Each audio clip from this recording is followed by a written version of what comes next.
Hello, everybody. Welcome back to the stream. Happy weekend, all that stuff. I am stuffed myself. I just had lunch, or kind of late lunch, so I haven't had dinner yet, but I'll probably have some breakfast for dinner later on. Done one stream, I think. But I'm very full right now. So if I seem a little bit sleepy or whatever, just know that I'm full and trying not to fall asleep. Uh, anyways, it took me a while to figure out what I wanted to stream today, and thankfully I have a bunch of stuff that's actually on my consoles right now, so I don't have too much issue with figuring out. Um, I've been wanting to play some more Star Trek. Actually, did I play any Star Trek on stream? I don't think so. I was going to, but then I decided to do something different. But um, I decided to play some Star Trek Resurgence. It has mixed reviews, but I wanted to try it out myself anyways. It's like kind of like a Telltale style game where you get choices and all that stuff.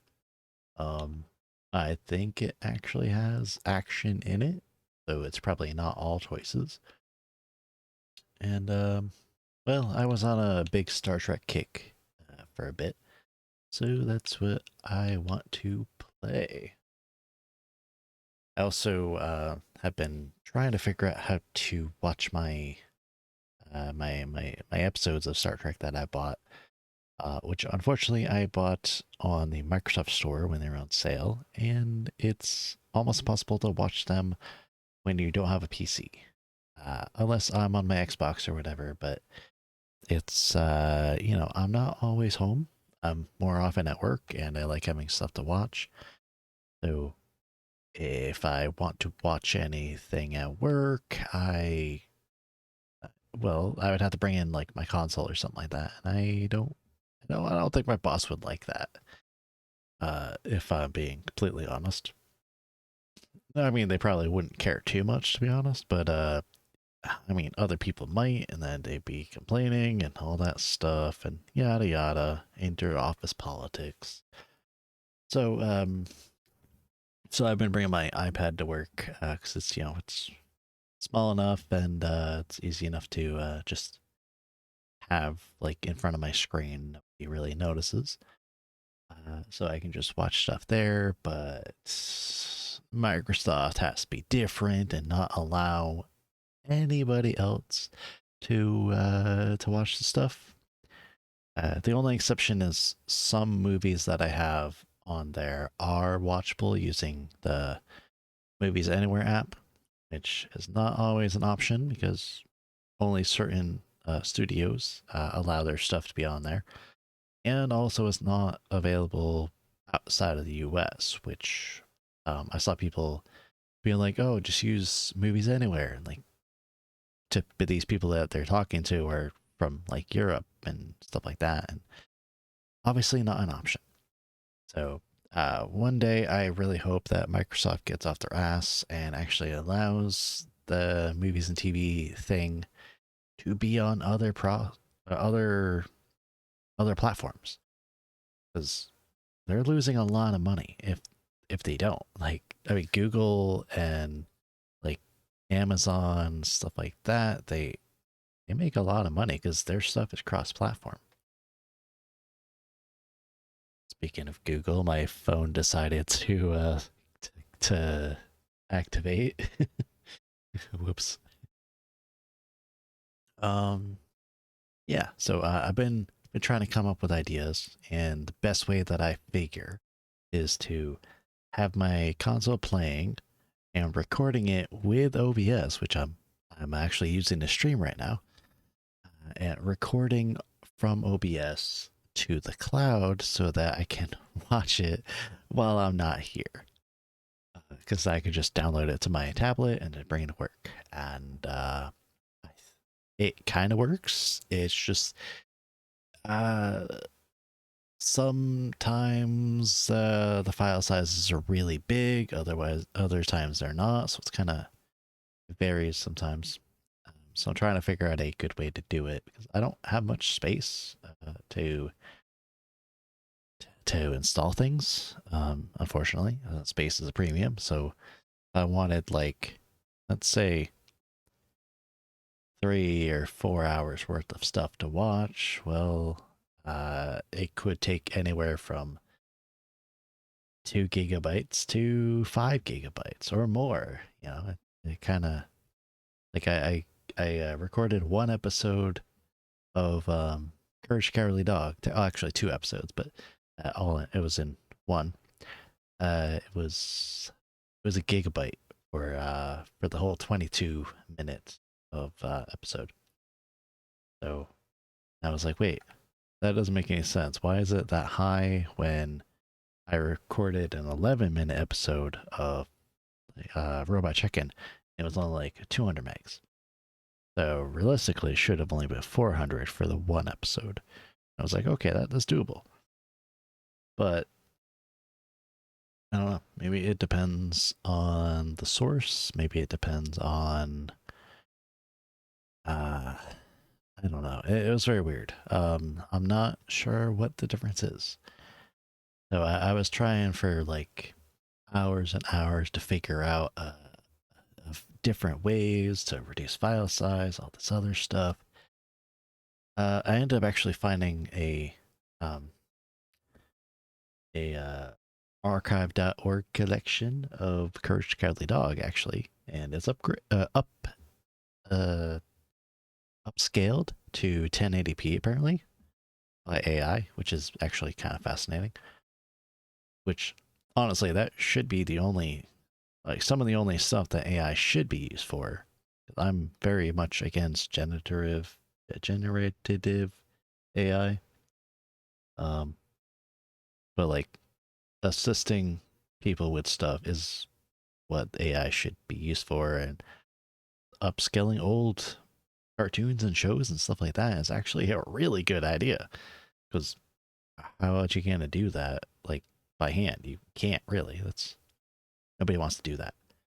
So I was blessed with that knowledge that Courage Cowardly Dog is upscaled to 1080p and uploaded to archive.org. So uh, go ahead and find that and download it. It's only about 6.5 gigs for all 65 or 66 episodes. Totally worth it. I definitely took advantage of that, even though I actually own the series myself. Like I literally own it on DVD. Um, so personally, I feel like it's justified because literally having the files on my computer is exactly what I was trying to do before.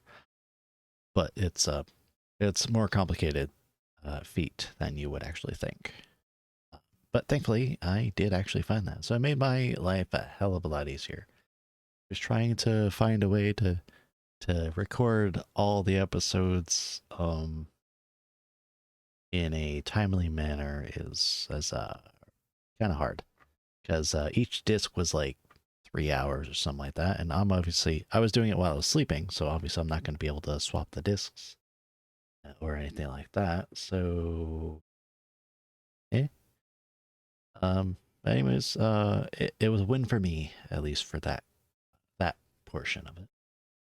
And but unfortunately, my iPad only has limited amount of space. It's the 32 gig model, so um, yeah, I know I could have just got a bigger one or whatever, but I actually wasn't thinking about using it for media back when I bought it 3 years ago. So in my defense, it was a good deal. It was only like $180 on sale, so I was like, yeah, perfect. I could totally work with this. And the Apple Pencil I bought with it, at the time, good deal. I thought I would be using it a lot more, but the battery on it's completely dead. It just loses charge immediately when I take it off the uh the charger. So, uh, yeah, yeah, the pencil that died. So I tried for days to get it to work again. Like, because I mean, 3 years is a long time for it to be uncharged. Like, there's no off, there, which is actually kind of stupid. It should, like, if you if your pencil sees that it's not actually being used for like a certain amount of time, it should just turn off. But no, it doesn't. But yet some cheap ass pencil from China can and can turn off and save battery. What the hell is this bullshit? Like, seriously, Apple, get your head out of your ass. Like, they know this is a problem. Like, you can call up, like, especially if it's under warranty, you can call them up and be like, hey, um, I bought this pencil a while ago. I thought I would use it, obviously, but now when I actually go to use it, it's not working. It doesn't hold charge, all that stuff. They replace it for free. Like, they'll just send you a new one. You send the other one back. Or if you go to the Apple store, they'll just hand you a new one and they'll take the other one. They probably just throw it in the dumpster because it's literally all it's used for is nothing. I don't know if they can actually like refurbish them with a new battery or something like that, but your battery is small enough that it will literally die if you have it unplugged for a week. Like, that's awful. Because there's a lot of stores that do have like new old stock and things like that. Um, or it's just it hasn't been bought in a while. You can literally buy a brand new Apple Pencil. It will be completely dead. I don't know how often that happens, but yeah, But plus, I bought mine refurbished, so I don't know how much it was used before that either. I don't know if like it did actually work when I got it. I did try it out, but, and that was the only time I used it, and then it sat around for 3 years. The iPad itself works great still, even 3 years later. So I'm happy about that. I got a pack of cheap little rubber tip styluses. They work just fine. I don't have to pair it. I don't have to do anything. It's conductive or whatever. So, or capacitive, I think is the term. Works perfectly fine for my needs. It's not as accurate and it doesn't have pressure sensitivity, but that's fine. I don't need that. Um, it works for what I need it to, and I actually use it a lot. Ironically enough, I use it while I'm at work, and I flip pages on my books, and if it's far enough away, I don't feel like reaching. I can just tap the screen with it. I like it, and it has a little clip on it. It fits right on the keyboard case. Just it's like at an angle too, so it doesn't scratch the screen. Works for me. Um, So anyways, yeah, technology is dumb, but also really cool sometimes, but mostly dumb. Like, you would think that you would buy something that's the wave of the future, and then a few years later, it's useless. So, anyways, but yeah, so speaking of the future, we will be playing Star Trek. Yeah, technology can definitely be a double-edged sword sometimes, which is also true in Star Trek as well. Because you got the Borg, which is all about upgrading biological creatures to supposed perfect form in the Borg hive mind thingy. You got like rogue AI, you've got all kinds of stuff. It's fascinating, honestly. But also, Star Trek has a lot of fantasy stuff in there, which I thought was interesting. Yeah, resistance is futile. Yes. Um, because like the very first episode of Star Trek, spoilers if you've never seen it, but the episode was made in the 60s, so I mean, apologies. But the very first episode had a shape shifting alien, basically a changeling, but not the same species. So I don't know if they had technically called it a changeling or not, but it could take the form of anybody it looked at, which was, or not anybody it looked at, but it took the form of what the viewer wanted to see. So that particular species of alien, anybody that looked at it would see something different. So, like in the first like few minutes, like Kirk saw what he imagined from like his own imagination of what his friend's ex-girlfriend looked like. And the doc saw how, like, the last time he ever saw her, he saw that version of her. And then, so on and so forth. And it was fascinating. Like, each of them saw a different person, basically. Um, but spoiler alert, the person is actually alien, blah, blah, blah. The actual person's been dead for a while, things like that. So, all kinds of crazy shenanigans.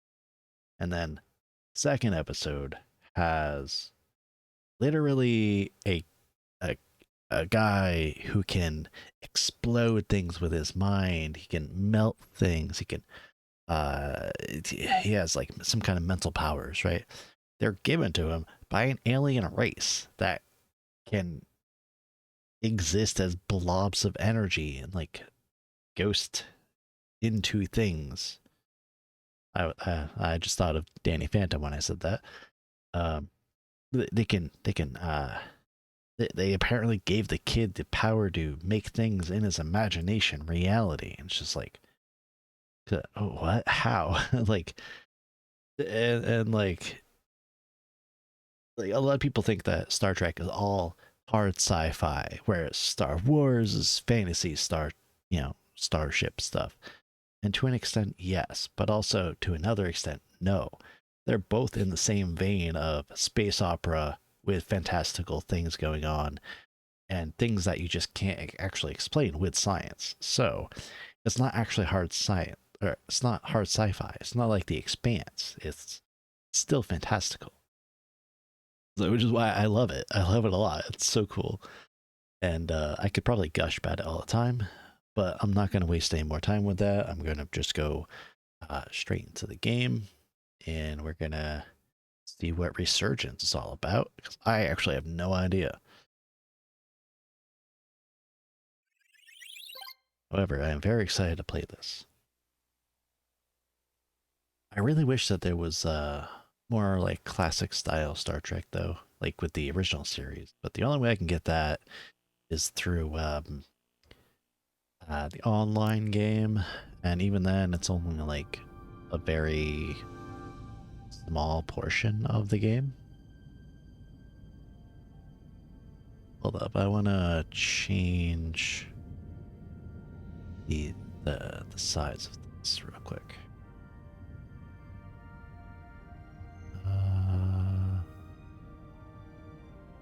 Make it a little bit bigger than the bounding box. That way it doesn't have any black lines around it. I hope that works. So, this is Star Trek Resurgence. Picard, use the Force #1. Oh, I actually do have the Picard series. I was told it's not good, but you know what? I've also been told that some other stuff's not good, and I enjoyed it a lot. Also, speaking of things that are not great, speaking of Star Wars, actually, because you mentioned Use the Force, the guy that played Kylo Ren, Adam Driver, great actor. I actually like him a lot. But I was watching one movie that just came out relatively recently called 65.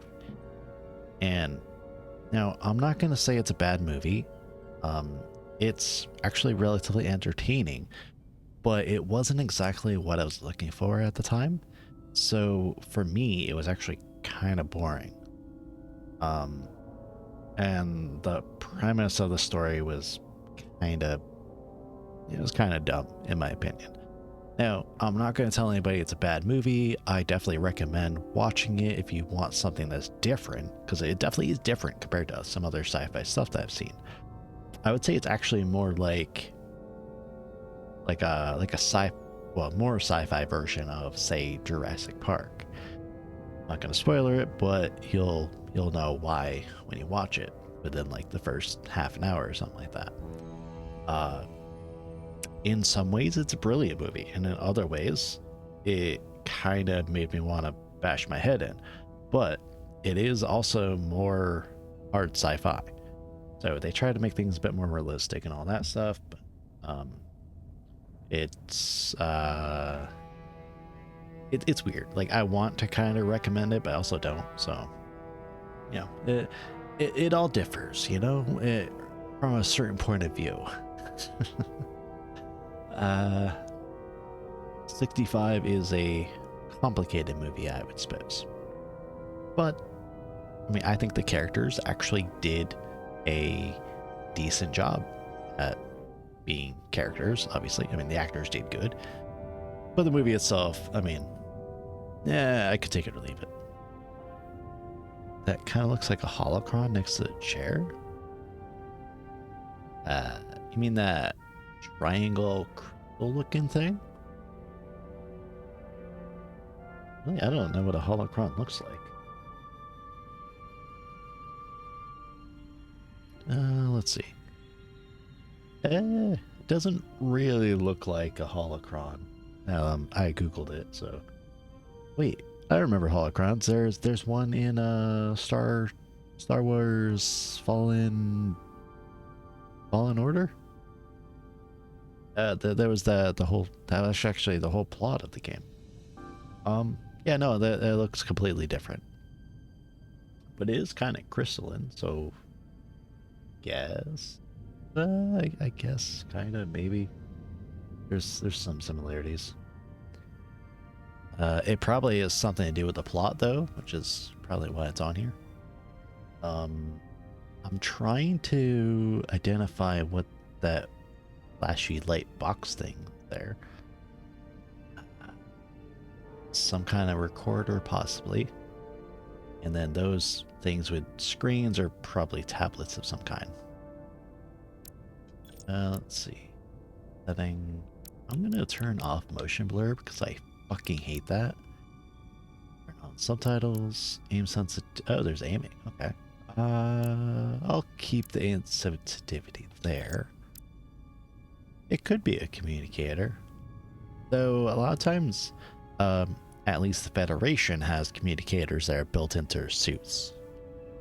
The badges, the comm badges. So, not sure why they would need a handheld communicator like that. It could be a tricorder, actually. Because like tricorders can vary in places. What is this? Visit website, dive deep into your choices. Link to enter the code below to log in. Oh. You know what? Sure, why not? I don't know what this will do. Please don't be a jump scare. Ouch. .r back. Resurgence.com/. Hopefully it's still active on CJWD2. I think, or join the crew. Okay. Just make a count real quick. Why would it be a jump scare? I don't know. Okay, console's been linked. Be redirected. Okay. So, what exactly is this for? Okay, so it has save slot. Start playing to unlock this feature. You'll find personalized game insights once you have played and progress on the save game slot. Enjoy shareable stats, character quotes, and game choice. Oh, that's cool. I'm gonna save this this link to my bookmark, favorites. Yeah, I use Bing, so, or Edge. All right, that's good. Yeah, so please let me go back. Oh, here we go. Okay, so once I actually start playing, I can go to that site and I guess see what I can see. I'm hoping that there's no spoilers. I don't want to know if there's differences. But anyways, start playing. I might get to create my own character. That'd be cool.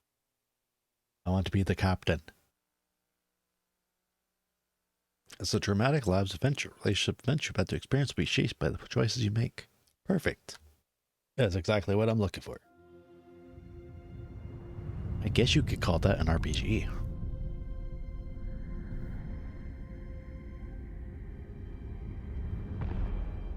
From Dramatic Labs. So this is the first non-Telltale games that I've played that has a similar choice style. 931.4. The crew is restless. After spending too many months piecing our ship back together, we're finally about to venture out on a new mission. Hell yeah. I love that tiny, not a ship. The crew isn't letting this unprecedented ion storm slow them down. What would that be called? They're ready for something different. I know I am. Perhaps more than any of them. Fortunately, nothing ever stays the same. It's entropy, the nature of the universe. Change is inevitable. A shuttle, that's what it's called. Says order gives way to chaos. In this case, change is good.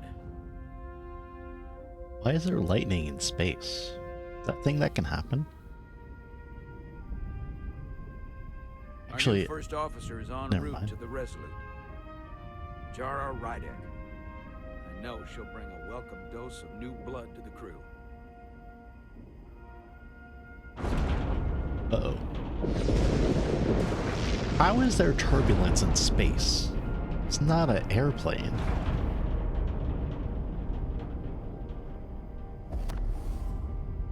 Oh, I didn't think that there'd be buttons to press.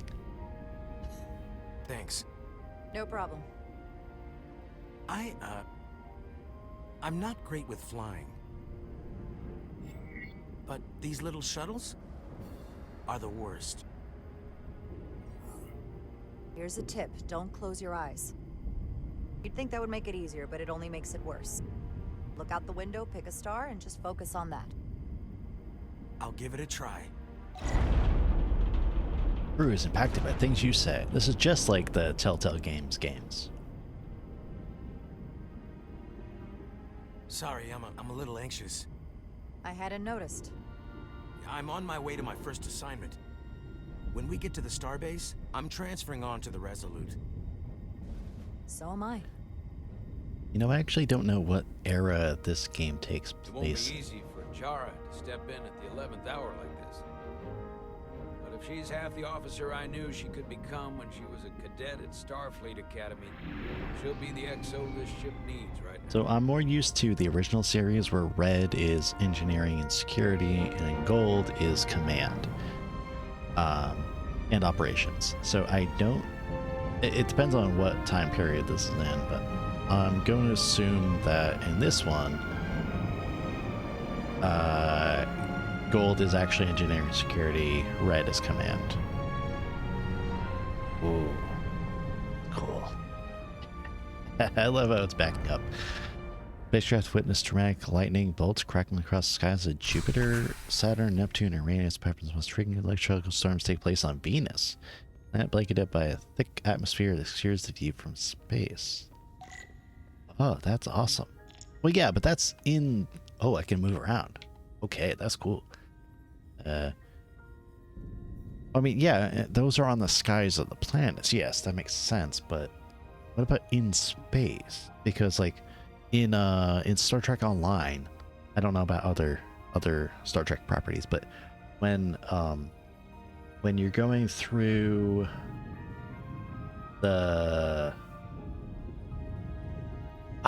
Badlands, I think it's called, there's warp storms, or, well, I call them warp storms because I'm used to Warhammer, but they're like tornadoes and lightning and everything else, plasma discharges and stuff like that in space. You're not on a planet or anything, you're just going to a planet, and it's everywhere. It's actually like fascinating. I kind of like going through that area. but it's like, I was like, how is this phenomenon a thing? Like, I don't know if you've ever seen the Badlands, but let me bring up a picture. Let's see, Star Trek. I believe it's called Badlands. It's, yeah, that's it. So I'm gonna put this on screen here. So this is what I'm talking about. Just bring that down a little bit. So this is the Badlands, and it's weird. I don't know if something like that would actually exist in space, or how can there be a tornado in space? Like, it's really weird. I kind of like it though.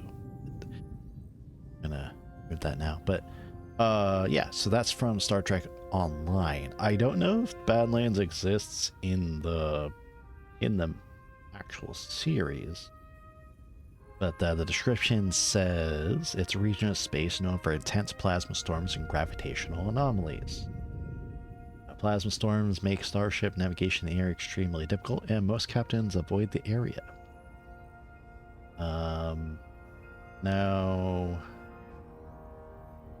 I don't really want to spoiler too much, but that's also where the mirror universe has portals too, so if you haven't seen that part of Star Trek, I'm not gonna spoil too much, but it's pretty interesting. Mirror universe stuff is so confusing. Okay, so Badlands is a thing in the main, the main thing. Go to Memory Alpha. Memory Alpha is the canon. Let's see. So, yeah, okay. So this is a still from the actual show.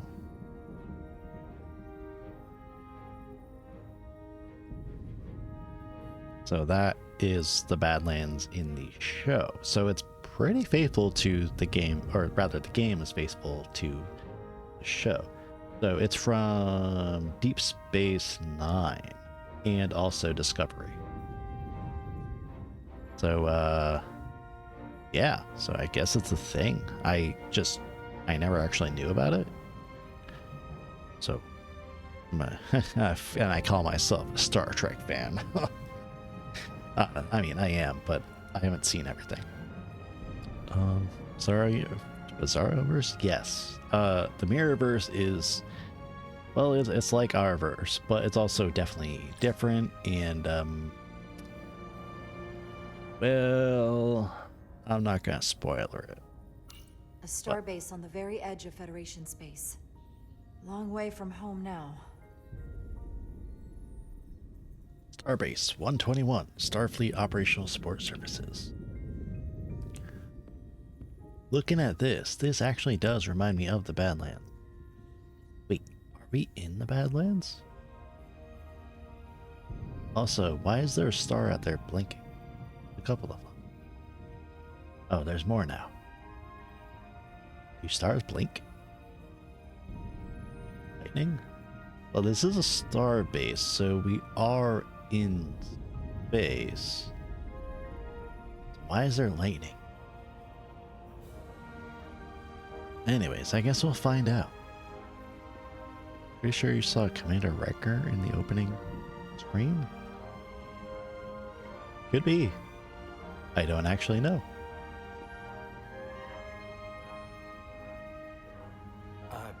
Commander? Okay, yeah, so Red is commanding this such song. a nervous wreck, by the way. I actually did well at the academy. Oh yeah? Maybe you've heard of the Torvalin test? Sounds familiar. It's a tactical simulator that makes the Kobayashi Maru look like a picnic on Pintaris 5. Anyway, I finished in the top 20. Not just in my class. I mean, all time. In the history of the academy. So, there's that. Really? That's quite impressive. Thank you. It was tough, but you know, I set my mind to it and it paid off.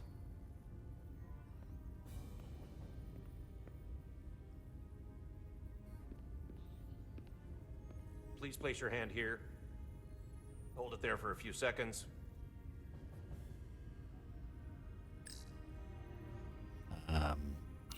Okay, use my right trigger.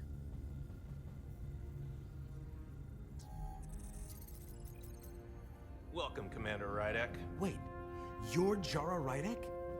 You absolutely crushed the Torvalin test. You finished in what, like the top 3? That would be me. Now I'm really... It's an honor to meet you, Commander. Sorry, I didn't realize before. I just came off the shuttle and was glad to be on solid ground. The pleasure's mine, Ensign. Paul Calloway. Good to meet you. I believe Commander Ermot is expecting you. He's in the concourse just ahead. See you on the Resolute.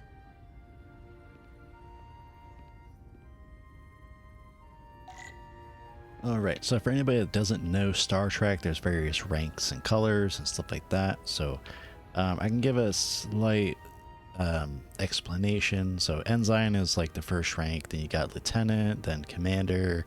Good day, Commander. Hello. Then you got Captain, Admiral, all that stuff. Depending on the time period that the things takes place, but basically the pips that you see on the collar are the rank. And then you got the colors, which are generally red, gold, and blue. So blue, as far as I'm aware, has always been science, science and medical and things like that. In the original series and a little bit after that, red was security and security and engineering, some other stuff like that. Then gold was command and operations. Now I believe it was after or in like Deep Space Nine, maybe it was like Next Generation, they switched the red and gold because people got annoyed with the whole red shirt being bad kind of thing, so they swapped it so that commanders would have red and maybe try and fix the association of the red shirts, which unfortunately is still a thing. If I remember my briefing, Commander Ermot is a Bolian. Ah, so I'm fuck. looking for someone with blue skin. Bolian. Oh, right. Him, right there. Yes. I know what Bolians are. I believe Bolians are actually psychic. It's kind of cool. Like the fact that they have psychic abilities in this kind of hard sci-fi type thing. Excuse me, have you seen a Bolian around here? Yes, sir. Right back there, near the replicator. Well, I already saw him. I just wanted to say hi. Ah, there he is. Thank you. Happy to help, Commander. I mean, I definitely could not have missed a giant blue-skinned guy. Starbase 128 has 4 docks. Interesting. Thank you, Commander. Alright, well, I guess we'll just go and talk to this guy. So, Commander Ermot is a Bolian. There's also other blue-skinned aliens like Andorians and things like that. But these guys are usually bald, as far as I'm aware. God, love Star Trek. To the galaxy, Commander Rydek. I'm Commander Jan Ermot, operations officer on the Resolute. Oh, Commander? okay, so I was wrong. Red is not ops. That's there wasn't too previous. much trouble Gold is getting ops. This storm isn't making anything easy for us right now. I know conditions Blue are Man less Group. than ideal at the moment. It was a bit bumpy, but otherwise okay. My apologies. This storm is unlike anything I've seen before. You know what? I totally didn't catch what race We're this grateful my you were able playable to character come fill is. our first officer vacancy at such short notice. From everything I've read and everything I've heard, we're lucky you were available to us. Coming from a premier starship and all. To our little research vessel. What exactly have you heard about me? First in your class at the Academy. Received the Starfleet Award of Valor during the Dominion War. Most recently, Tactical Officer and Chief of Security on the USS Endeavor. You've done your homework. Like I said, we're very lucky. Wait a minute. Chief of Security. So, damn. Now I need to know what time period this USS place. Resolute. She may not look like much compared to the bigger ships, but as far as science vessels go, she can more than hold her own. And she doesn't look so bad considering 6 months ago she was nearly cracked in half, venting plasma, fighting for her life. It was an accident? Equipment malfunction. An accident suggests fault, but no one's to blame. It was a planned test, but the warp core was pushed beyond its limits.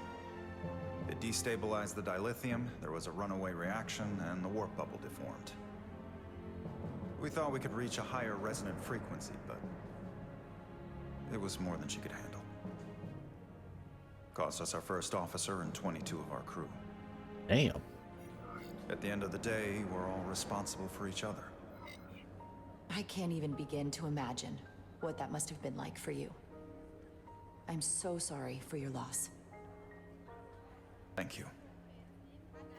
It does weigh heavy. There are some things you can't forget. It's been 6 months. What's the attitude among the crew now? Unsettled. But I hope that a new mission will help them move forward. If not, move on. Listen. I realize you've known Captain Solano for quite some time, and I'm sure you're ready to bring your best. But I should warn you that when the captain announced you would be the new first officer, there were those who felt it was a mistake, that he should have promoted from within. So you might want to tread lightly at first. Until they come to value your contributions as much as he does. Thank you. Always good to have a sense for what you're walking into. I just thought you ought to know. I appreciate it. Starfleet has assigned us a high-priority mission to the Hotari region. I'll let the captain brief you on board. I know he's eager to see you. Will we be mission ready in time? We have every intention. The crew has been working around the clock to get the ship ready. There's still so much to do. Thing is huge. Awesome. Yeah, the character's name is Jara Reddick. Half human, half Kobliad? I don't think I know that. Stuck. I mean, obviously, I know human, but... I got just the thing. Plasma torch. True. Okay,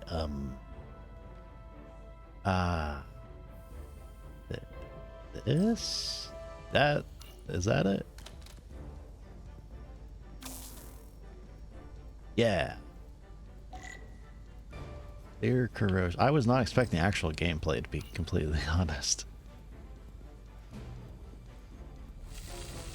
Here we go. Wow. Fascinating.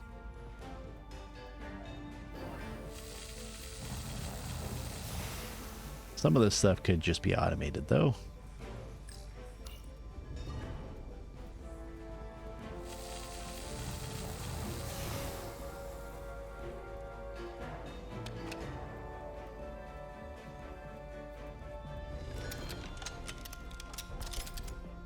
I do like that it is a bit more involved than just watching stuff play out. So, you know, it kind of makes the time go by.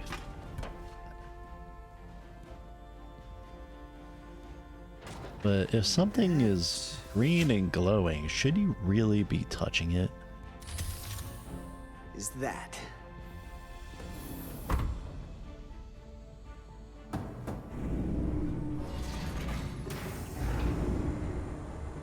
The lower decks. Well, hey, I have like the first 1 or 2 seasons of that. I like the cartoony style. I thought the thing was totally fried. Well, hello, cutie. Nice work, Carter. I believe she Nothing to it, is Millie. a... And not a moment too soon. The boss wants us down in engineering. Like, now. Okay. I guess I'll follow your lead, ma'am. Ed Silar. I don't know how to pronounce that. Shit. What was her race again? There's so many races. I know that she's I believe she's a race that can have like a kind of not parasitic, but well, let's say a beneficial parasitic bond with another alien species that's like melds with their mind. I forget what the race is.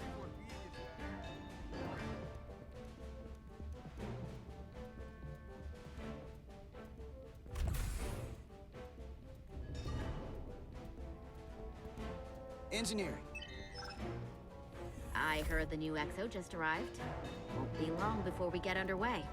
I just hope whatever Chovak called us down for it's something good. I can never tell with him. I'd rather not end up degaussing plasma manifolds. Hanging upside down makes me queasy. You and me working together, we can tackle anything he throws at us. Your optimism is positively contagious.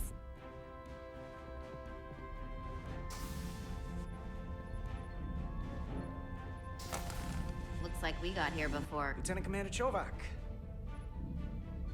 We were just looking for you, Commander. Petty Officers Ed Solar, Diaz. I was beginning to think you would be late. We are all hands on deck right now, which means if you are not at your post at the appointed time, I do not have someone to replace you.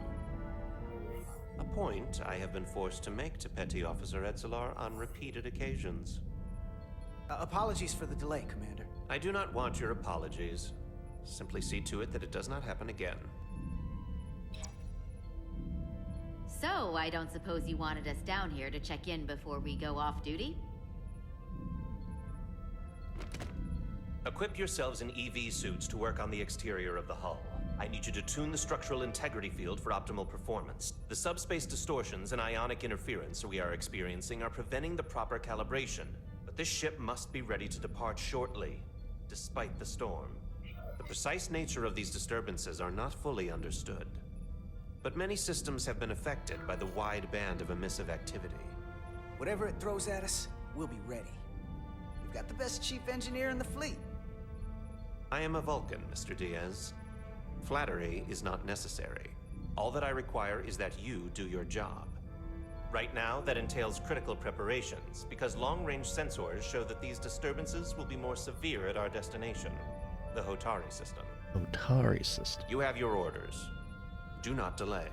Yes, Roger Commander that. Chovak. Hotari All system. hands on deck.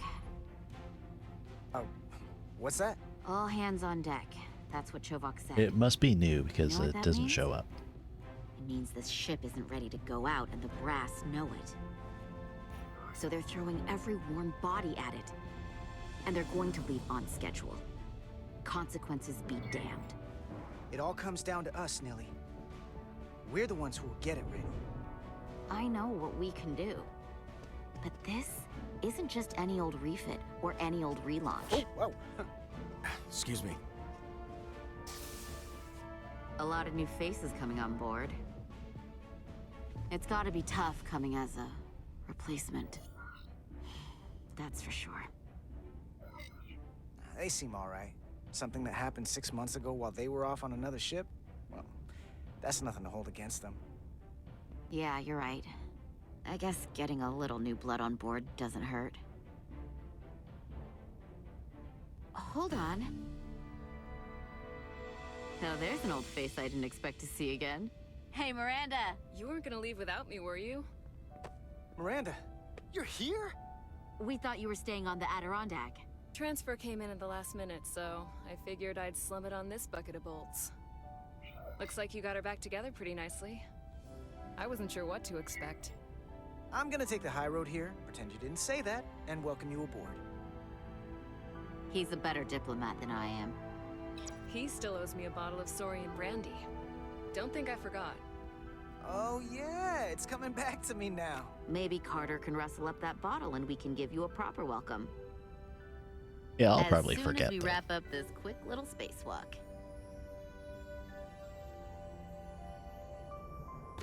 You know he's a Vulcan, but he's no fun. Nah, he probably knows that he's the Here, best let me help chief you. operation or Thanks. engineering officer. So what's the word? Are He you didn't back in wanna security be, rotation? Yep. Still running with the What's usual word? suspects. Whoa! He didn't want to brag. Good to go. I kind of like him, but then again, I can understand the Vulcan mindset. See you on the other side. Activating magnetic souls. All right, how do we do that? Press the button. Got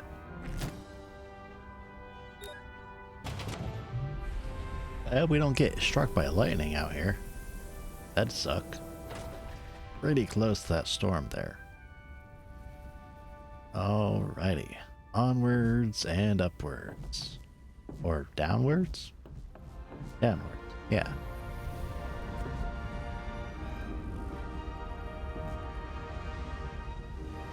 It's an amazing view, that's for sure.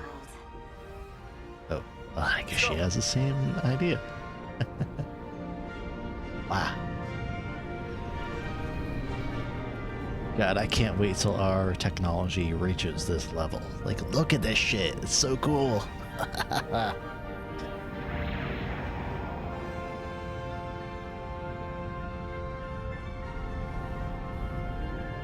You'd be freaking out. I probably would be too. I mean, yeah, there's magnetic souls on the bottom of their EV suits, but I mean, you know, you're like in the vacuum of space. Captain Solano should be here momentarily.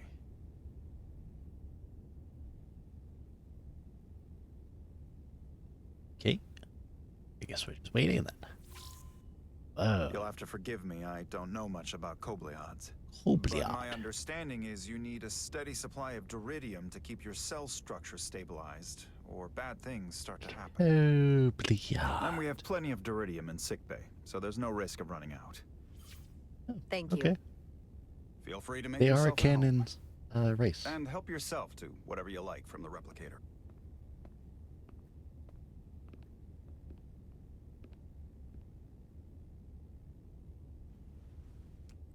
So the little head crest thing reminds me a bit of the Klingon. There's another race that also has a similar kind of head crest, but I can't get a good view because she keeps turning. I guess we'll just look around. A train.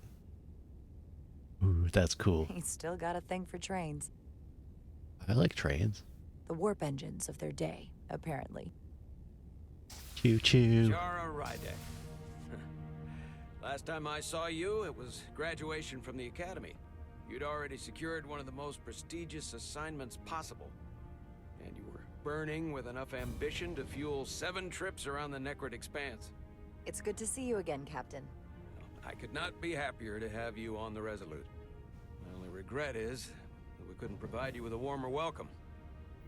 The arrival of a first officer to her new ship deserves a bit of fanfare. That would be totally unnecessary. I don't need any pomp and circumstance. You've been here all of 5 minutes, and already you're trying to make us more efficient.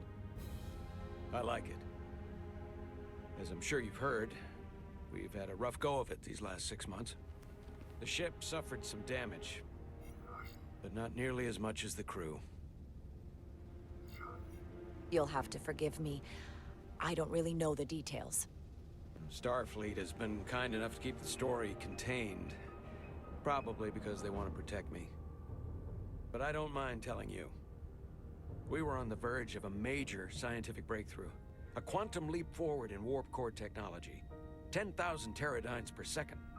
That seems like a The ability lot. to travel at a sustained rate of speed longer and faster than we ever dreamed. What would have been the crowning achievement of my career. Right there. Within our grasp. Until it all went so horribly wrong. We pushed her too hard, and a warp core malfunction overloaded the system. Oh. Creating a pressure gradient way beyond what the ship can handle. It was heartbreaking. We lost some of our best people. As captain, I have to take full responsibility. It was my decision to make. and I have to live with the consequences. You're being too hard on yourself. It wasn't your fault. It's not a question of blame. It's about responsibility. No matter what the circumstances. In my defense, I will say, I might have avoided the whole ordeal if my senior staff had been willing to trust me. There was a lot of pushback from my former XO, and I think that cost me his confidence. I don't want you to pull any punches. Certainly not on my account. But once we decide on a course of action, I need everyone to fully commit to the mission. Anything short of that just won't work. And that's when things start to go sideways. Whether I agree or disagree, I can promise that I'll be honest to a fault. Good. That's exactly what I'm looking for. But at the end of the day, it has to be my call. Look, I'll be blunt. Ah, so that was the We captain's can't afford desk. another mistake. That was at the beginning. Or at least, I can't. I feel like my career is hanging in the balance here. We need a win. Something to restore the crew's confidence. I understand. On a more positive note, Starfleet has tasked us with what they're calling a mission of the highest priority. Escorting a senior diplomat to Hotari space. Two previously peaceful and otherwise non-aggressive civilizations now find themselves on the brink of all-out war. Oh, that's fun. So it's a peacekeeping mission. I see it as a golden opportunity to not only prove what the Resolute and her crew are truly capable of, but also a mission for which we're uniquely qualified. This ionic storm. Our long-range sensors suggest it's several orders of magnitude stronger than anything on record. A total anomaly like nothing we've seen before. And you'll never guess where it leads. Hatari. Exactly. Very nearly in the precise location where we're headed. Where I imagine the interference will be exponentially greater. But the diplomat will brief us on the details of the rendezvous. So basically, we're being sent into the eye of a storm, more powerful than anything on record. Well, yes. But we're taking every precaution. But I don't want to get ahead of myself. I expect we'll have some rough sledding when we arrive, so I need you to prepare the crew for the worst. There's just one more thing I want to clarify up front. The metric that for me will be the ultimate measure of your success. What is it? If after serving as my first officer, you don't one day find yourself with a ship of your own, then I will consider it my personal failure. When that might happen is entirely up to you. But it goes without saying, you have my full support. It's been a dream of mine since before I can remember. So I would be honored to become a captain someday. As long as you're willing to do the work, you have my promise. I'll do everything in my power to see that it happens. Thank you. Come, let me introduce you to the crew.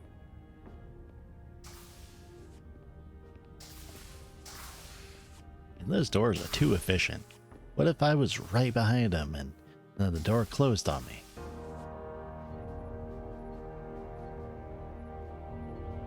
Also, there's a comic series for this, and I want to get these because it's a prequel to the events of the game. Everyone, if I could have your attention for a moment. I'd like to introduce Commander Jara Rydek, our new first officer. Some quick introductions. This is Lieutenant Handar, our helmsman, one of the best in the business.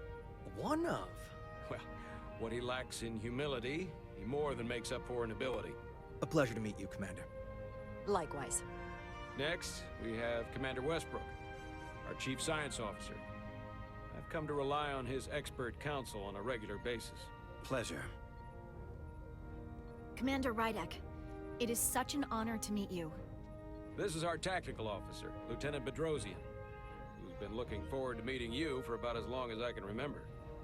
I've been following your career for quite some time. Oh, great.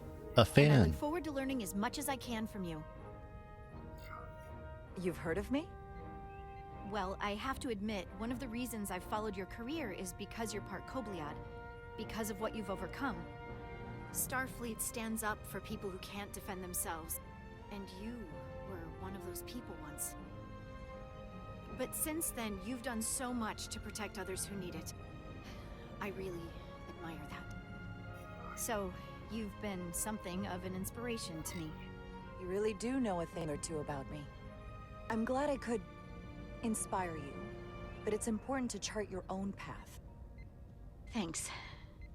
You can count on it. Was her voice just a bit louder And that then, time? of course, you've already met Commander Ermont. Please do everything you can to make Commander Rydek feel at home here.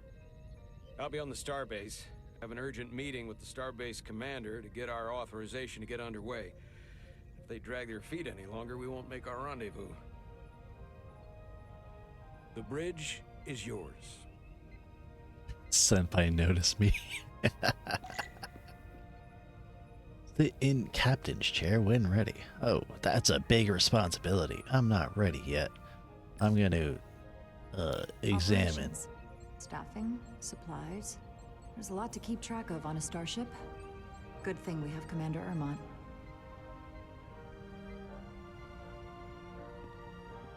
Alright, what are these guys? I guess they're nothing. Oh, never mind. The Helm. The Resolute is a refitted Centaur class, meaning it's capable of quick maneuvers. Can't wait to see what she can do. As the crew's just sitting here like, oh, this new commander is just kind of weirdly standing there staring and possibly talking to themselves. Science station. The Resolute is a science vessel, primarily. Might explain Commander Westbrook's attitude. I'll have to speak with him later. Alright, not yet ready to go over there. I want to look around a little bit more. Help, help, I'm stuck. I can't get to the turbo lift. Okay, well, I guess that's some fancy wooden furnishings on that. Interesting. Access panels? Bridge access panel. I have a feeling I'm gonna have to use those later. And this is the ship. I wonder why almost all Starfleet ships have this saucer with two things coming off of it style. So many decks. Pretty sure they all have it. Full of crew that are now my responsibility.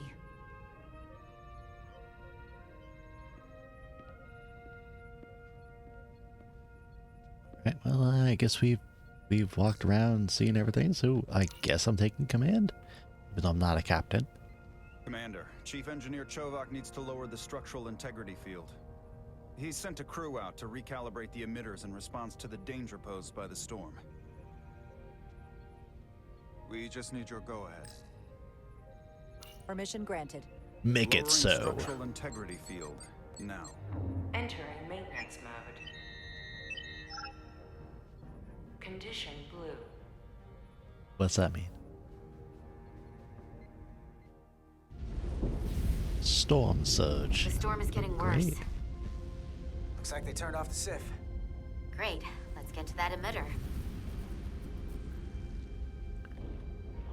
I like how it's like, use left stick to walk. Oh, so I looked up, so the company that made this game, they are actually formed from people that made Telltale games. She's still got some scars on her. It adds character. When I joined Starfleet, all I wanted was a ride out of town. But this isn't exactly how I pictured it. Yeah, so it makes sense, because they have similar experience. I do love Telltale games, though. Their stuff's really good. Machinery. Don't you want more than that? I mean, Starfleet is noble and all, but it's still a machine. Yeah, of course I do. Starfleet's an open door. We just have to walk through it. You wanted to get away. Her race is really bugging me. I need to because find it. I didn't want to wait years just to get out and see the galaxy. I wanted to go somewhere. I know it. It's at the tip of my See tongue. new worlds. Look up at a sky no one's ever seen before. Just because I'm cranking a hyperspanner up in a Jeffries tube today doesn't mean that's all I'll ever be. Trill, that's it. Diaz to Commander Chovak. Yeah. We are at the SIF emitter. Acknowledged. You may proceed with the recalibration. Yeah, so the Trill can be joined with their, I want to say, parasitical alien friends. And they get access to memories of everybody that alien has ever been in contact with. Which is fascinating. Alright, what do I need here? Calibration tool? Got it. It looks more like, Recalibration. I don't know. It looks like a wand you see at the airport. Move tool to node. Okay, well, about this.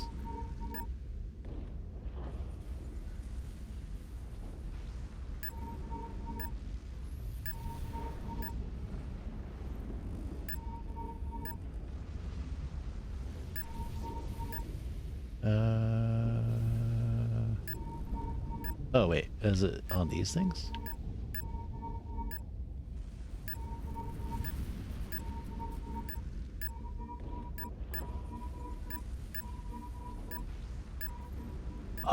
Wait, huh?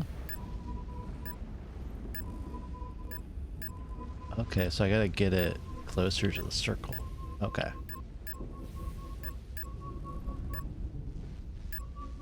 This is frustrating.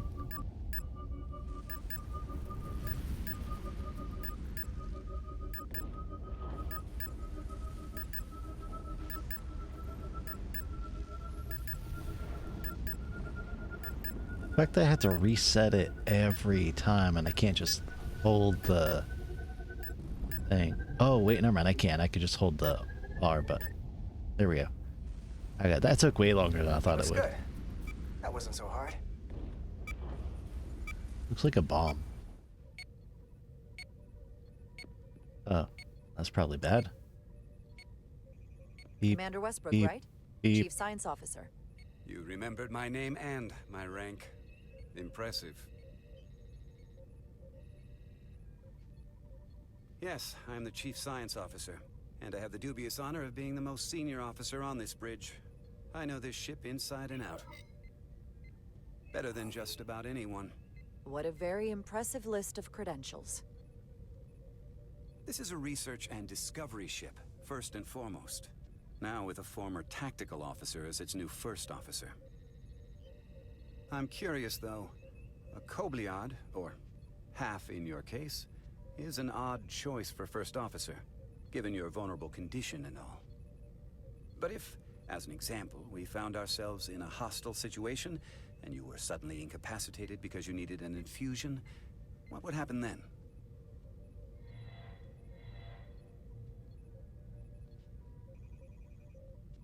You'd leave Captain Solano without an XO. Granted, that would be a worst-case scenario. That's very kind of you to be concerned about my well-being. But you don't need to trouble yourself on my account. I'll be fine. Well, I wouldn't say I was concerned, just curious, that's all. Listen, can I be blunt, Commander? I see no reason to stop now. Commander Ooh, Sutherland, damn. your predecessor, was one of the best first officers in all of Starfleet. His record was impeccable and his reputation was without equal. I mean no disrespect, but the shoes you're stepping into are almost impossible to fill. He was loved by the crew. And he was one of my closest friends. I don't think I could ever replace Commander Sutherland. And it would be a mistake to even try.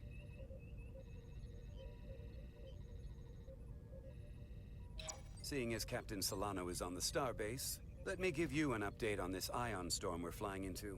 It's unusual, unlike anything I've ever seen. I don't know if we At the moment, I soothed can't tell mine you or if the not. Resolute will shrug it off, or if we're putting ourselves at risk.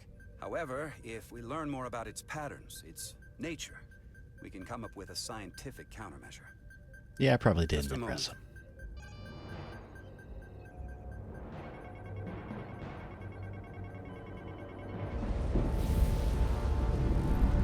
Uh-oh.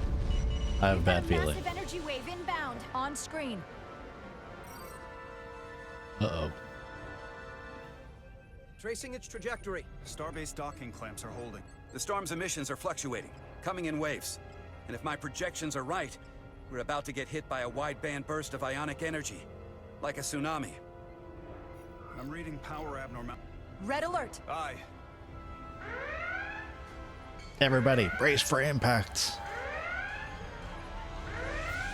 Evacuating main gangway and retracting. Putting sensor visualization on screen.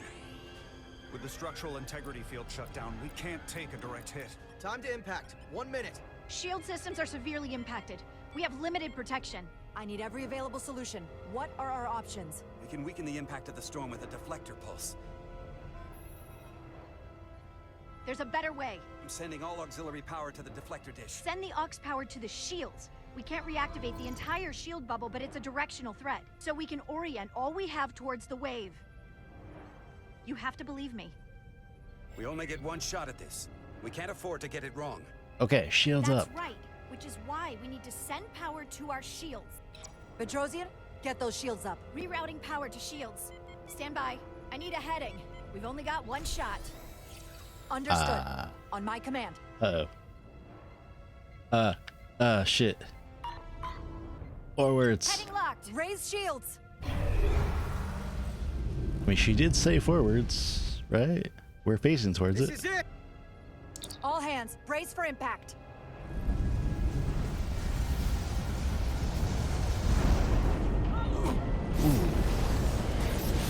I hope that was the right choice.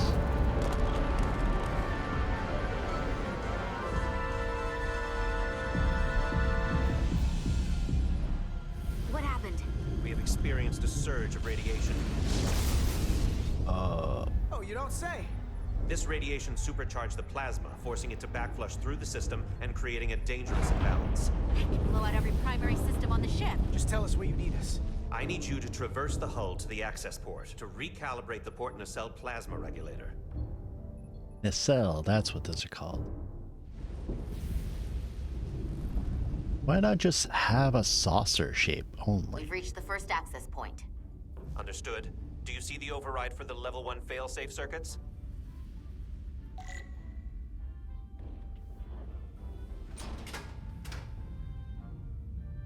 Affirmative. Engage the override. I like how It should allow we us to do stop the EPS both flow to command the warp and engine without engineering triggering an stuff. automatic core shutdown.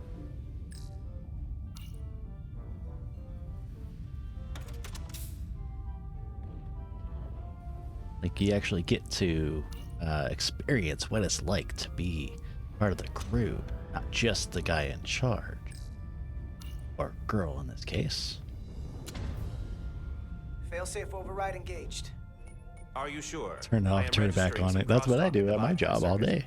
We need to route the signals so they don't interfere with each other. Okay, so we got this here. Beep, boop, bop, boop, beep.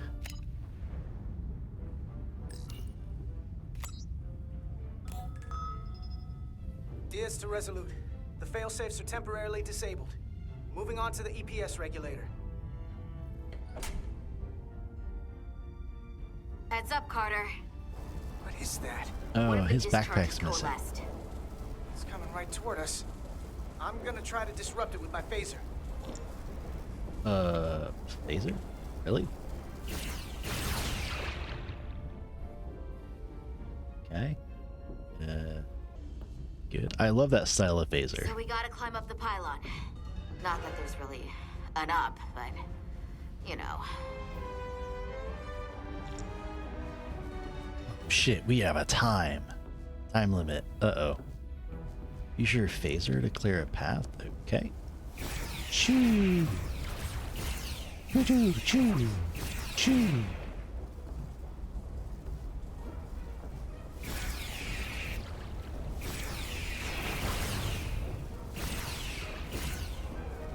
What happens if the beam just keeps going?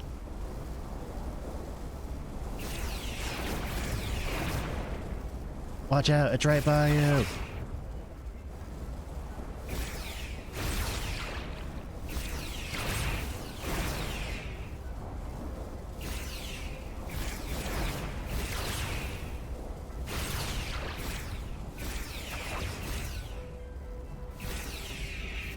Okay, I can't reach that far apparently.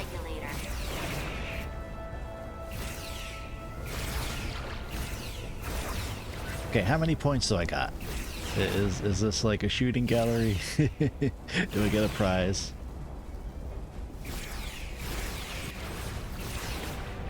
Oh man, there's a lot of them. We're at the regulator. Opening the access panel. I am now halting. Does she the sound EPS like flow to the Velma? port nacelle. We have little time before it causes an overload in the engine. You must work efficiently. Can't really see it actually.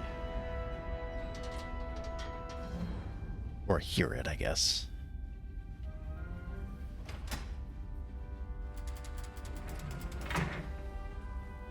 Chunk.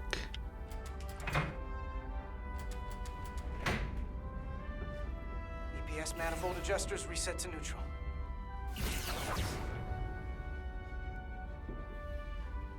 Voice is kind of nasally? I guess so.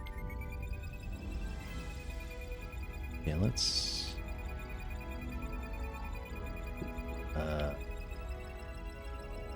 like that? The EPS lines to the port warp engine are back in balance. What? Almost done. I Once didn't I cycle the manifold finish. nozzles, Chovak can...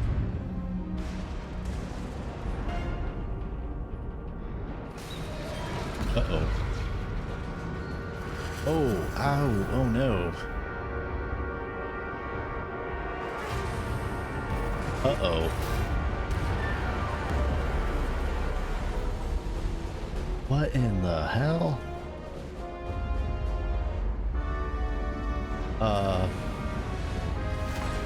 Oh no. Get down! Diaz to bridge. We just lost the docking clamp. It's first day on the job. Got a lot of debris coming down. Hull vibrations too. We can't finish the EPS regulation in these conditions. Please advise. We have to release the ship from that other docking clamp or the hull will be ripped apart. There's a problem. The clamps are supposed to disengage automatically in an emergency, but it's not working. Not working. What are our options? Why did the docking clamp clamps are fitted with disintegrate? exploding bolts for an emergency release. We've got crew out there. That'd be like setting off a bomb next to them. Maybe there's another way. Starbase is hailing us. Put him through. Resolute, the remaining mooring arm is failing. You need to disengage from the starbase now. The damage to the station will be catastrophic. All right, Starbase, we're on it. Acknowledged. Commander, hear me out. Reverse the polarity of the hull, which theoretically will repel the docking clamps. And repel the engineering crew right off the hull into the storm. This is Captain Solano. Put me on screen. Go ahead. Captain, we have a situation. Commander, what are you doing? Blow the bolts on the docking clamp. The captain doesn't know the whole story. I'm giving you an order. Gotta follow orders, man. Jara? Yes, sir. Disengaging the clamps. They're gonna get hammered with debris out there. The captain made himself quite clear. Reverse the polarity. There is protocol. And there are lives. We're going to blow the bolts. Starbase, stand by. We'll warn our crew to take cover. Get it done, Rydek. I don't like that everybody has an opinion Repair on this. crew. It doesn't Acting Captain really Jara matter. Rydek. Be advised, you have more micro debris incoming. Find cover. Cover? Neely, get into the access panel. It's armored with duranium. But what about you? Carter, maybe we could both fit behind this.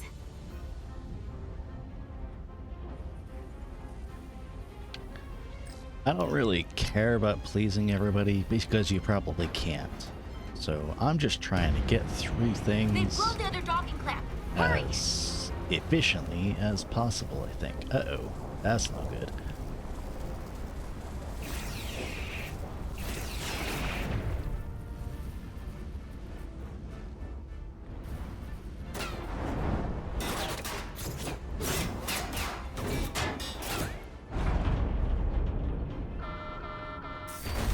Plasma imbalance Resurgence is reaching critical condition. We are moments from primary system failure. I got it. Why did you put that away? You are crazy. Uh-oh. Gotta push. Come on, you can do it. The guy I don't remember the name of.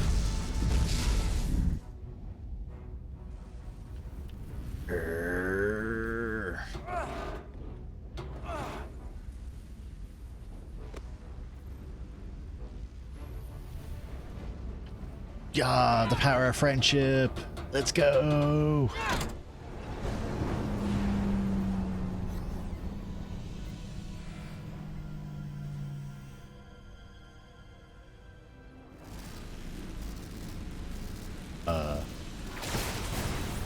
Yeah, that can't be good. Oh, Jesus Christ. I got you. Petty Officer Etzelar's hurt and unconscious. I'm gonna have to tow her back to the airlock. Mr. Diaz, the situation has changed. You are at risk of triggering a substantial electromagnetic arc if you approach the main hull the way you came. But Commander, the way we came is the nearest airlock. There is an auxiliary hatch near you on the far end of the pylon. You must bring Miss Etzelar there to access the interior. Got it, sir. Roger that. All right, walking simulator, go. Ooh, Jesus Christ. Walking simulator, go. Even though, I mean, granted, he's wearing magnetic boots, so he probably can't run. I'm at the auxiliary hatch. Yay, she's alive. For now. Yeah, the tension went up to 11, that's for sure. I don't know how long this game is, though. You go first. What? Let me save your neck this time. Well, you still have a head. Fight me on this. Get in there. You better be right behind me. Dun dun dun dun dun dun dun dun dun dun dun. Uh-oh. Oh no. I made the wrong choice, but if I had made the other choice, I probably would have lost both of them.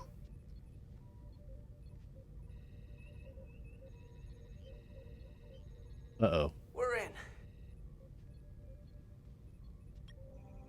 He said we're. What about... They're safe. No. Bringing the SIF fully online. Okay, they are safe, but what about her head, though? She definitely took a few knocks. Okay, well, first day on the job went horribly, but I think everybody's okay for now. I think if I chose the other option, they probably would have been still arguing, and I might have lost both of them. Or at least one. But... Carter! I'm okay. I'm okay. But Etzelar... Here, let me help you. Oh shit, I hope she's alright. I can hear spaghetti. Oh, that's probably bad. Oh, why is it dark? Oh. Oh, Jesus Christ. Medical. We've got one wounded at my location. She's alive, though. That's good. Oh, man. Better than dead.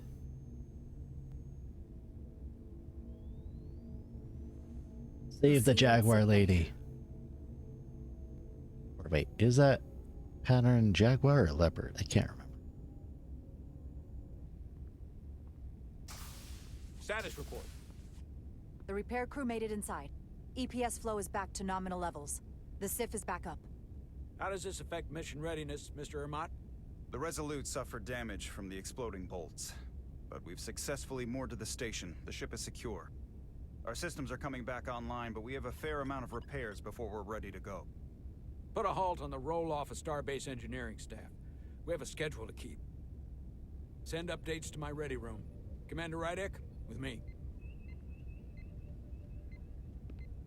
And that whole sequence of events was definitely like kaboom, right in your face. And it's been only an hour.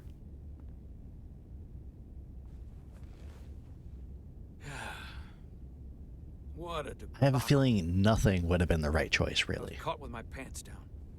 Not even on my own ship when the wave hit. I had to go running out of the Starbase commander's office just to... But you followed my order. I appreciate that. Hell, I'm relieved. You're the captain of this ship. You give orders, and I'll execute them. That's right. But you see my problem, don't you? They were all against me on that bridge. And they were ready to go against my orders. I'm not blind to it. I think you're wrong about that. You still have the respect of the crew, and we have bigger things to deal with. We have a high-priority mission ahead of us and a lot to do to get ready.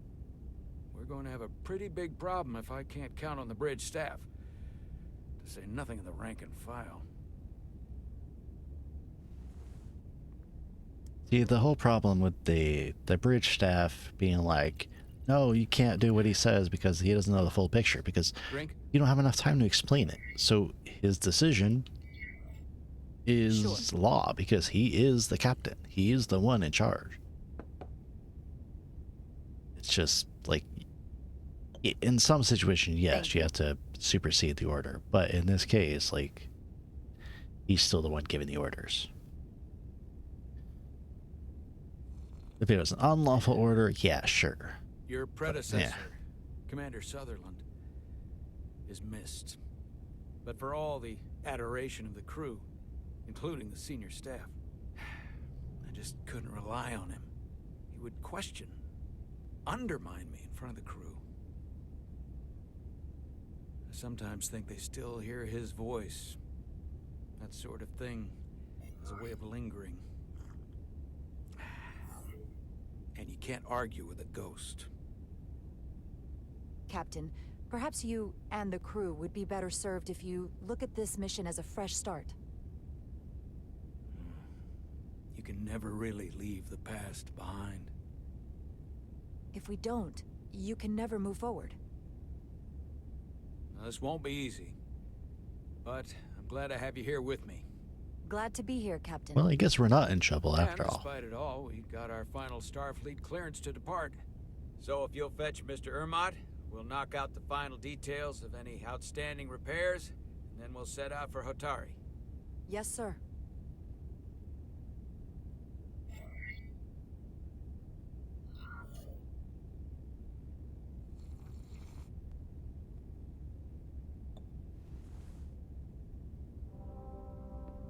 Speaking of drinks. Ready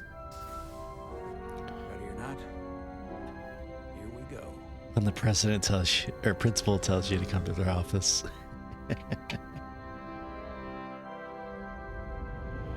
That's just as well. I think that actually went pretty well comparatively. I mean, could have been better, of course. Some of those officers on the bridge I don't really care for so far, which is probably the point.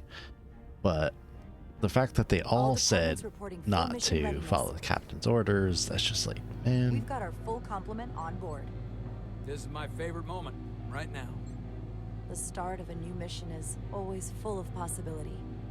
The Orion Syndicate could sell it as a drug.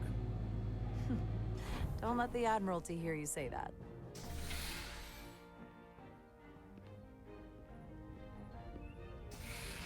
Captain on the bridge. Sit. Sit, everyone. You all know, I'm not big on speeches. We're embarking on the first mission since our refit. Let's make it a good one. Disengage docking clamps.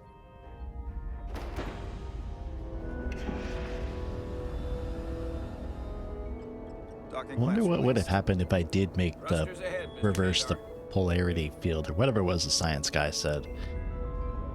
Because that would probably have sent the engineering crew out into space, and no guarantee they can make it back. I don't want to question my own choices, but I think I did the right thing in that situation. But, yeah, who knows, man? I mean, there could be a way to play this game perfectly, but I don't do things like that. I just take the punches as they come and roll with it. Yeah, so far everybody's alive. Set a course for the Hotari system. Prepare to go to Warp 8. Oh yeah, I was gonna look up the Hotari system. So You take this one. oh, okay. Why?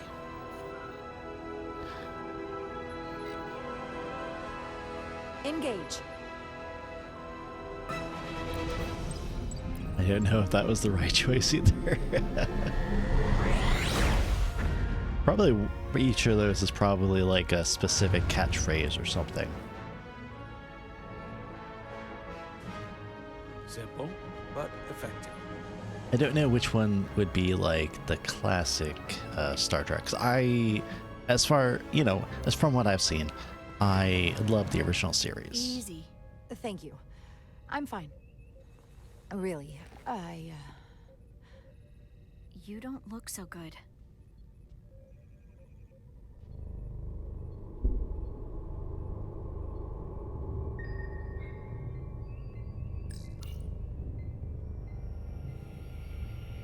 I have to get to sickbay. Go. So that's what that ring is for. Oh, she does not look good. Ooh, yeah, definitely not. Ah, that's not good at all. Recharge the battery. Yeah. That's funny. What? Hey, I have a pit boy. Oh no. Are we in a vault?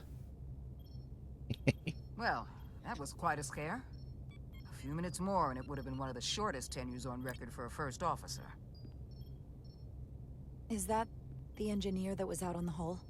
That storm did a real number on her, but she'll live. Just needs rest. You should worry about yourself.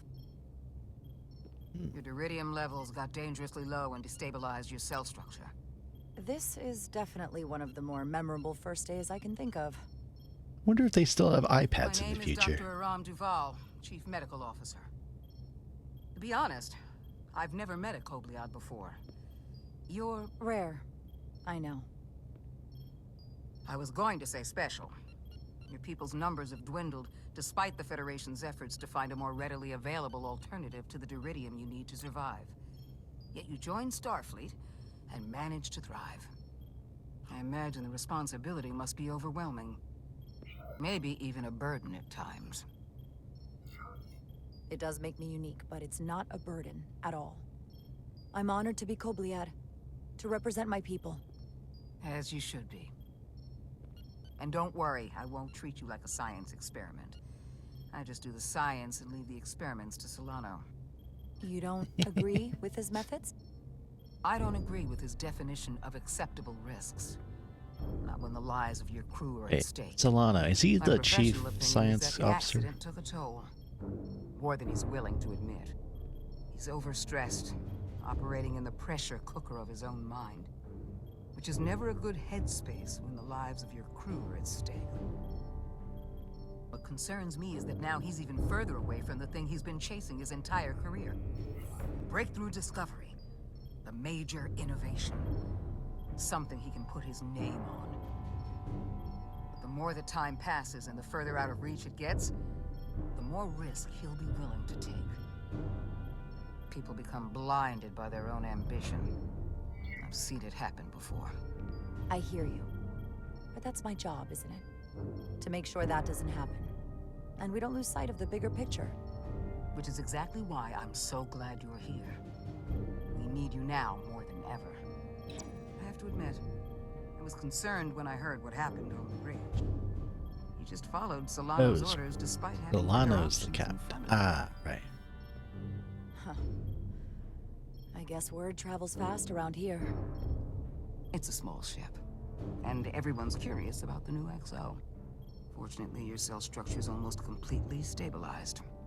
And I'll spare us both the lecture, but I do feel it's my responsibility to remind you, without regular infusions of Duridium, you will not live. It's as simple as that. Understood. Then, my work here is done.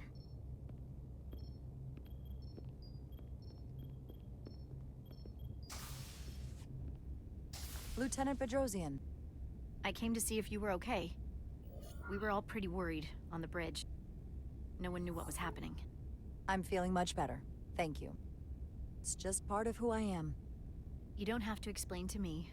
I understand. I'm just glad you're okay. You trusted me earlier with the shields, and I appreciated that. I want you to know that I have your back. Thank you.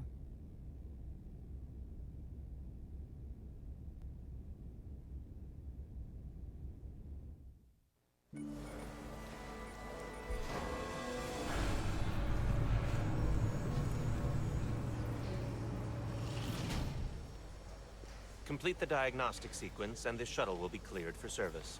Yes, sir. The storm in the Hotari region will interfere with our transporters, so we need all available shuttlecraft in working order.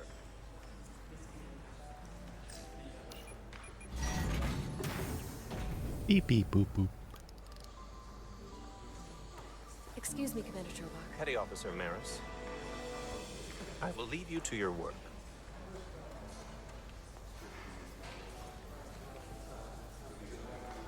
I stopped by sickbay and saw Nilly.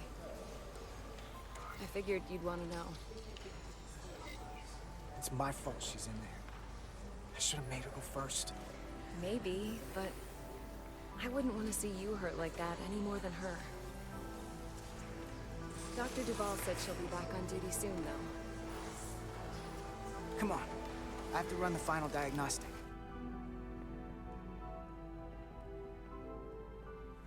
I can't stay long. I've got a long to-do list before we get to Hotari, and things are piling on faster than I can check them off. We're making all our last-minute checks and security, too. Well, nothing's ever 100%, but we'll be good to go. And if you wait until you are ready, it's probably too late.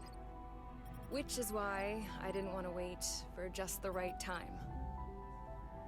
I had a chance to think about this while I was away. Then you and Nilly almost got killed out on the hall. And I thought it was important that I just come out and tell you. Instead of tiptoeing around it. Or worse. Miranda, is everything all right? Yeah, I'm fine. Maybe even better than fine. What I'm trying to say is, we've been really good friends for a long time. But I got back here and I couldn't ignore it anymore. I want to see if there's more between us than just being friends. Aw, that's cute. This is all kind of unexpected. I didn't expect this either. But here we are. And I didn't want to ignore it. I just figured I'd steer right into it.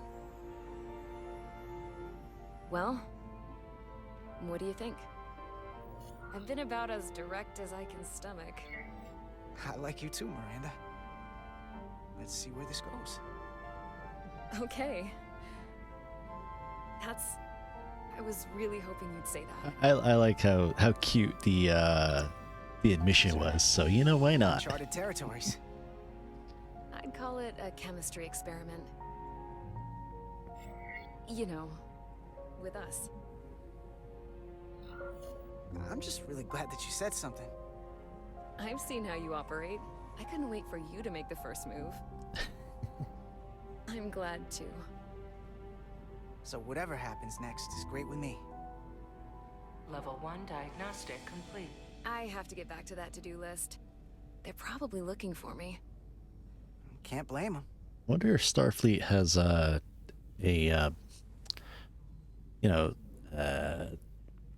what's the word? I'll be seeing you.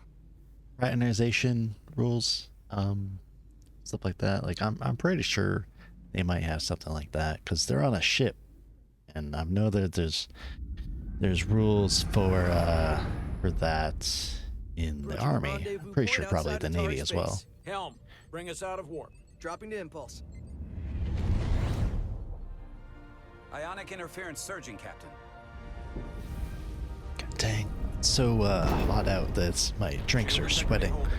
We can take it. We are at the correct coordinates to meet the shuttle. Commander Rydek, find us our diplomat, if you will. Aye, Captain. Let's reduce the noise. Filter out environmental signals. I can manually tune what's left for Federation signal types.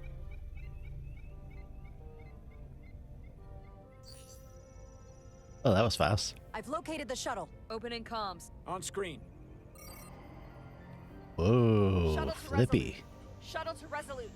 Debris field. Lost maneuvering. Oh, that's not good. Losing. I can't get it any clearer. It won't get a transporter lock. It's just not happening. Power up the tractor beam. We'll pull them directly into the docking bay. I like that we've played as different characters. Diaz, you good to run the tractor emitter? Yes, sir.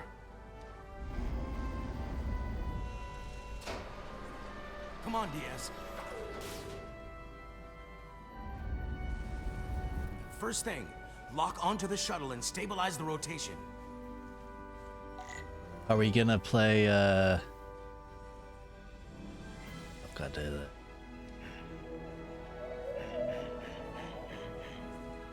I thought we were gonna play a game of asteroids. That'd be fun. I actually used to rock at asteroids. We're pulling in debris. I'm on it. Oh, wait, huh? Bing. Come on. Oh, this way, right? Uh-oh. Uh-oh. No, it's gonna hit. It's gonna hit. No.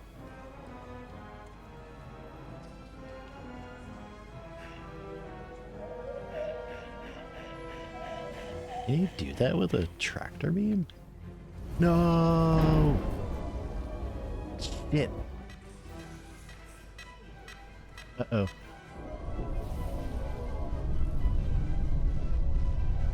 That's gonna take out the shuttle. Diaz, the bridge. There's a large piece of debris headed for the shuttle. The tractor beam can't handle it. Can our shields take it? I believe so. Commander Rydek, plot an intercept course. On it.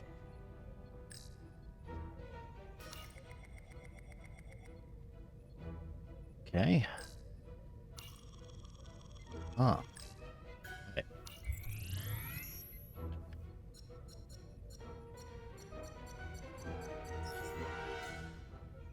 Here we go. Maneuvering thrusters bearing 53 Mark 17. 200 meters on an intercept course. Maneuvering.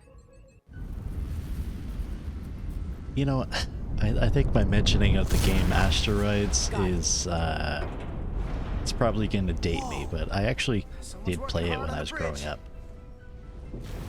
I mean, the Atari was one of my first game consoles.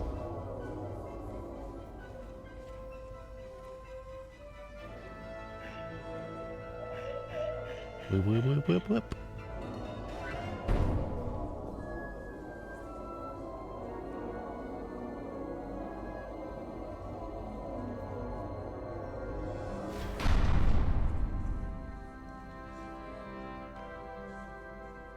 I wonder if there would have been a way to get all of them and not have to go through this. We've got the shuttlecraft on board. Good job. We're on our way down to meet them.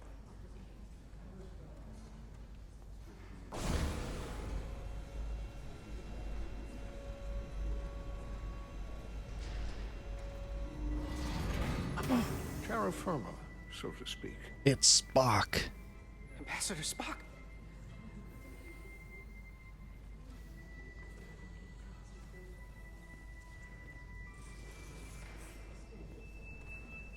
The captain will be right down to meet you, sir. In that case, I will wait for him here.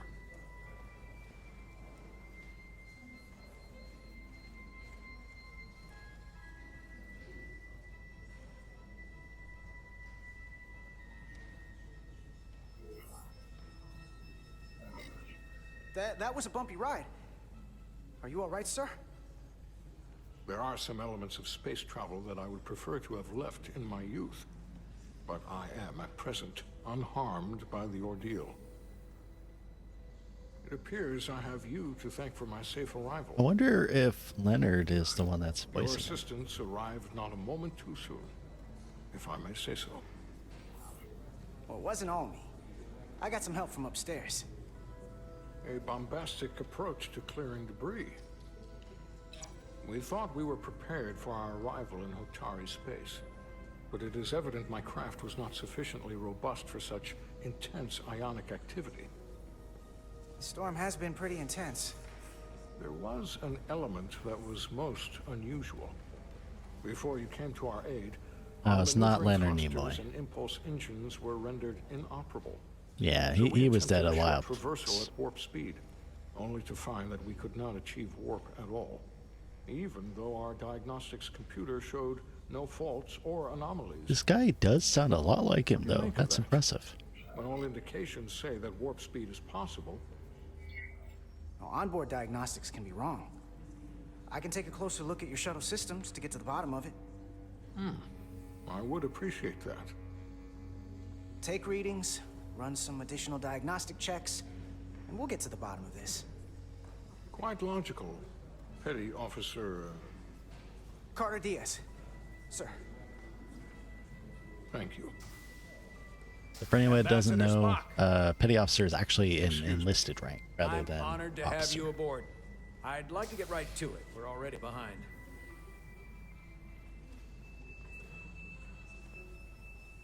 Yeah, the Starfleet actually uses Navy ranks, including enlisted and commissioned officers. You know, which makes sense. But not a lot of people actually know Navy ranks. I had to learn them for my job, so it's handy. Also, doesn't make sense sometimes compared to the Ambassador Army, for Spock, example. My senior staff.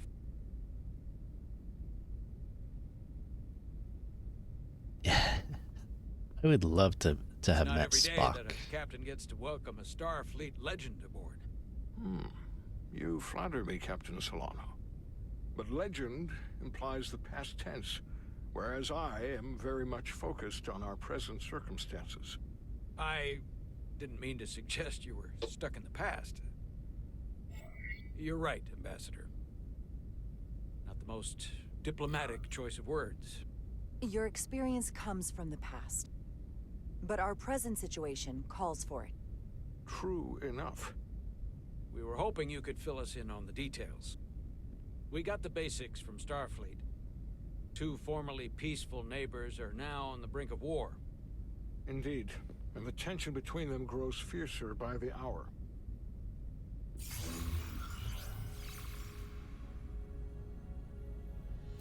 Lydia and Hotari. The Lydians are the more advanced species. They made first contact with the Hotari over a century ago. This is Tau, the Hotari moon. It is rich in dilithium, and for decades, the Hotari and the Illydians have shared a mining operation there. The Illydians provide the technological resources, while the Hotari have served as the labor force. I see. The stability of that arrangement was the source of their peace, until recently. The Hotari have suddenly and forcefully seized control of the mining operations and expelled the Illydians from their system. Really? How were they able to do that? Official story, as told by the Hotari when they requested Federation mediation, but the details remain scant. Communications between all parties have been limited by the ionic interference. How is it the Hotari were able to turn the tables and take the mines against superior forces, especially after decades in this arrangement? Unclear. The answer to that question may be the key to a new, lasting peace, and one that I hope we can uncover during these negotiations. But it is unlikely the relatively primitive Hotari forces would stand a chance against the Illydian fleet if this escalates to open war. Left unchecked, this conflict will result in more bloodshed, which is what we are here to prevent. And the dilithium trade hangs in the balance. Clearly the Hotari have been exploited in this relationship. Maybe we can persuade them peace is the more profitable alternative for everyone. They both profited from the mines. And for the Hotari, something is better than nothing. Peace is our objective, after all. We can call it profitable or mutually beneficial, but at the end of the day, the Hotari are still being exploited for their own resources. True peace is not merely the absence of war. And as such, this conflict will surely come again. Neither the Elydians or the Hotari are members of the Federation, so we can't make them do anything. There is an additional complicating factor I should mention. In the past, the Federation has relied on the Elydians as a source of dilithium. That certainly changes things. Federation sources its dilithium from a lot of places. Yeah, and this is one of them.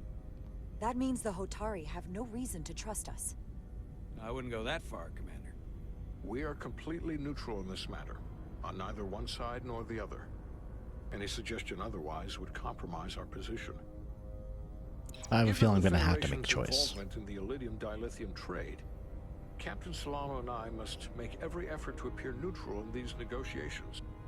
What worries me is if this whole thing unravels, and we're at the mercy of the storm at less than full strength. We can't let it come to that. Considering what the Ion Storm has done to our ship, and the Ambassador's shuttle, we have to assume the Elydian fleet has had problems with it as well. This recent surge in the energy disturbance temporarily levels the playing field. Commander Westbrook is correct. The energy anomalies around the Hotari systems have been noted in the past. That may answer why the Hotari were able to strike back after so long. They finally had an opportunity, and they took it. That would also He explain is the young. Elydian's restraint. And reason to learn as much about the energy anomaly as we can while we are He here. looks like a We stereotypical do not want to be YouTuber. caught at a disadvantage of our own. So I trust we understand our circumstances. We're operating on a strict timetable here, and we're going to be leaving for the negotiations shortly. Commander Westbrook, I want you to leverage our systems to investigate the anomaly from here while we're gone. Aye, Captain. Thank you all. Dismissed. I want to speak to both of you privately.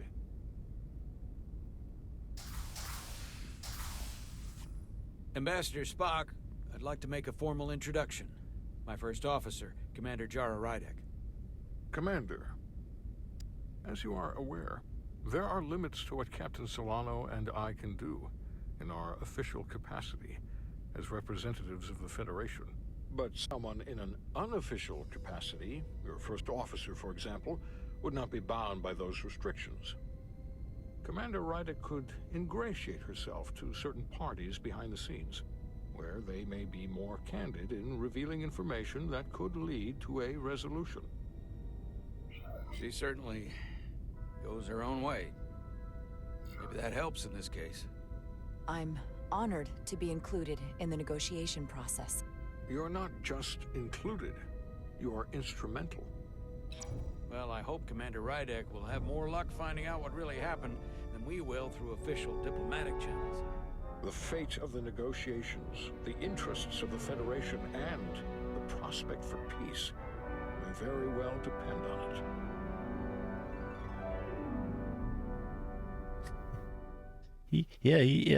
I wasn't expecting Spock to have any NPC likable interactions. That's interesting. Maybe he's technically part of the crew now, I guess. At least for the duration of his stay. Seems like there can be a lot of interactions to see Mr. what Diaz, the ending is going to be. I understand you have already discussed the looking warp forward to drive that. failure with Ambassador Spock. I have.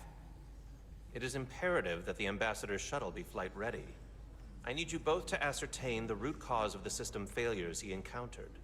I'm surprised, Commander. I thought you would have wanted to work on Ambassador Spock's shuttle yourself. I respect the Ambassador and his many accomplishments, but I do not derive any satisfaction from interacting with his shuttle as if it were somehow transubstantiated through its association with him. especially when I have the entirety of this starship to concern myself with. The ambassador asked me to take a look, and I'm ready to crack this thing open. Good. You could learn from Mr. Diaz's focus. I'll take notes. Then I will leave you to it. Make note of any abnormalities in your report. Carry on. One nice thing about Vulcans. Chovak is the only person who didn't look at this and treat me like I was something to pity. Doc says I should get used to it. Doesn't mean I want to be reminded of it every minute of the day. I don't know what you're talking about. Nothing to see here. Good. Look, I hate saying this, but every once in a while you shouldn't listen to me. Like when I'm half concussed telling you to go first. This isn't one of those times, though. Come on. Let's get to the bottom of this. Oh, I guess now we know what that device is now. All set. Kind Let's run the of diagnostic. it's probably a tricorder type thing. Diagnostic. Here we go. Beep, and then beep. This game's actually really good. I like it. I know about your talk with Miranda. You do? She sent me a Priority 1 dispatch right after your conversation. I'm happy for you. Both of you. Thanks. But I'm only going to tell you this once. Don't screw this up. Because I would be very unhappy if you tried this out and then, I don't know, 6 weeks or 6 days later, I have to start splitting holidays between the two of you. All because things went south and you're not on speaking terms. You really don't believe in me, huh? It's not you. Or her. Just running the numbers, and things don't work out more often than they do. I like my friends, and I like our group. I don't want to lose that. Is that thing done? Yeah, it's wrapping up. Let's see. The relays along the primary EPS are blown. The backup relays are all intact. An EPS overload from the warp drive could cause that. But how did the shuttle end up dead in the water? Huh. Well, maybe the ship's data recorder can tell us something.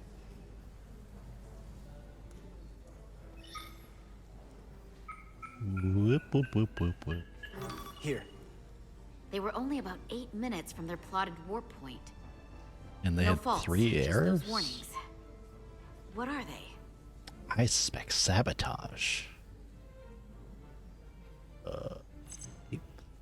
Subspace I was variance gonna out read of that, okay. tolerance. What does that mean? It means the main navigation array lost sight of space somehow. Will the array going offline cause that? Yes, but it should have also thrown a fault code. Yeah, I love science fiction sound effects too.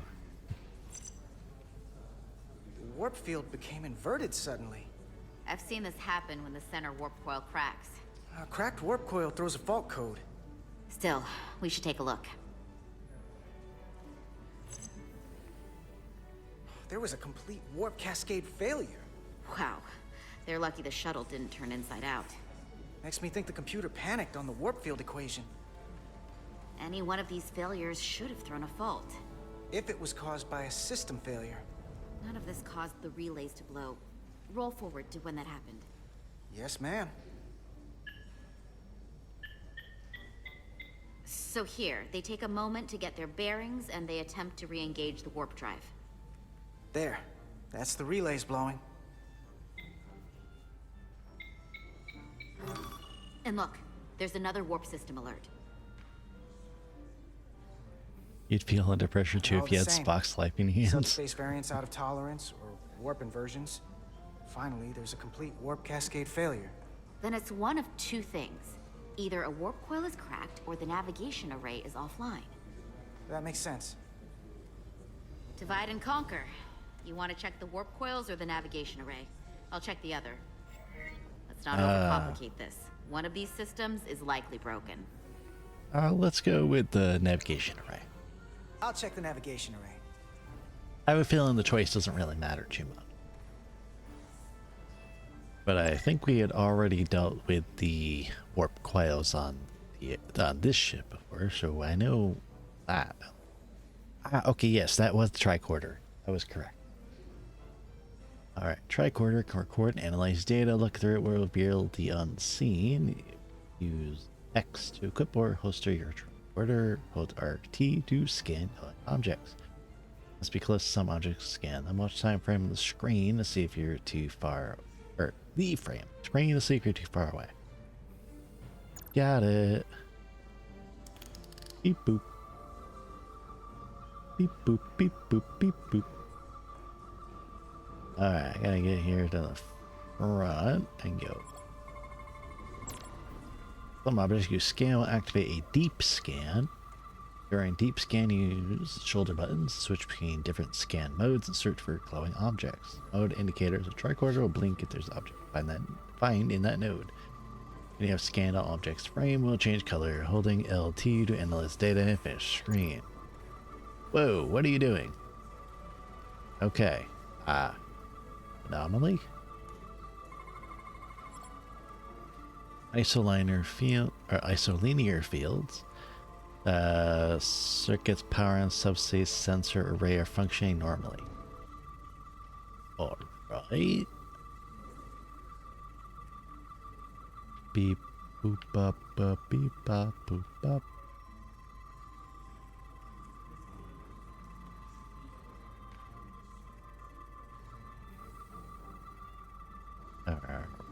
Right, well,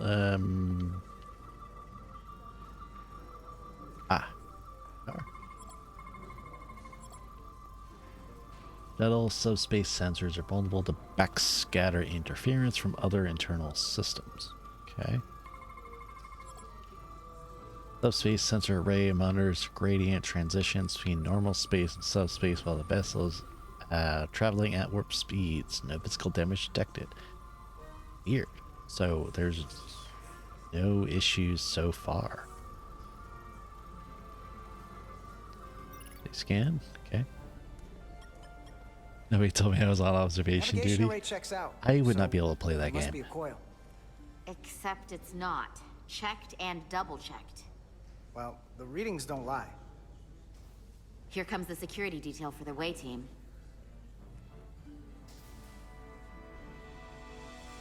Hey, it's Miranda.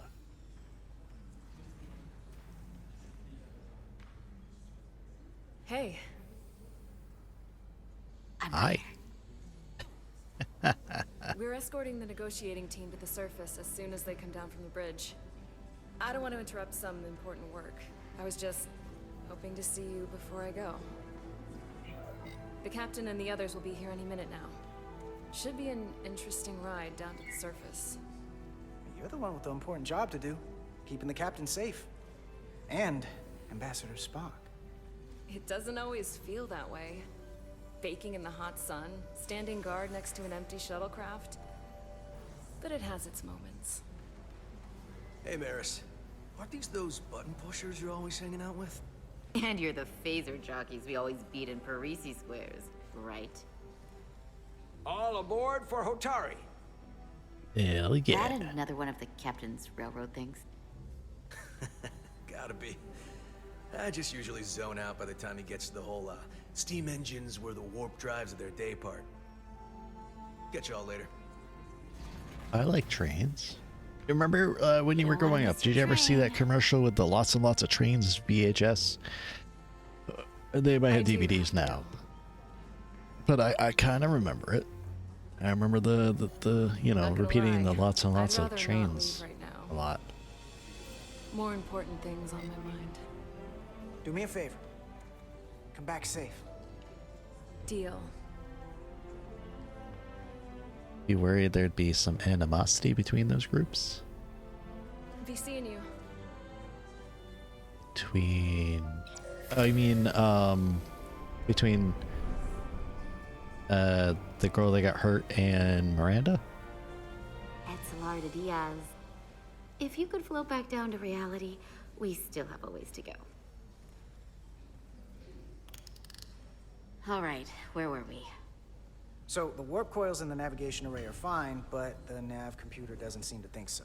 I'm out of ideas short of field stripping the shuttle from bow to stern. You wanna take this out of the shuttle and throw it on the bench? Oh, real hands-on maintenance. I like it. Okay, the nav computer is patched into the ship. The ship's computer can double-check our work. When If they the call shuttle's them nav button computer's pushers. putting out false data, we'll know it. I mean, it's Let's run kind of through the true, shuttle's to be log. honest. Running now. Ooh. Hey. Same. Warp field inversion and a cascade failure. However, the Resolute computer doesn't show the same subspace variance. We're in the same conditions that the shuttle was in when it failed. Why wouldn't the ship's computer get a matching result?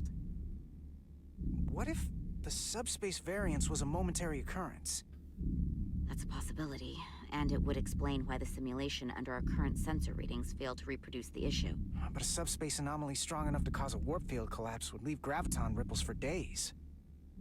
Graviton. Let's run with the momentary I remember subspace those. variance theory for now. Roll forward to the shuttle's attempt to re-engage the warp drive. We need the conditions of space around the shuttle at the moment of warp failure. Resuming simulation.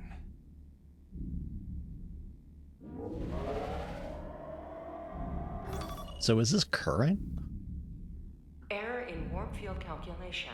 Cochrane formula variables are out of range. That right there. Take the shuttle sensor data from that moment. Computer, why did the warp field calculation fail?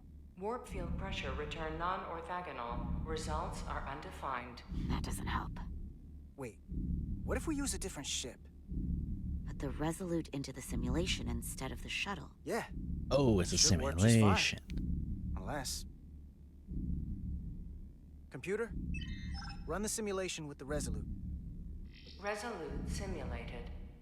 Computer, give me manual control on the warp power. Static field intensity, warp 1.1. 1.2.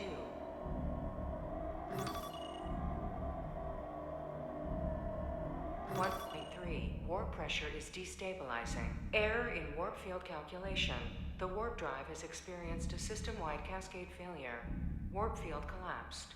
Subspace variance is out of tolerance. Cochrane formula results are undefined.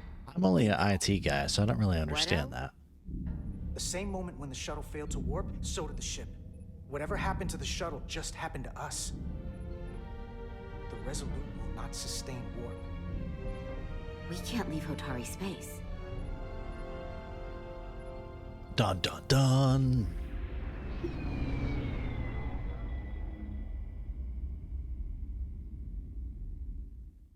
Their ship looks like a railgun. Roll credits. End of episode 1. That would be a good cliffhanger, actually. At least for an episode thing.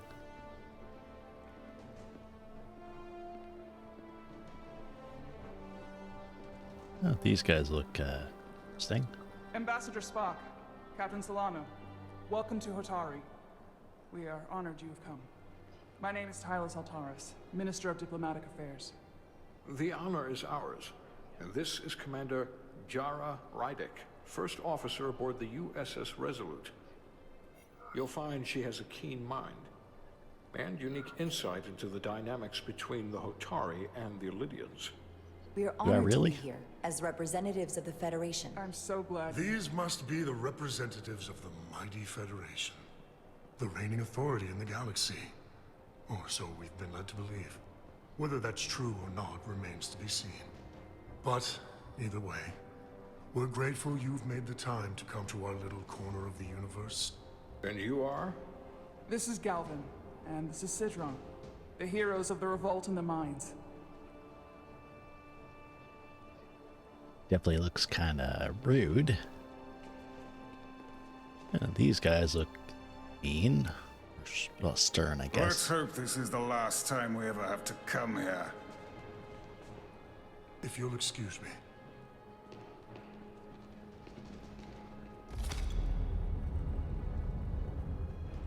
I think we're about to begin. Well, they seem like pompous assholes, that's for sure.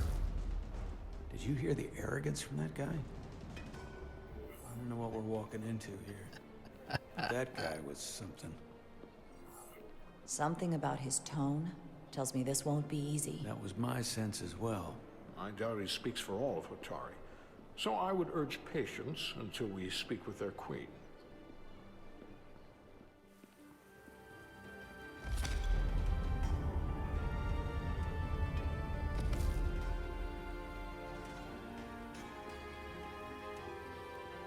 Oh, they have a queen. Interesting.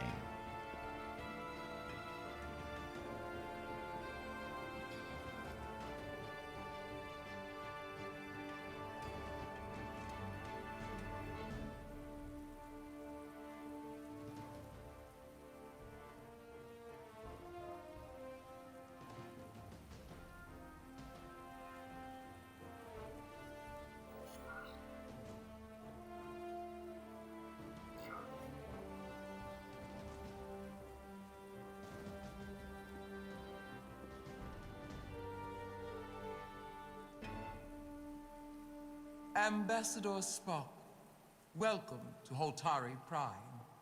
The honor is mine, Your Majesty.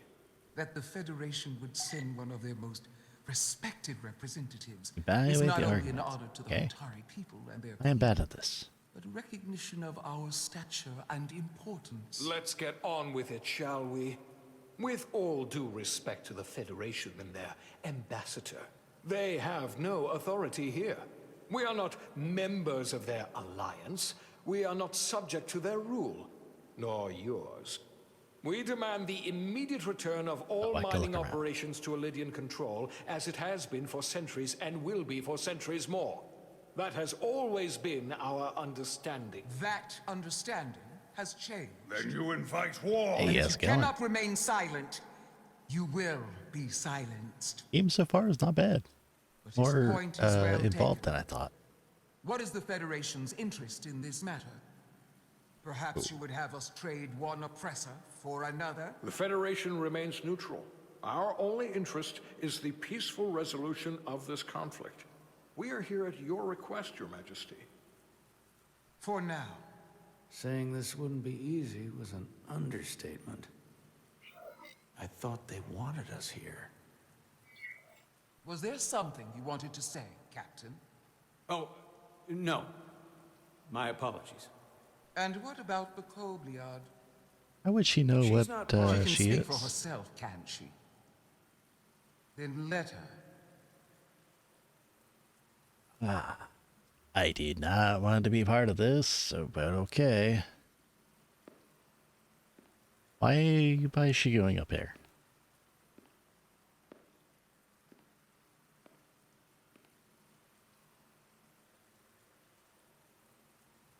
Now then, what is your name?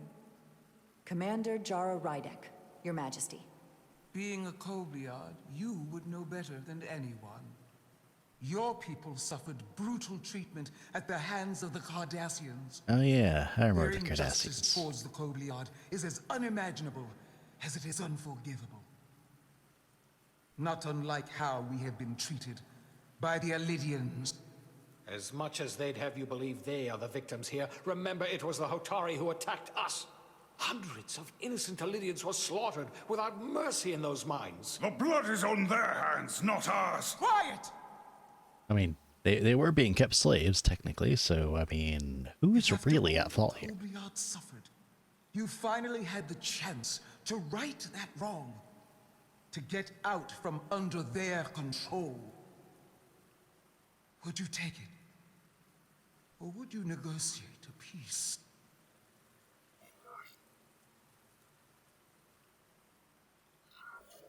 I can't speculate on something that never happened, Your Majesty. Sadly, that opportunity never came for the Kobliad. No, it did not. I believe there was the We'd be war, wise to so learn from their example, before we too find ourselves this was after the Dominion War, extinction. I think. The Federation is the most powerful, most advanced alliance in the galaxy. It's widely known we have an abundance of dilithium in our mines. And it's in your interest to secure a steady supply. Your Majesty, if I may. Ambassador Spock would have us believe you're here as a neutral party in the interest of peace. So why are you really here? I want the truth, not your Federation rhetoric. As Ambassador Spock has said, we've come seeking a peaceful resolution to this conflict, and have no interest in your dilithium. I'm not nearly as naive as you must think. The Federation has done business with the Illydians for decades, which makes me question your motives. What they haven't said, but cannot deny, is a simple truth. The dilithium trade would not and will no longer exist without Illydian involvement. There's other sources, though. For the benefit of everyone, especially the Hotari. We've given them warp technology. We've let them share in the profits. We've made their lives infinitely better than before dilithium was discovered. All of that goes away if the Federation turns a blind eye to their treachery. That is enough of your lies! The Hotari are quite capable of running the mines. We've done so for centuries. So tell me, who deserves control of the dilithium trade and the mines on town? Wait, I'm already choosing? Oh, Who oh should no. the Federation recognize? Uh, The Hotari or the Illydians? I did not want to actually do this choice already, but Only be one or the other, not both. okay, Hotari. If Why I not? have to choose only one, then it would have to be the Hotari. Well said. I did not think I would be making a choice right Just away. and wise Federation make any other choice. This is an outrage. The Federation has lost all credibility. The mines are ours. Lydia will not be deterred. We will take back our mines by any means necessary. Then you will see more blood spilled. I am more than willing to address your concerns, Your Majesty. Yours as well, Representative. But I suggest we could have a more productive conversation with a smaller group. Perhaps only the most essential representatives.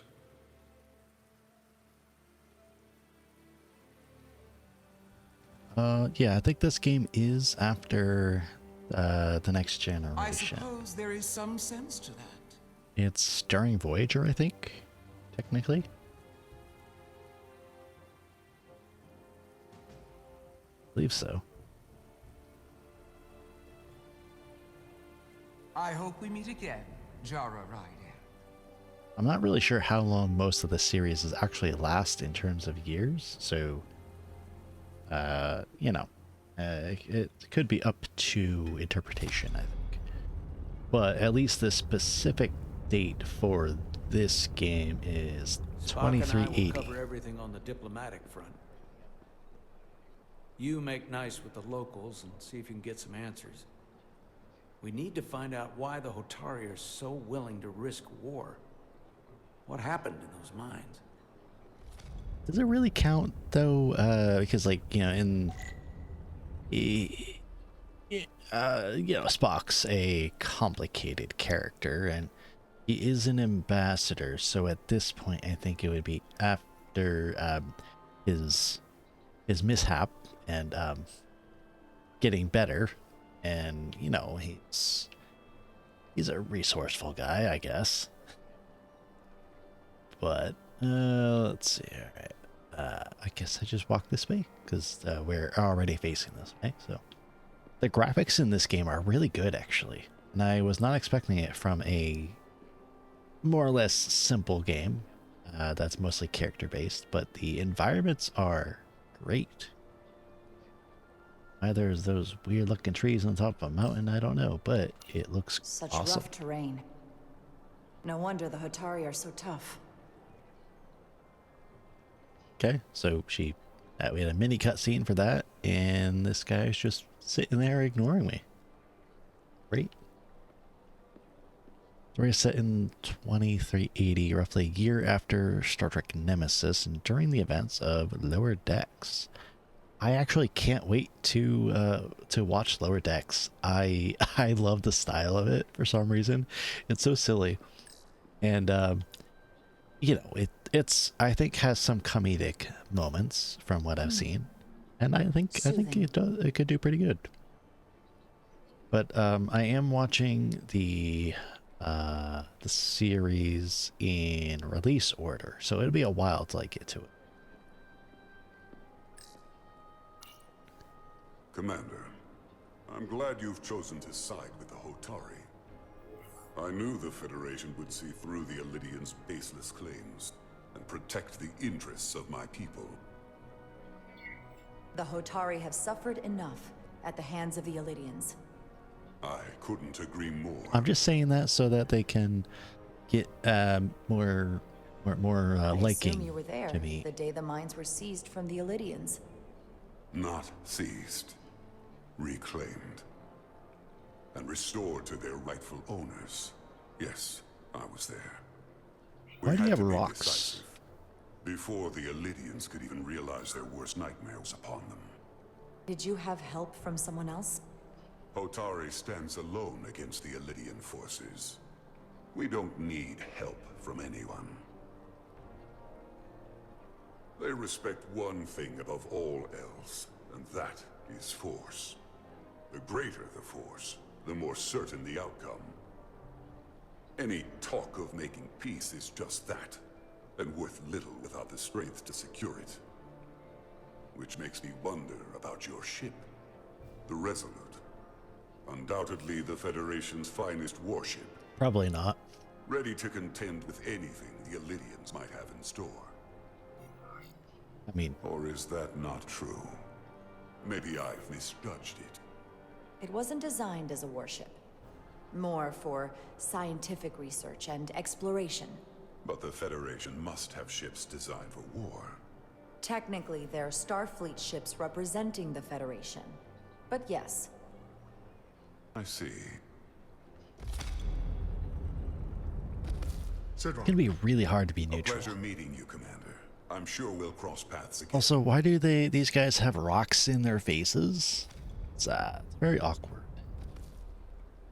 Must also make punching them a very bad idea. These guys. Commander Girls? Rydek? The girls have less To see the stone. Federation supporting my people. I'm afraid of what might happen without your help. I'm glad to hear it. I just hope you're not the only one who feels that way. I apologize for that. These are unusual times, to say the least. Much is changing. I saw you speaking with Sidron, our national hero. I'm curious, what did he say? He seems to be of the opinion that negotiating for peace is a waste of time. Because force is the only blunt instrument he understands. He's a miner, not a diplomat. For the first time in our history, the Hotari have the upper hand. We see ourselves as strong instead of downtrodden. New voices have risen up. Old voices shouted down. Galvin and Sidron have become national heroes. Now they have the Queen's ear. Better or worse, depending on your perspective. I get the sense you don't exactly trust them. I don't trust their instincts, which are leading us to war. My fear has been that the Elydians will launch an attack and crush us. You've seen their starship, no doubt. They could have retaken the mines whenever they wanted to, but it never happened. And as strange as this may sound, I'd almost say they're afraid. I just don't know what they're afraid of. It's still the same bluster and bravado you would expect from them. But it has no teeth. Like they're afraid of what might happen. Do you think it has something to do with the ion storm? Right now, it's stronger than ever, isn't it? It's entirely possible. I'm not a scientist, but I do know the storm has knocked out all kinds of systems. So maybe the Elydians weren't willing to risk their ships, given all the interference.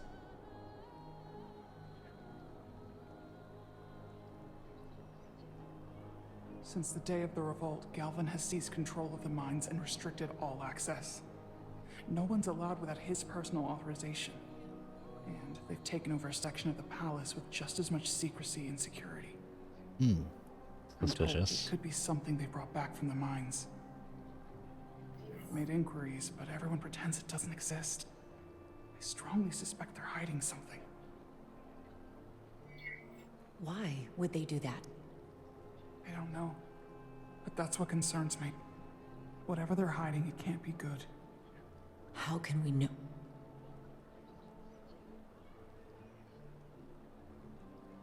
I'd better see what's happening. Well, that can't be good. Do you think you can find out what they're hiding? I need to see proof of something before I can make my case to the Federation. I can try, but even if I found it, I might not know what to make of it. Take this. You can use it to capture whatever you find, and then send it to me. Do I just carry those around everywhere? Thank you. I will let you know what I find. And I look forward to our meeting again.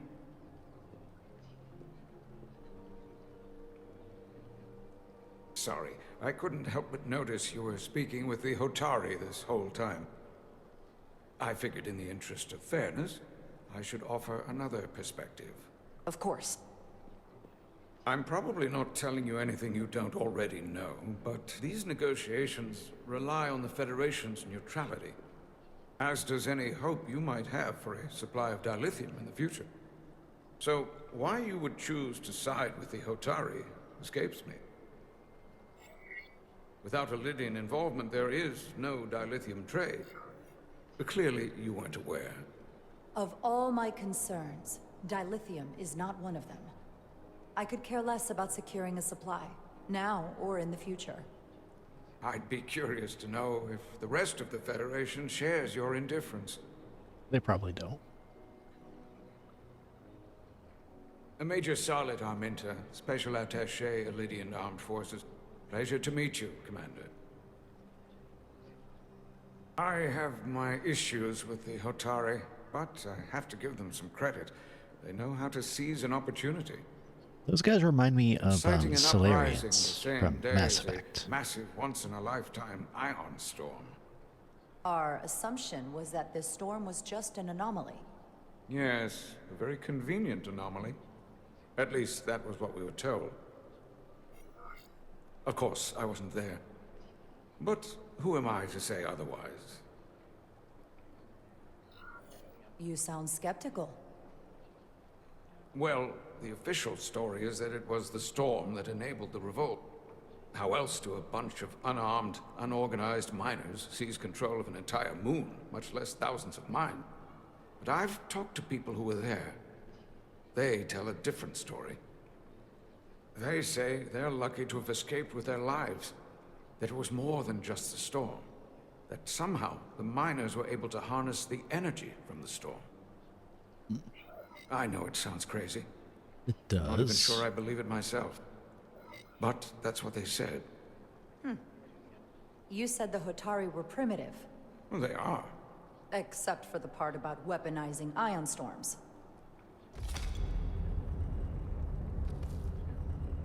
If you'll excuse me, Commander Ryder. You know what? I would expect this guy to be more angry about siding with the Hotari. But, he seems at least like he has a good head on his shoulders.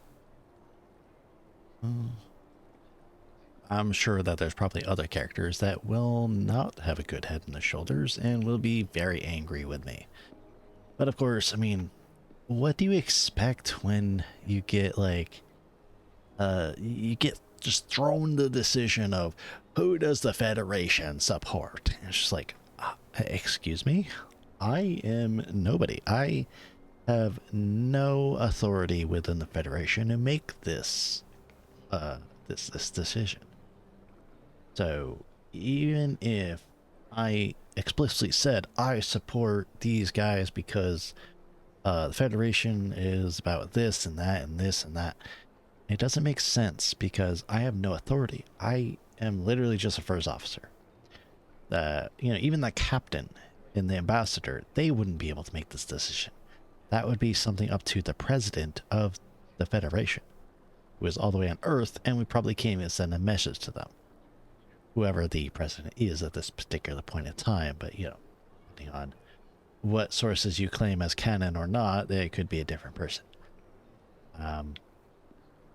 So, yes, it probably is a conspiracy, to be honest. But, it is quite odd that the primitive / backwards Otari were able to overthrow the technically and all but named slave owners of the other guys, which I keep forgetting of. I keep thinking Elysian, but I don't. That is the case.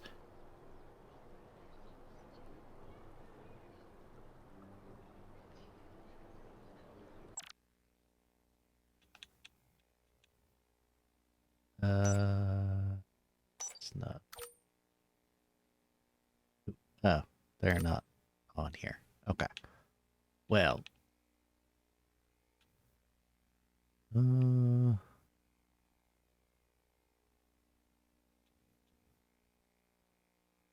Anyways. Yeah, so it is pretty suspicious. So they probably had something in the mind that allowed them to weaponize the Ion Storm and yada yada, but also these guys are just kind of pompous assholes. What happened? The Hotari refused to concede anything, so the Elysians, stormed that's out. it.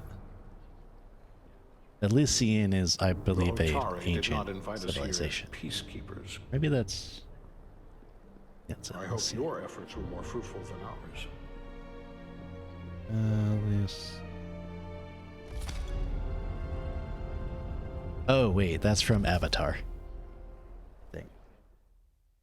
No. What, the Warcraft? Gravitational harmonics failing to resolve. Warp bubble stability degrading. Increase output to maximum.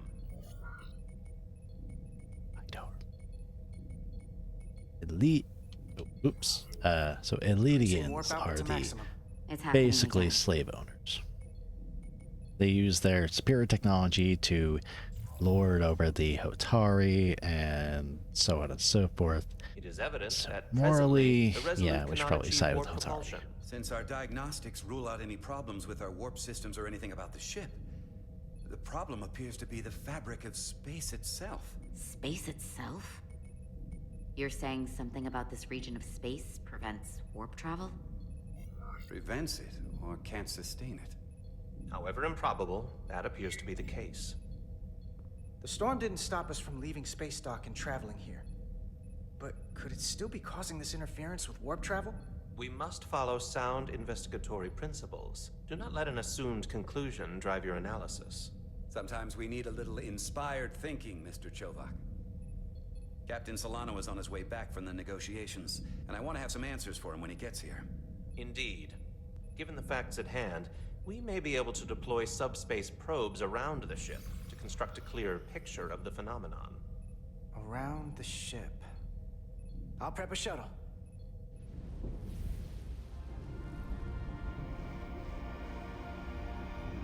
I love the tiny shuttles. They're so cute.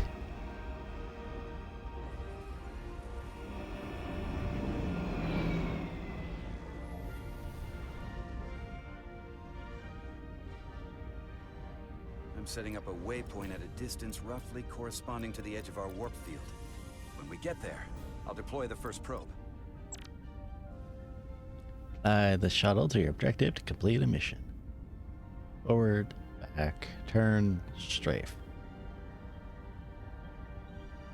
Storm will push your shuttle around. Stay focused to maintain your course. Onyx Storm will fill your path with dangerous hazards. Green lightning will damage your shuttle. Taking damage 3 times will fail the mission. You can fly through the rings created by the storm if you pilot carefully. Follow the lit path to reach the next waypoint. Navigation computer displays information about the area around you. Exclamation mark indicates storm hazard. That symbol there indicates an asteroid. Got it. Okay, so we're gonna avoid that. Yeah, look around.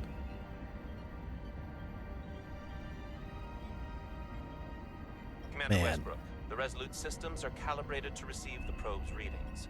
We are standing by to reproduce the warp field collapse after the first probe is deployed. Thank you, Mr. Chovak.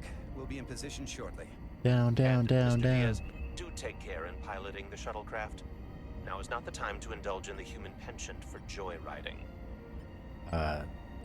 I'm trying not to die. Chovak probably isn't such a fun guy to work for, huh? Nah, Lieutenant Commander Chovak's not so bad. You know, once you get used to him. And, I've learned a lot working under him. I have a feeling I'm going to have to work harder to be a political animal like you. With this new first officer coming aboard. Trying to keep going straight is like very difficult in this dang thing. I don't know what's causing it, but I keep my nose keeps drifting towards a specific location, and it's rather annoying. This is far enough.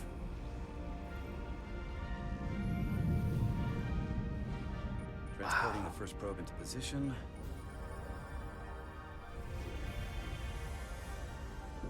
Man, that's cool. Westbrook here. The first probe is deployed. Understood. We are reading it. We are about to replay the The simulation. transporter's drunk. I love it. It's like my car. My car is super tiny. I'm just not getting any traction with her. Commander Rydek. She rejected my plan to use a deflector pulse against the storm surge. She didn't listen to me when you were out on the hull and I was trying to make it safer for you. I'm not saying there's anything wrong with the new XO.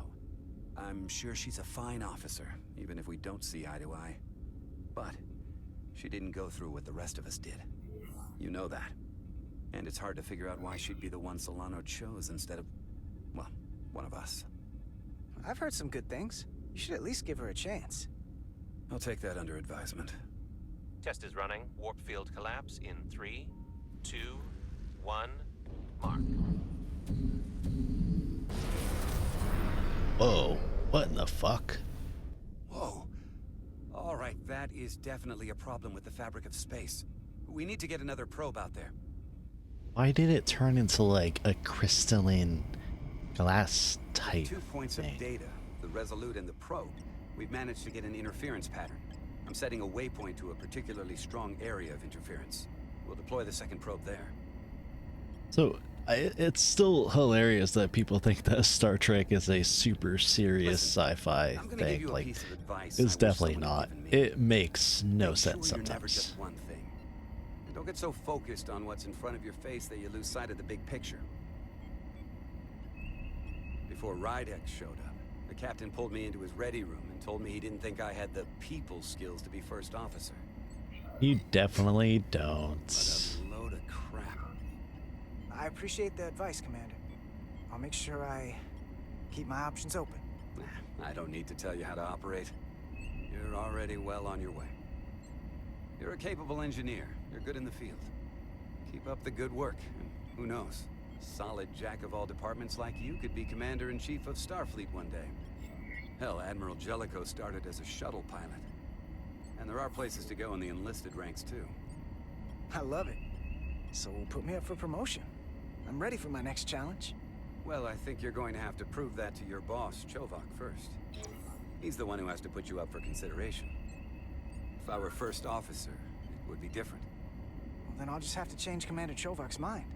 I'll work hard and better, and he won't be able to ignore it. You've got grit. I'll give you that.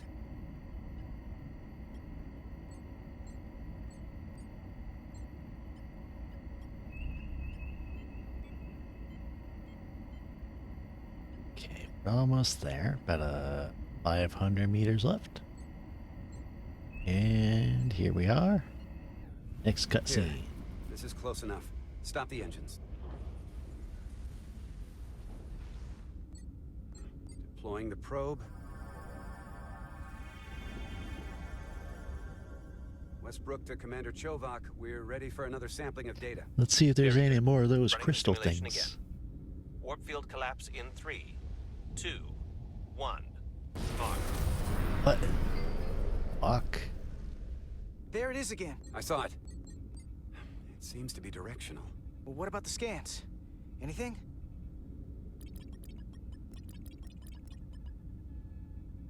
Here's the readings in relation to our local space. We've got the Resolute, Otari Prime, and the probes. All this interference is overloading the sensor buffers. We're gonna have to triangulate the sensors manually. Okay. Oh, there's a probe here. There's. Oh, I have to locate interference. Ah, well, there's some.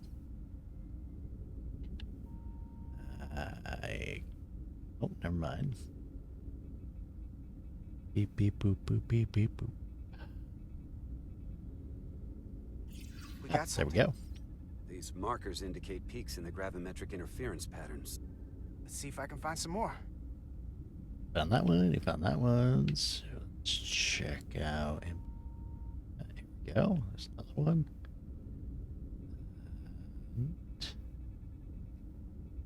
Zoom, zoom, zoom. I already looked over there.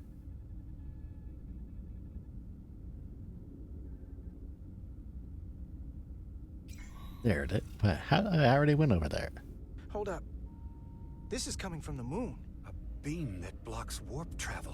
Aimed right at us. Someone is doing this intentionally. I don't know how they're doing it. This is like nothing I've ever seen. Why would they be doing this? We came here to help these people. And now we're getting hit by some warp-killing weapon? Now, look here. It's current readings of the ion storm. These concentrations. They line up with the interference pattern. The storm and this beam, they're coming from the same place. Carter, whatever petty local conflict brought us here, it's just a small part of something much bigger. Maybe I should have chose the other guys, because it seems like the Hotari are not being totally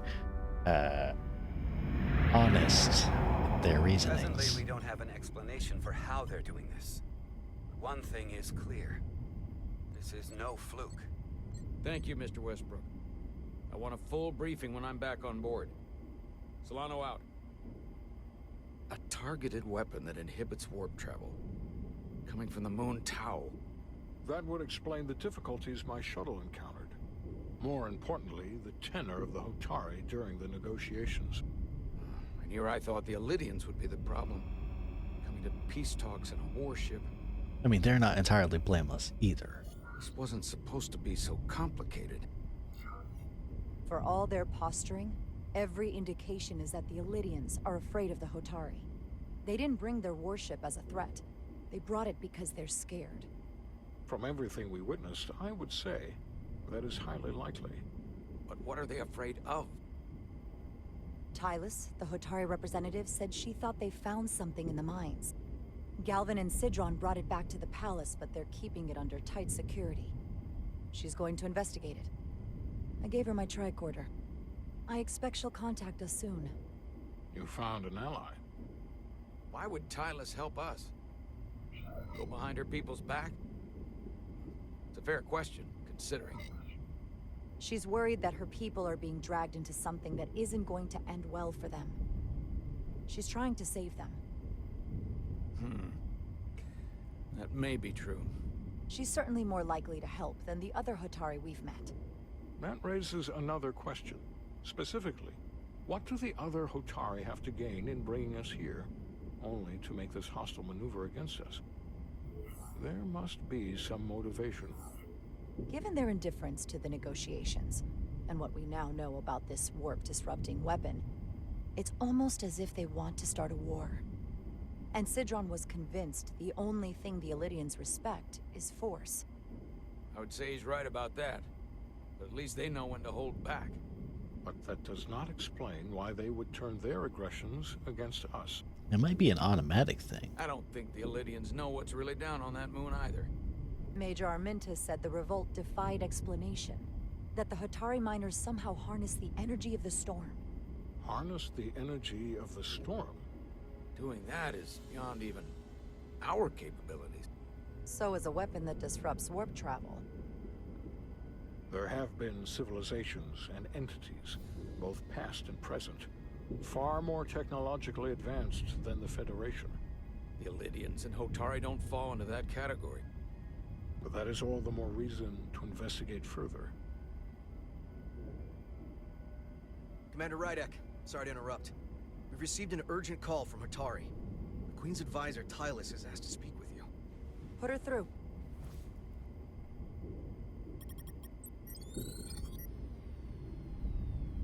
Galvin and Citron are still with the Queen. I've enlisted help to gain access to the room they have under guard. I don't have much time. I'm not supposed to leave my post. It's only for a moment. I so appreciate your help.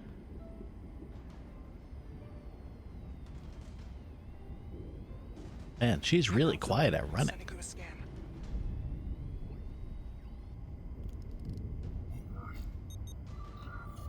Got it. Tylus, if we needed to gain access to the mines on Tau, is that something you could help us with? I suppose it wouldn't be easy, but I have to go. Tylus. Can we reconnect? Sorry, Captain. We've lost all contact. We can only hope she escaped without harm. It was hard to tell.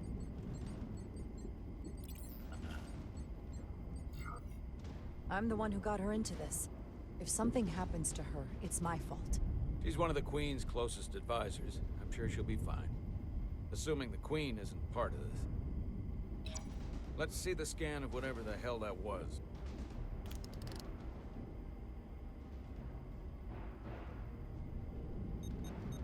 Tylus suspects this came from the mines on Tau. It appears to be of ancient origin, but the markings are unfamiliar. We can run a full analysis when we get back to the Resolute. But if this came from the mines, then it might be the key to how they got the upper hand. Maybe that's against why the that crystal thing was on the Then we desk have of to the go into the Sarge. mines. The Federation would not allow that. We were, after all, sent here to be a neutral party in a peace negotiation. However, we could Reminds me demonstrate of that Hotari have acted in bad Thessalons. faith, which would enable us to investigate the mines on Tau with full justification. But of course, we would need conclusive proof before taking action. Thalassians? Otherwise, it could put us in a difficult position. Thasians. No. Oh. Whatever this artifact is may be proof enough. At least to satisfy the Federation. No, not that. Especially if we can show the Hotari are controlling the warp disruption. And targeting the Resolute. We may have a better understanding once we analyze the device. But a mission to the mines, covert or otherwise, is not out of the question. And I will handle the Federation. Tholians, that's it. The Tholians are like made of crystals. As I was telling Carter, I want all the data I can get on this warp problem. And the negotiating team's shuttle has been recording data all the way back from Hotari. Even better than our probes. So pull the sensor and engine ISOs from the Melville when it sets down. Will do. Thasians are I'll the join you in Chovak down in psychic engineering beings to that I run talked another about earlier. analysis after the briefing.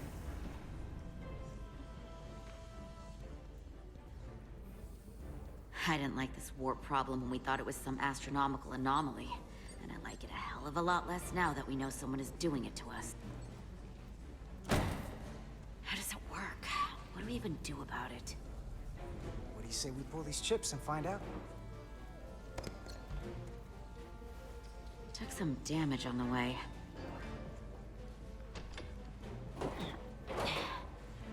That ionic interference scored the hull plating. Might be some micro welds.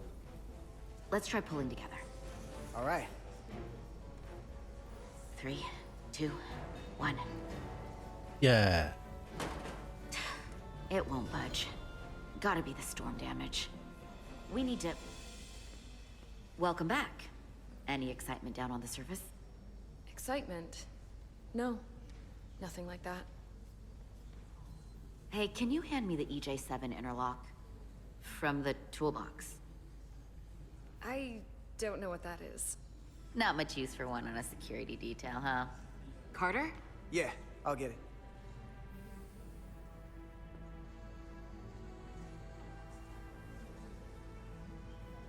Well, I guess it...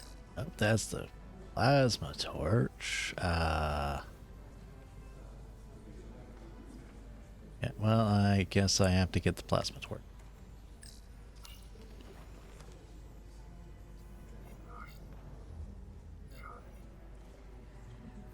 I grabbed the wrong one, I think. Even though it's the only option there. I'll apply pressure while you decouple the panel. Wait, was I supposed to grab the plasma torch? Man, I don't remember.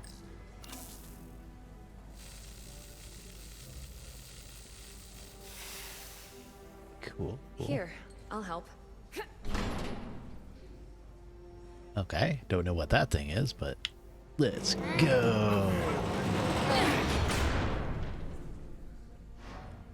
We've got this.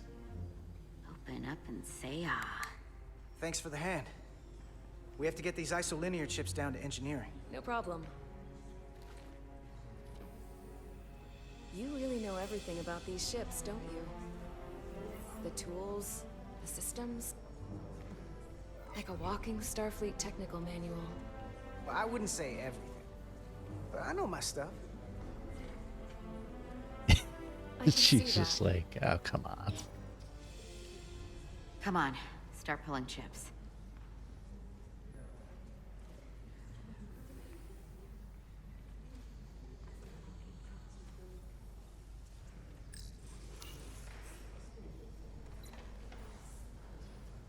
Oh, colorful.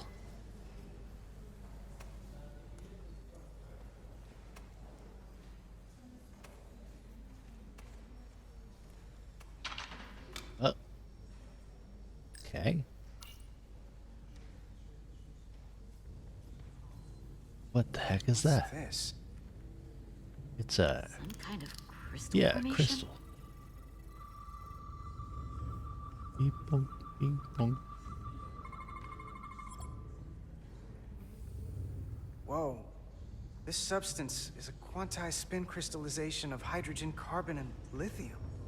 It's emitting tetrametric pulses at an interval of 3.8422 seconds. Quantized crystallization isn't natural. I mean, it's only theoretical as a means to engineer matter on a subatomic level. We probably shouldn't be near What's that. it doing in there?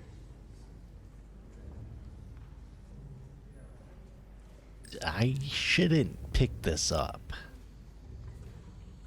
Especially Wait. not with my hand. Regulation 364, subsection 9. What?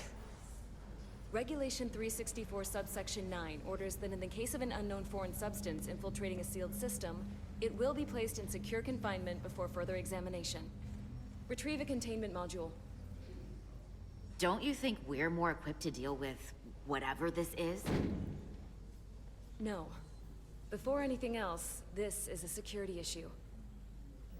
You don't even know what this is. Which is why we need to study it. Once it's contained. Well, if it's not natural, then someone might have put it there. It could be a tracking device. Some kind of sabotage. Or even a bomb.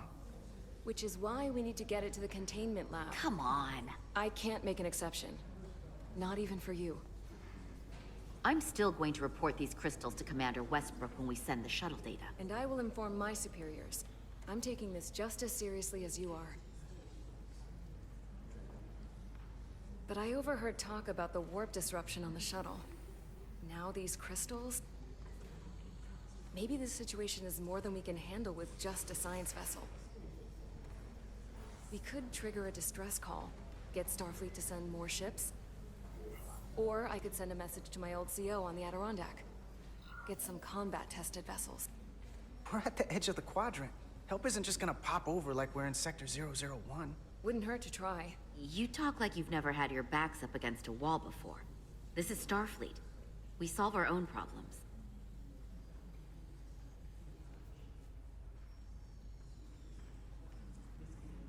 Okay, Yeah, I stand think back. touching a thing that is not natural is probably a bad thing. So I'm kind of glad that she stepped in before the character Get this could to the containment reach it. lab.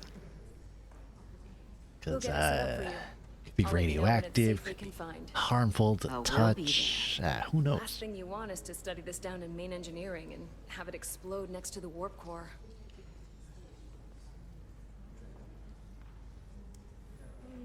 Oh, I Almost wasn't forgot. expecting that. Can't have that. See, I wanted her to lead with the kiss. I didn't want For a to do second, I it thought she'd before. gone cold on you. Like she might have changed her mind. But I guess this whole situation has her spooked. Maybe she knows more than us? Or it's because this is all happening so fast? Of course she's taking it seriously, but that's her job. When she's on duty, she's got to be on the lookout for danger. Yeah, but talking about sending a distress call on her own? That's going too far. She was probably just thinking out loud. I'm sure she'll come to her senses. This mission has enough complications stacking up. Yeah, this We'll get mission through just got complicated. You, me, and Miranda too. Commander Rydek was able to work behind the scenes during the negotiations and made contact with a representative from the Hotari delegation named Tylus. She mentioned an unusual artifact of unknown origin being held under tight security within the Hotari Palace, which she believes came from the mines on Tau. Now, this artifact might have a connection to the revolt, to the storm, and to the warp disruption we now know has been targeted at the Resolute. Commander Rydek, if you want to take it from here. Of course. Tylus managed to infiltrate the heavily guarded location within the palace and sent us these scans using my tricorder. It appears to be some sort of control panel, possibly connected to the warp disruption weapon originating on Tau. Of particular interest is this symbol, which we couldn't identify the origin of. The Federation database has records from a vast number of civilizations. If anyone from Starfleet has come across this before, the system should recognize it. Cross-referencing with Federation records.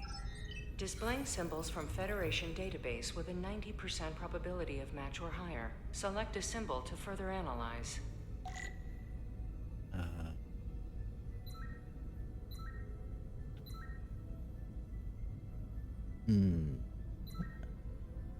No.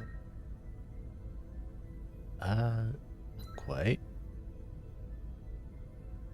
Okay. That's a marker from Dead Space. Close enough, anyways. Nope. That's kind of similar.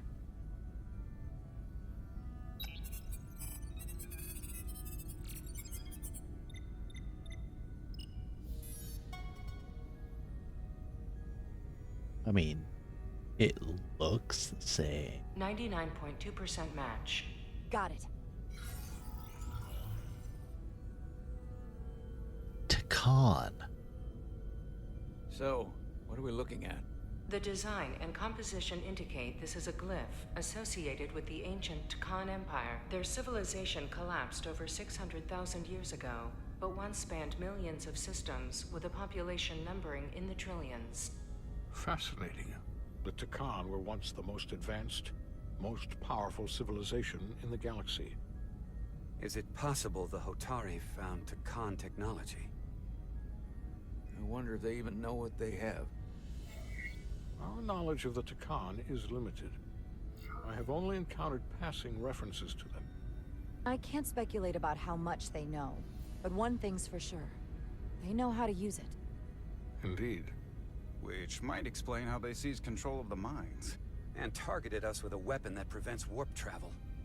Computer, what is the last recorded discovery of other Takan artifacts? On Stardate 41386.4, The USS Enterprise D, under the command of Captain Jean-Luc Picard, discovered a Takan outpost in the Delphi Ardu system. According to the mission summary, an unbreakable energy-draining field was deployed against the Enterprise and a Ferengi ship. The Enterprise was only able to escape after negotiating their release with an entity known as Portal 6-3, Guardian of the Takan Empire. Unbreakable energy draining field. It starts to make sense. What else is there? There's a lot here. Let's take it piece by piece. Select the aspect you wish to learn more about.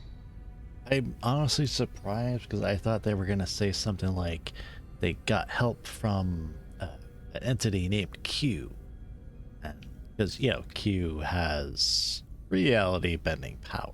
Someone from the Takan Empire is actually still around. Or at least was, 16 years ago. Computer, what other information do you have on Portal 6-3, Guardian of the Takan Empire? The entity known as Portal 6-3 is of an unknown nature. A biped humanoid, he was unaware that the Takan Empire no longer existed at the time of the encounter. He was able to control the crystal-based technology of the Takan outpost through apparent telepathic means. It was by his choice that the Enterprise was released from the energy-draining field after Commander William T. Riker of the Away Team argued on behalf of both Starfleet and the Ferengi. Telepathic control of their technology. As I have said, they were the most advanced civilization in the galaxy.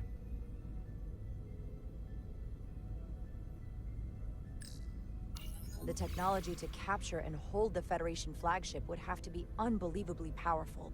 Computer, what else can you tell us about the energy-draining field the Takan used? The Enterprise D was unable to break free on its own. The precise nature of the technology was never fully understood. Only that the crystalline technology used was beyond the comprehension of then-current Starfleet science. The engineering team found a quantized spin crystal formation in the shuttle you took to Hotari. They registered tetrametric radiation coming from it. We have Takan technology on board right now? We might. I'll run a full analysis in the containment lab.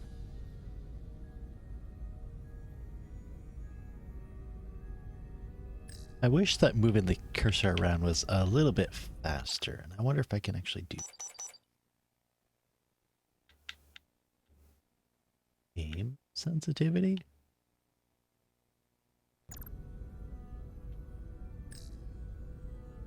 That's not really that much faster, I don't think. Or if I go down. That didn't do that either. Alright, I'll put it back that way, maybe. What if it's camera sensitivity?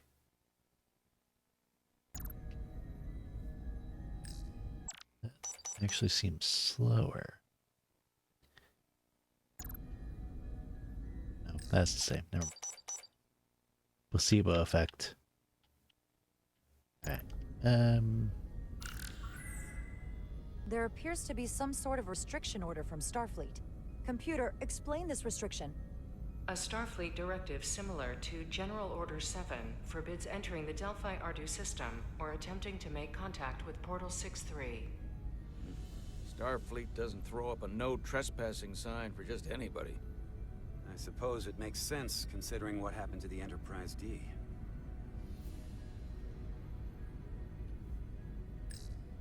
What sort of planet is Delphi Ardu 4? Delphi Ardu 4 is an M-class planet, a barren rocky world with little to no vegetation and frequent ion storms. The giant crystals that grow there absorb energy, but it is not understood how they do so. The entire Delphi Ardu system, consisting of 11 planets, was considered completely uninhabited until the encounter with Portal 6-3. Frequent ion storms. That can't just be a coincidence. The Elydians should have crushed the revolt. But if the Hotari have Takan technology and can control it, I see why they're willing to negotiate peace. For all we know, this could be just the beginning. And we're up against something greater than we can imagine. For now, it's probably best we don't let on how much we know. Play our cards close to the vest. Smart. I agree. Then when the time is right, we can confront them. Diplomatically, of course. Right. We've been able to triangulate the source of the ionic interference and warp disruption to a specific mine on Tau. Engineering used the latest data from your shuttle to pinpoint its origin. There. So we know where to look. We need to know what's down there. What the Hotari are hiding, to better understand what we're up against. And to neutralize it if we can. Captain, embarking on a mission to the Hotari moon would not be viewed favorably by either side. However, given the circumstances, we are entirely within our rights to defend ourselves. I just want to make sure this doesn't blow up in our faces. Which is why I'm thinking of sending Commander Rydek on a covert mission to Tau. Assuming you're up to the task. It would require absolute secrecy. And obviously, it's not without risk. Do I feel pressured when presented with these choices? Kind of. Forgive me, Captain. I don't know what but happens if the time runs out. I'd be lying if I said otherwise. But right now, it's mission critical. As a choice happens. We need to know what's there. Of course. I'm hoping Tylus can accompany you. The priority is to avoid detection. It's a calculated risk. The last thing we need is to get caught and then blamed for violating our neutrality and aggravating an already tense situation. We can't afford any mistakes, which is why I've chosen you.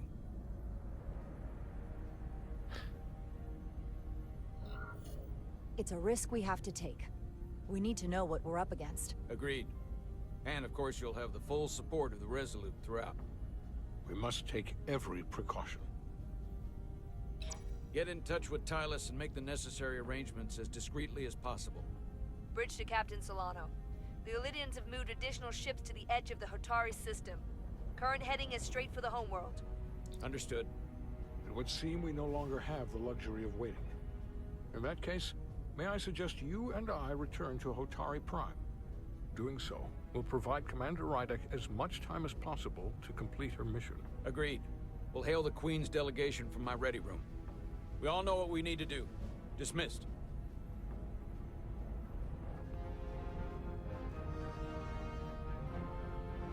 Yeah, I mean, there's a little bit of pressure with the time limit and stuff. But I guess it doesn't actually do anything if the timer runs out for dialogue, maybe? Petty Officers Diaz and Edsolar, where is the crystal formation that you found in the shuttle?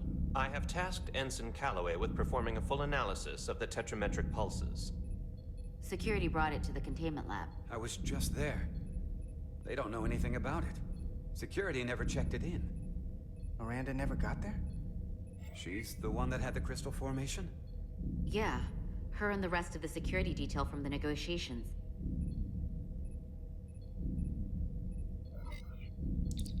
Diaz, Tamaris.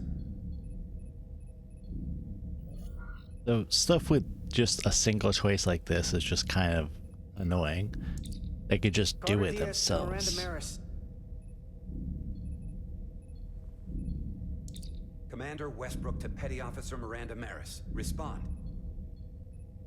Something's not right. She's still on the ship. She has to be. Computer, locate Petty Officer Miranda Maris. Petty Officer Miranda Maris is in the isolinear storage array on Deck 5. Uh-oh. I'll go find her. Good. It would be funny if he was like... I am sure if he Mr. said that, Diaz yeah. can attend to this on his own.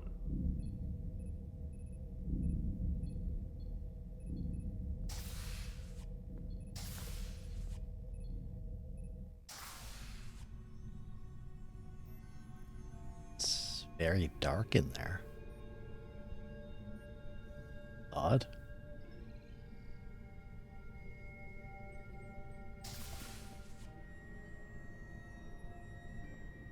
Yes, very ominous. I guess we, examine things? Someone improperly pulled these isolinear chips.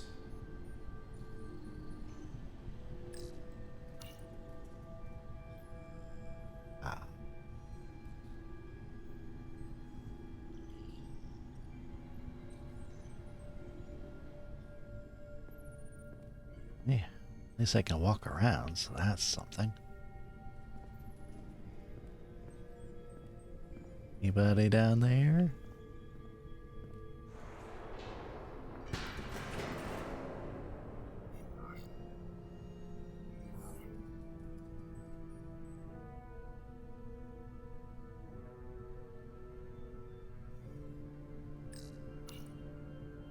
Yeah, I don't think calling out is a good idea.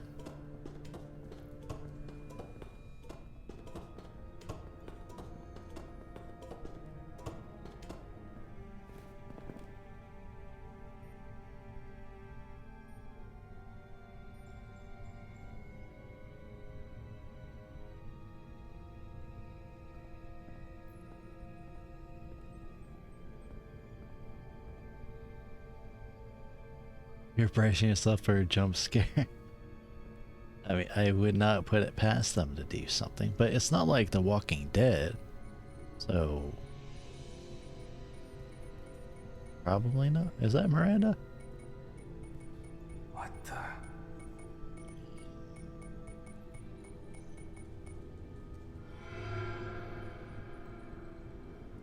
Oh, it's just you. I'm busy right now. Why don't you come back later? I called you on the comm badge. Twice. Commander Westbrook, too. Why didn't you answer? Oh, I guess I was just caught up in my work. Except that's not your job, But sweetie. I'm through here, so I can't stay and chat. I have other things to do. Sorry you came all this way for nothing. What exactly were you doing in here? I saw you accessing files. Copying them onto that. This is secure data. It's really not my place to talk about it. Look, I appreciate that you came to check on me, but I'm fine. I don't like this. You worry too much. We're on a starship. I'm worried because you're acting strange. I don't know what it is you're really doing in here, but Commander Westbrook said the crystals you took never made it to the containment lab. Will you drop it? I don't like being interrogated, Carter. Hey, wait up!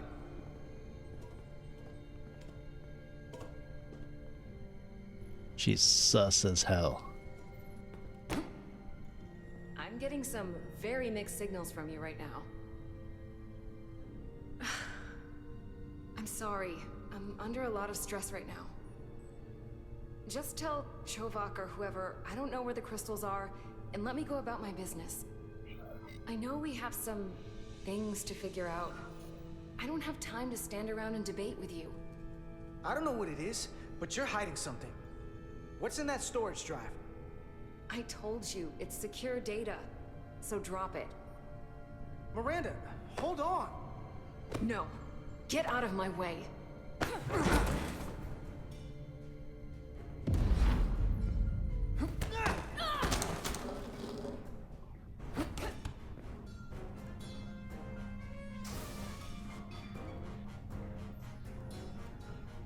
So I see you found each other.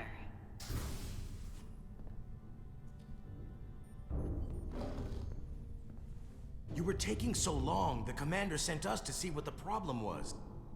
Diaz, you were sent here with specific orders, and fighting your crewmate wasn't one of them. What the hell is going on here? Let's just let them explain. I'd like to hear that, because I know what it looks like. Ask her! She was doing something with this. Copying all kinds of data. This drive is unauthorized. There are ISOs all over the floor.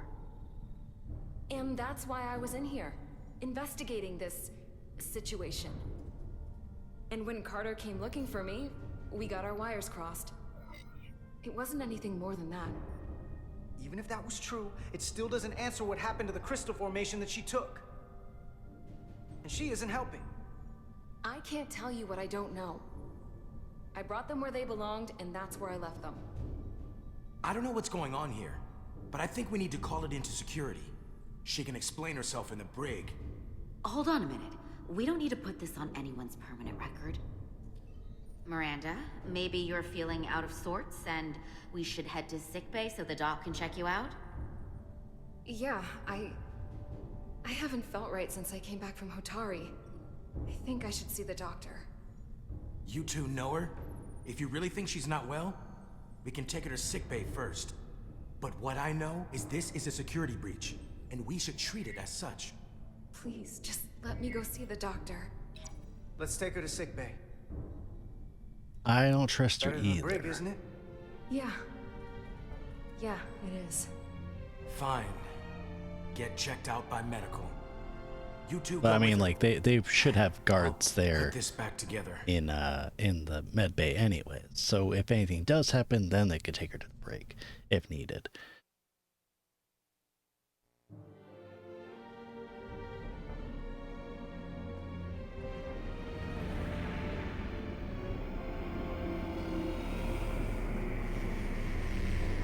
But also, she did suddenly make the decision to come on the ship way at the beginning of the game. So that's kind of suspicious.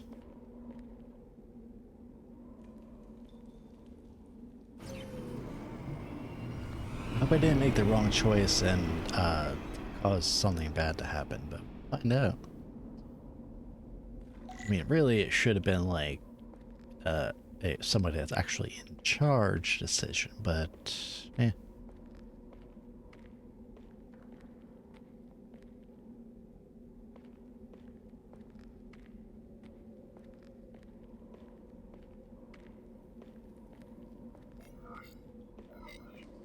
Rydick here.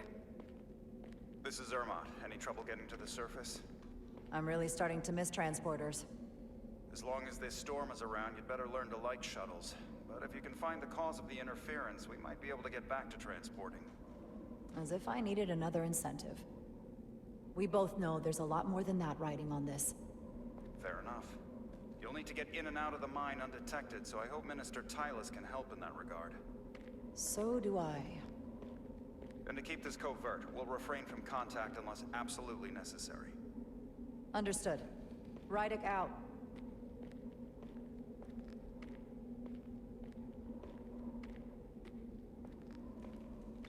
One thing I like about these types of games is that there's always a lot of choices, so you can do something different on the next playthrough, for example. Or you can be like me and usually choose the same choices because you tend to like have habits on how you do things. Unless it's something like whatchamacallit? Gameplay or achievement related thing. There probably is achievements. The ionic interference is coming from underground. I should find a safer way down there. I think we already knew that it was coming from underground. Alright, so we got a couple different ways we could go. Oh, well, that's... I can't go that way anyways. I was gonna say, what happens if I jump down there? But there's no jumping. Oh, I can run. That's probably not a great idea. In a rocky place like this, I could probably fall and kill myself or something. Alright, let's jump down. Okay, so I can only go down if there's a story reason to do that.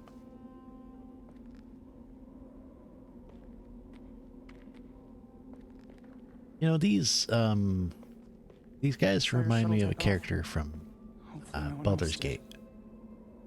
It's good to see you. Even under these unfortunate circumstances. When you called to give us a scan, it sounded like they caught you. I was worried you'd been hurt. It was nothing I couldn't handle. Lead the way. I'll fill you in on what we've learned about the situation. Follow me.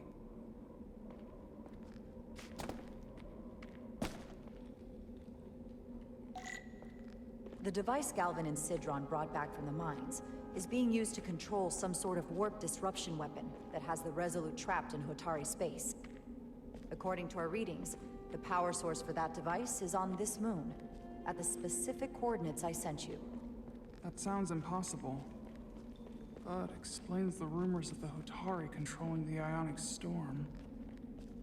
We strongly suspect the device was created by an ancient empire known as the Takan. The Takan? Once the most powerful civilization in the galaxy, but they've been gone for over 600,000 years. It's hard to believe there's something like that on Tau. Which is why I need proof. If we find hard evidence that Galvin and his allies are hiding dangerous Takan technology, I can convince the Federation to let us intervene. Understood. We're almost there. These people actually kind of remind me of one of the characters from Star Wars Fallen Jedi, the big muscle lady with the dual saber thing. The one that I cut off her hand or something like that. Don't remember her name. Like Ninth Sister, I think it was. That's the mine? I fought her on a Off giant 614 North, tree. Subdivision 20. It's enormous. Just one of the thousands across Tau. The pride of Hotari. How do we get inside? The structure that circles the mine has entry points for transporting equipment into the lower levels.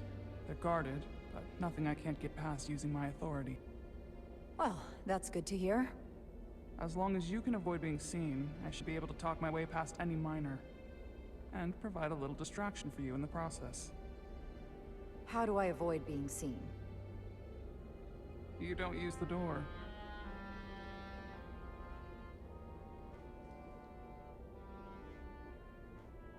How dare you! Don't you know who I am?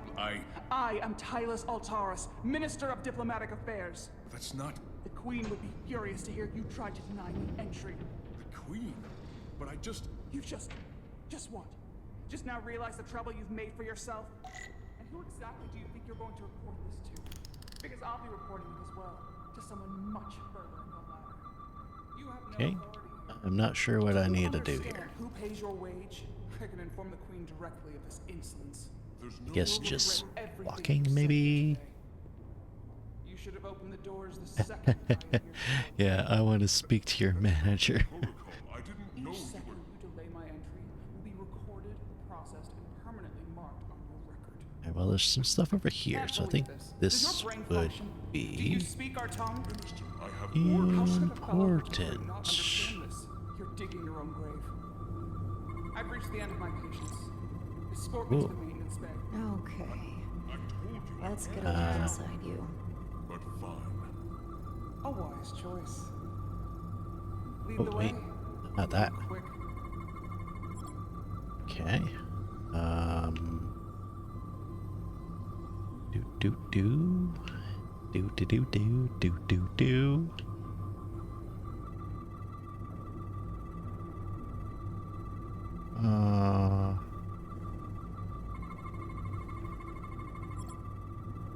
EM field prevents matter from going through. Okay. Okay, cool. Full system access. Let's see if I can just... Oh, is this Bingo. what I needed to go to? Because there's... Never mind. I guess that would be a drop to my death. And thus the end of the game.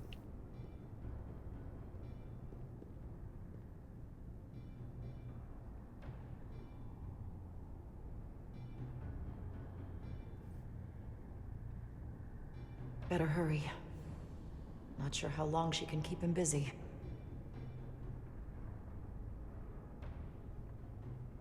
Okay, so...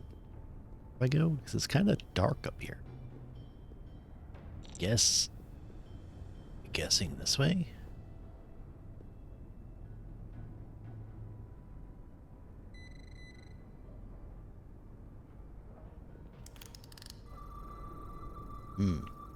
I heard it beep. Oh. Something in here is keeping that door closed. Beep, beep. Beep, beep, beep.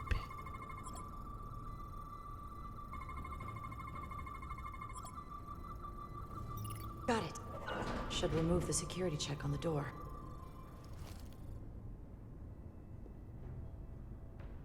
Well, was that what I needed?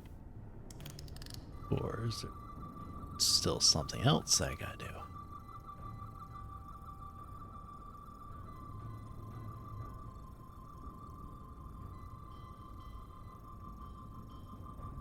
I mean, it seems like there's something here that I gotta do, but I don't think so.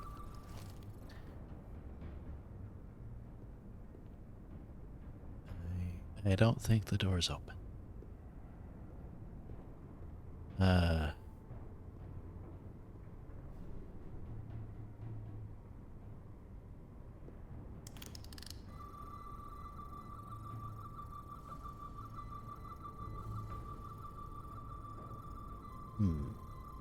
Or anything else?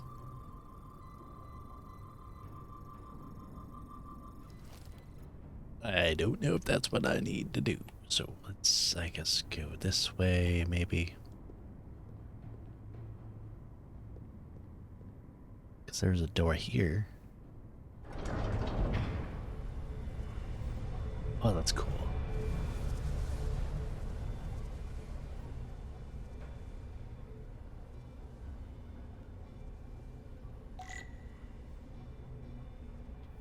Okay, so it's nothing over there. I think I gotta go down that way.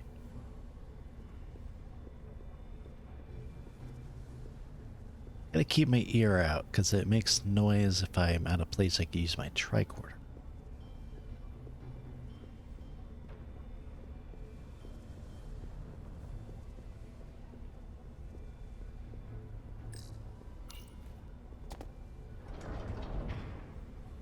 I didn't come here to educate an imbecile on royal protocol. Of course not, Minister.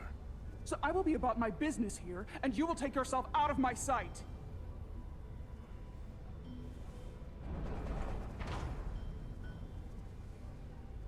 There you are. You really let that guy have it. It worked, didn't it? I'm used to having to throw my weight around. Hard to get anyone to listen to you otherwise. I'm impressed. I didn't know you had it in you. There's a lot you don't know about me. Underestimate me at your peril. The catwalks were booby-trapped. Galvin and Sidron have gone to great lengths to keep out the uninvited. Well, we're inside. Where do you want to start? The ionic interference is coming from below us.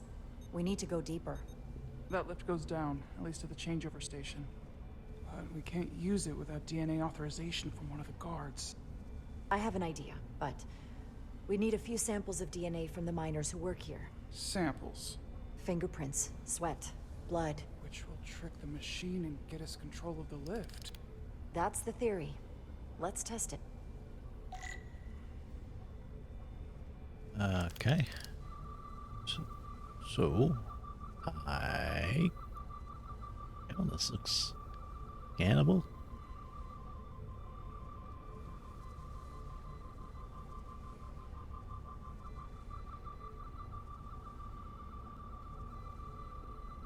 Where do I scan? Do do do do.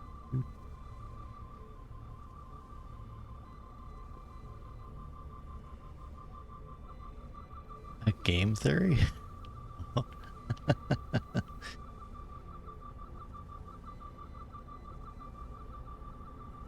I'll be honest, I don't actually know what the game wants me to scan. Is something over here? Whoa. What's in all these containers? These contain mining supplies, tools, energy packs for machinery. Shouldn't mining supplies be inside the mines? It is troubling. If the workers here aren't mining...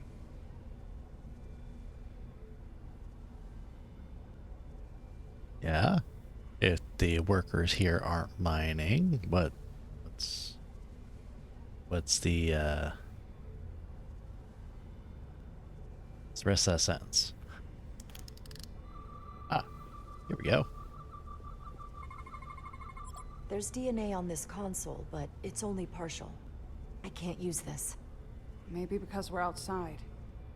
The weather out here could dilute any DNA samples. What about inside that structure? That's where the workers spend most of their time. Good idea. Okay. Well, I'm guessing probably something else. Wow, that is a lot of DNA. I should look for the most concentrated spots. Huh? DNA? Where? Is it on the floor? Is it everywhere? Also the fact that, like, yeah, the black light. I was like, oh god, what if the tricorder is like a black light? I can use this.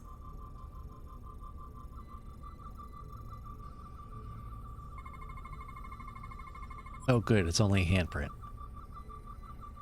Residual oil deposits reveal a distinctive pattern of ridges and valleys consistent with a fingerprint belonging to a Hotari male, approximately 36 cycles in age. Okay. That's a stable DNA sample. It's only partial, but a few more should do it. Okay, so I'm guessing this area is done. Almost looks like coffee. Almost. I'll have some Ractigino when I get back to the ship.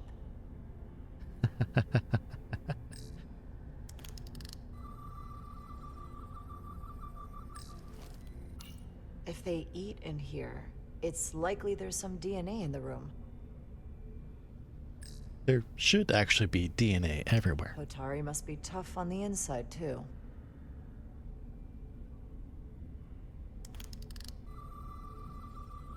I mean, theoretically, they should have, like, fingerprints everywhere. You know. Ooh, what's this?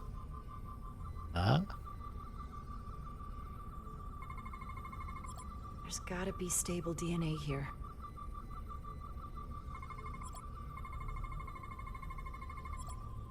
Saliva residue. Hotari's saliva is viscous to accommodate their harsh diet. Dental prints of a Hotari male 24 cycles in age.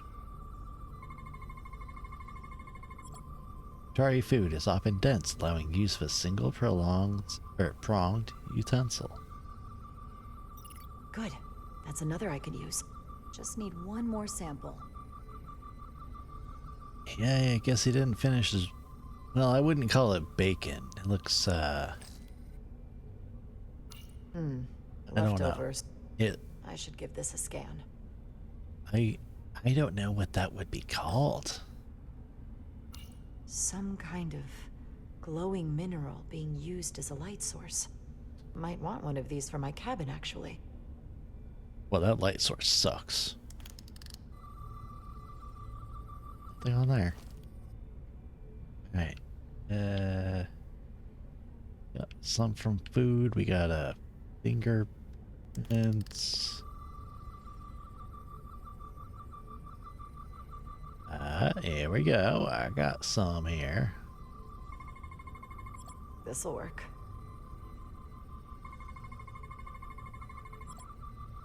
He didn't finish his Tootsie Roll. It does look like a Tootsie Roll, actually.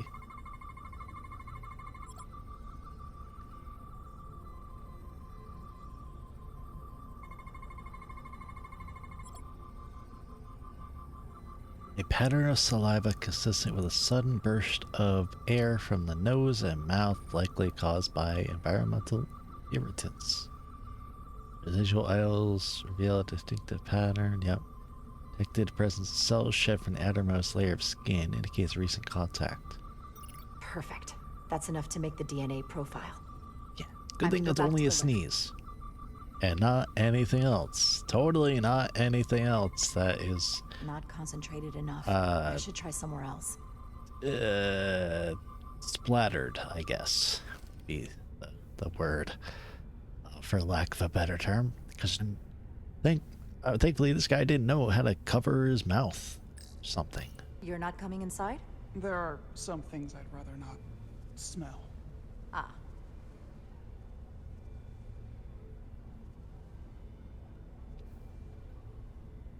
Okay, so where do I go? This way? Hygiene clearly isn't a priority down here. I see what Tylus meant about the smell. Ah. Okay. Weird. So, where do I go?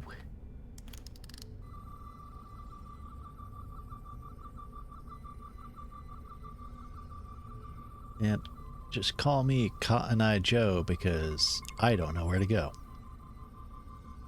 Mining pick. Primitive by Starfleet standards tool for excavating dilithium. Otari take advantage of their naturally high strength to break apart solid rock. Fascinating.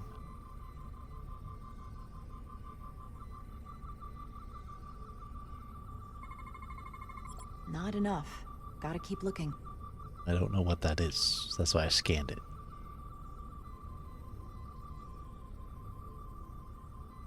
You know what's funny is that every time that my family had a get together, they always played the classic white guy party songs like Cotton Eye Joe,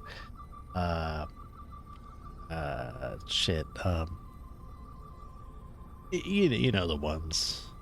All the classic dance songs that white people just can't get enough of. And they are bangers, so, you know. But then again, I am kind of biased. Boys are back in town? You know what? That's actually something I don't remember being played. It's not generally a dance song, so... It could be, I guess. Well, I'm not a DJ, so I don't know. Am I done here? Do I still need to scan something? It's hard to see in this area.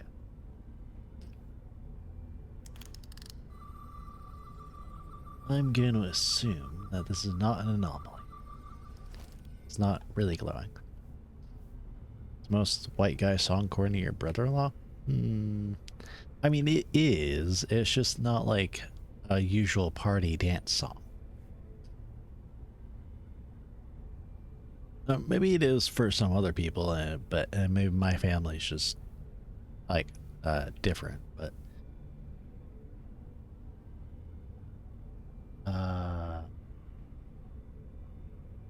there was this one that like everybody in my family loves listening to, and they do the dance like as if they know it by heart, which they probably do, to be honest.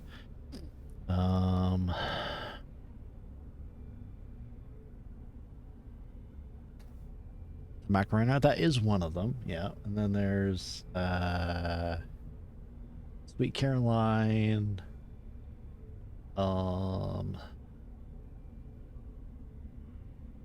Let's see.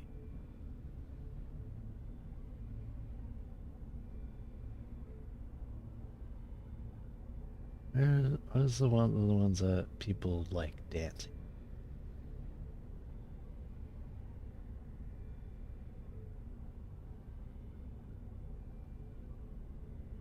I do remember.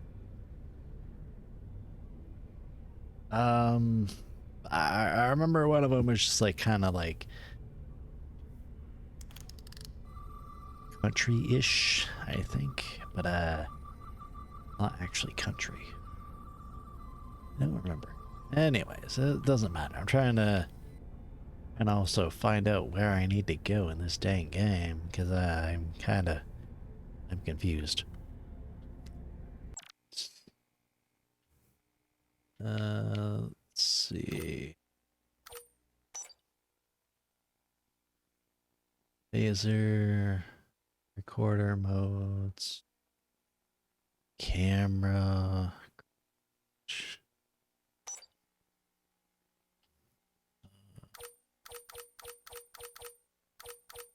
Oh, there's a stealth mode. Oh, that's probably bad.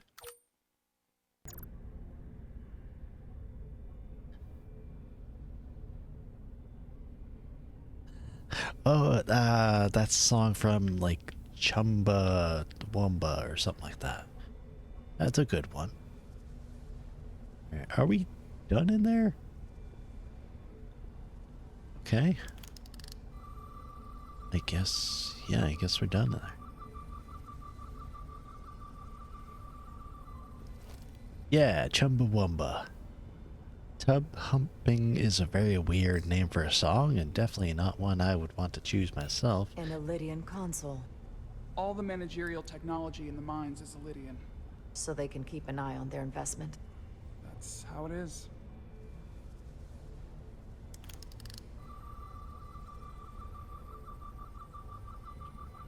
I guess there's nothing there.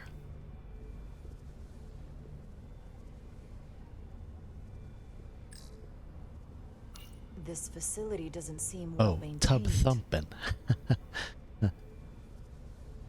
Two Princes by Spin Doctors? Yeah, I've definitely heard that.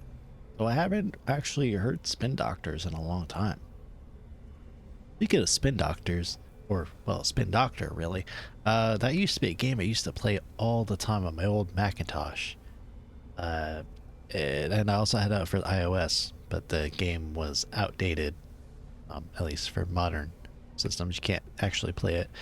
But it's basically a big screen, or a big grid of dots, and you play as a white stick, and you go between the dots, and you collect power-ups, you avoid enemies, things like that. You just go from one point to another point to go through the level. And I played that game hours, and it's so simple. It's a super simple game, but it was very addicting. I loved it, and I want to play it again, but I actually don't think I would be able to be honest. I am going to actually look that up because I want to play it. Theory proven. I'll get it started. I wonder if there's a modern one. They have to know that that game was popular, right? I think it was actually built into my computer.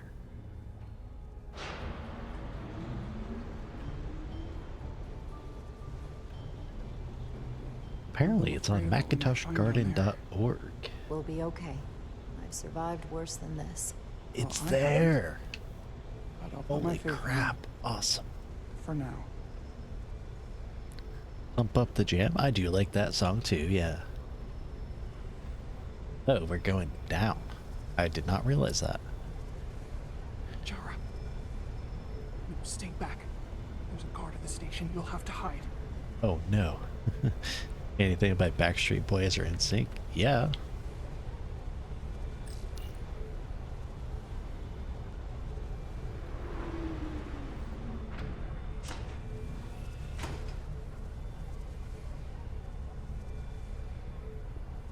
I wonder if I had chose to side with the Lydians. What are you doing here?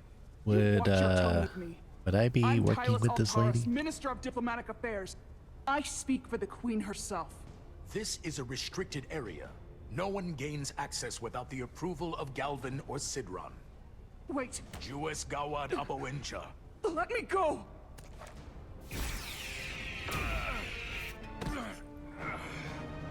Are you all right? I hope he's not dead. I don't know.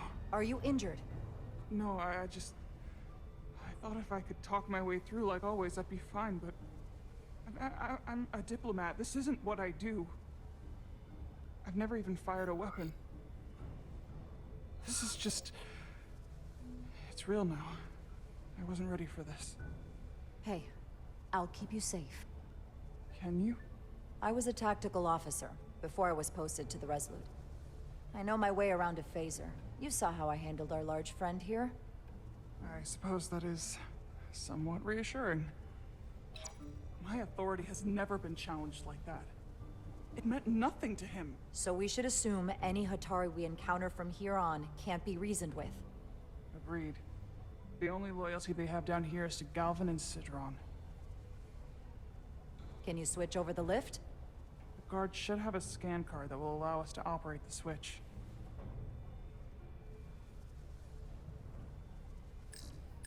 Key card? Got it.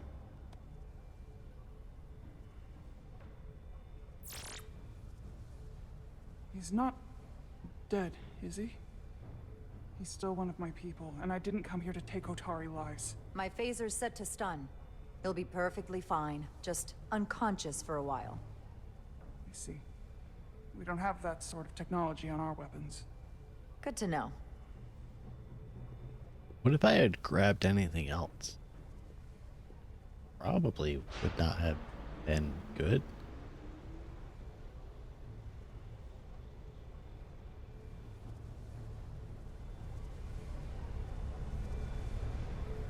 Do do do do do do do do do do do.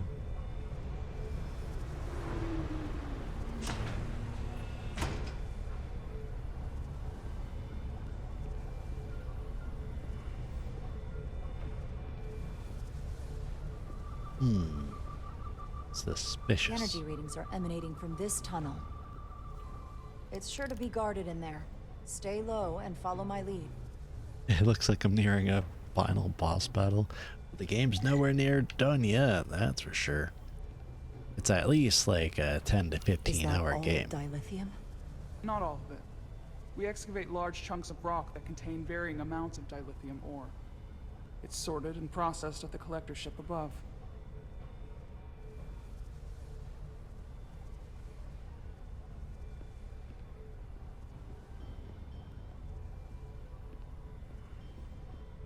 The Pillar of Rising Energy? Yeah, I mean, that's just like typical sci-fi, let's mine the entire Earth's core type stuff.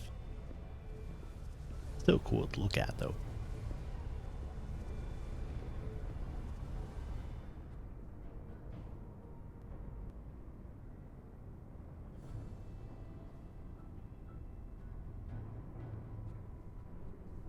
More guards.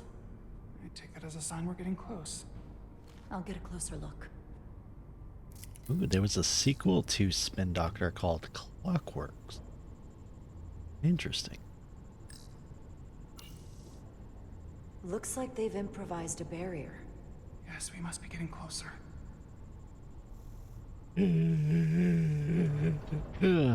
Excuse me.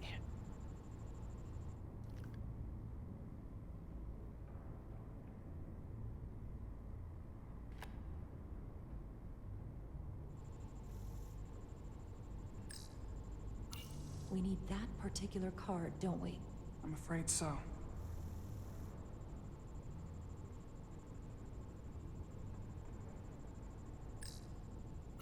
We don't have time to wait for them to finish whatever they're doing. We'll have to try to keep low and sneak past them.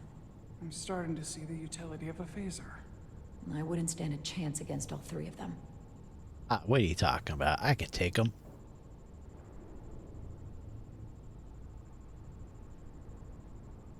Lots of he's gonna play a retro game. Can you open that door? Not without that scan card. Apparently, that's just the technology I don't like that they our got. options here. I have to get us that card so we can open the door. How? If they detect you, Galvin and Sidron's followers are clearly willing to kill to protect whatever's in this mine. Hey, I'm trained for this. I'll be fine. What should I do? Avoid being seen. Stick to the edge of the room and meet me at the door.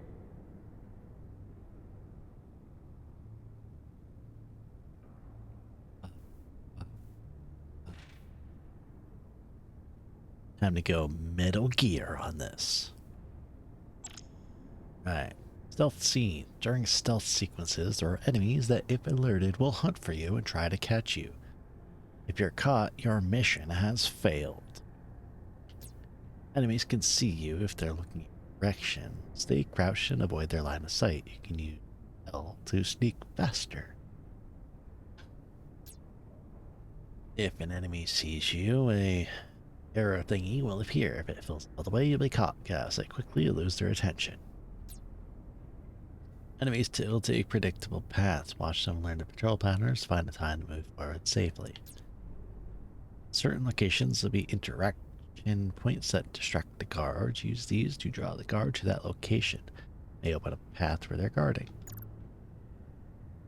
Stay crouched and out of sight. Well, I am bad at this kind of stuff, so...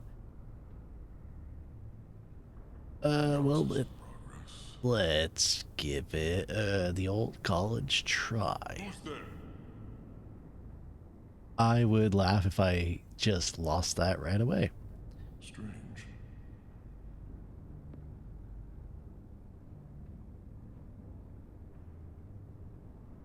Someone's here. I literally can't go over there.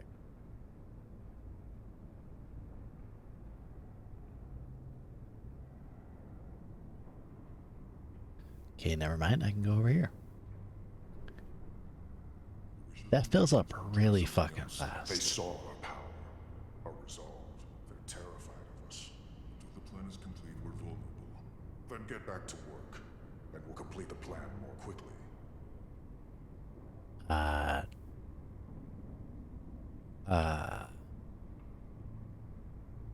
What if I can't do that? Okay, time to get back here then. Oh, I can do that. I need the target practice.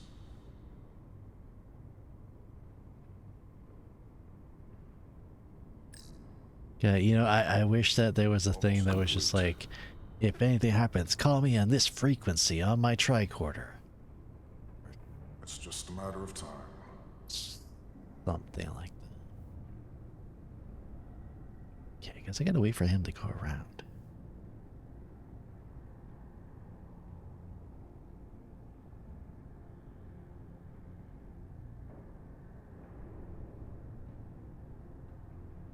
That was fast. This requires too many inputs. He's not paying attention. What was that? It was me. Boink. Now blow on the cartridge and put it back in.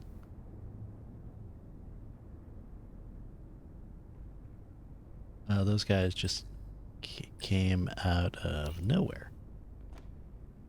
Boink. Oh, this is probably not where I need to go, but okay. I'd melt if I went through there. It's a miracle we're even here. Oh, shit. We've been waiting for so long. Patience, brother. We'll get our chance. It's inevitable after. That it is. Oh, here we go. I guess that was where I needed to go. It's really hard to see, though, being completely honest.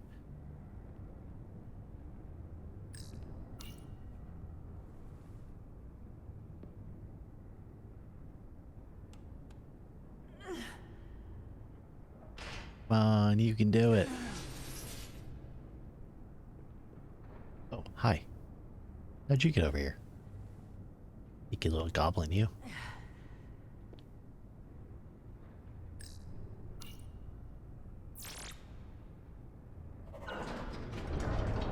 You would think that opening up the door there, it would probably have the entire place know that I'm here.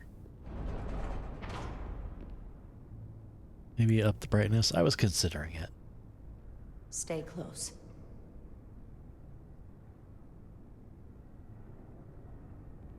Okay. Stop. It's like, What? Motion sensors. They'll trigger an alarm. We'll be found. Invisible to the naked eye. They could be anywhere. How will we get through? by looking at the holes in the ceiling.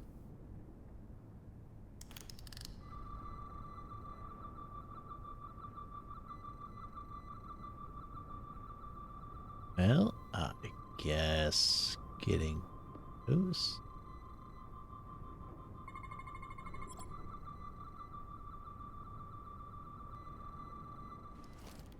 Well, I can see the lines, so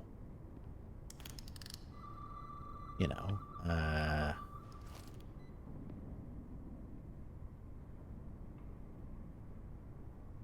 that way. Which way do I need to go?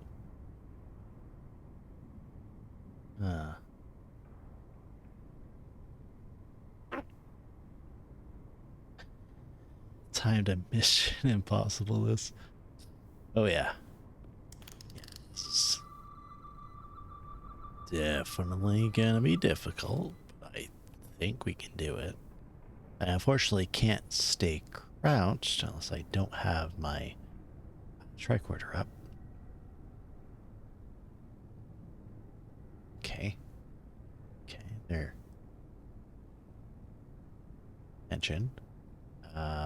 Looks like there's an open spot here. And here. My time playing as Sam Fisher has paid off.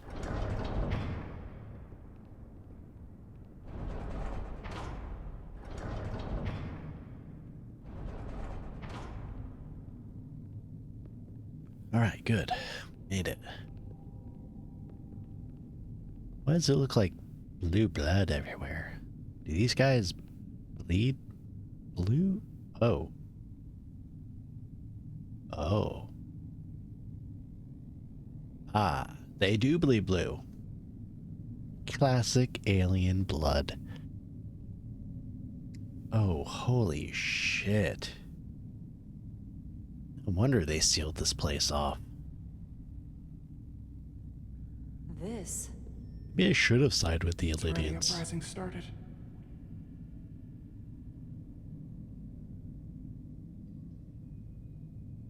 But then again, when you're being asked by the queen of the people that are being oppressed, you would probably answer in the affirmative instead of Otari don't do against this. their We people. defend ourselves, but we don't kill on this scale, this level of savagery. There's no such thing as a bloodless rebellion. Very I messy. don't know if we should keep going. So much death. We'll make sure they didn't die for nothing. But we Yeah, I want was put here on the could save spot the rest of by your the people. queen, no less. Okay. Okay. Whatever happened here, it made the Illidians abandon the mines. Let's find out what they're so scared of. I mean, I'm sure that a lot of people got kind of pressured into it because, like, for example, if I went to a peace treaty talk and, like, the leaders of, I don't know,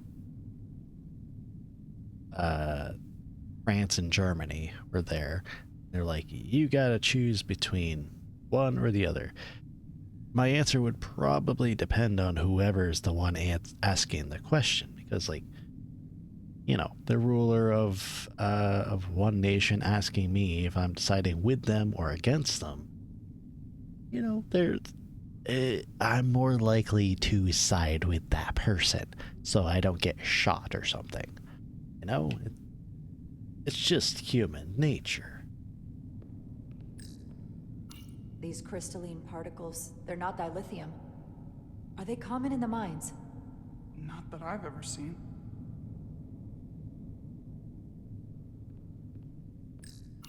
Is this the effects of an Illidian disruptor? Yes. Disruptors are cruel weapons. Well, I can't see it, but I'm kind of glad that I cannot. From the blast marks, it looks like the Illidians had far greater firepower.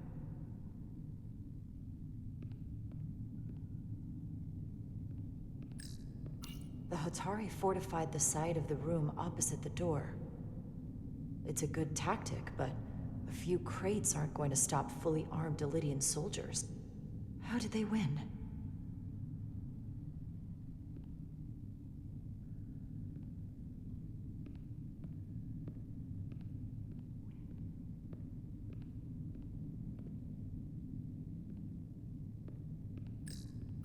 Footprints. Illidian boots. Running back the way we came.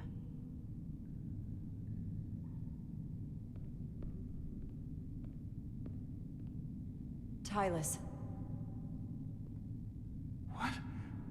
What kind of weapon did this? This is like nothing I've ever seen or heard of. My people don't have a weapon that does this. What else can you tell me?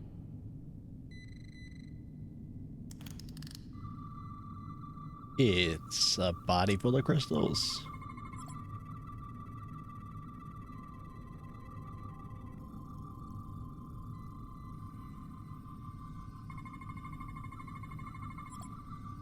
Lydian flesh. The crystals appear to have grown inside the flesh after initial penetration. The process ruptured several internal organs randomly. The process may not have been fatal instantly. That reminds me of a weapon in Warhammer 40k that the Dark Eldar have, where they're called splinter rifles, and they shoot like poisoned darts into their enemies. But they're like crystalline. Lydians have 4 hearts. All are stopped in the veins that feed them are clogged with quantized spin crystallation. Whatever that means.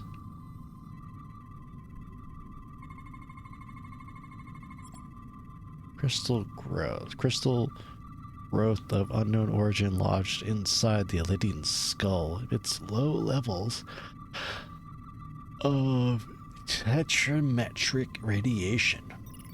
What an Whatever that awful way means. to die. Tetrametric. This must be why the Elydians are so afraid. Technology that surpasses their own, in the hands of the Hotari that they've lorded over for centuries. Where did this weapon come from? Well, the crystals are giving off tetrametric pulses. If I set my tricorder to search for that frequency, it'll lead us right to the source. Radiation is visible through your tricorder. Lead the way to scannable objects. 4 green lights on the left will fill to indicate the tricorder is facing a source of radiation. Okay. Why not just follow the... This makeshift barrier forced the Elydians to enter from the service corridor, creating a choke point. Quite the advanced tactic for a species that's never waged war.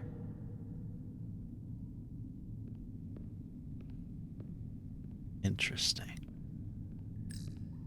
This Elydian tried to run. They didn't let him. You are correct. They did not. Alright, so I've got to look for radiation.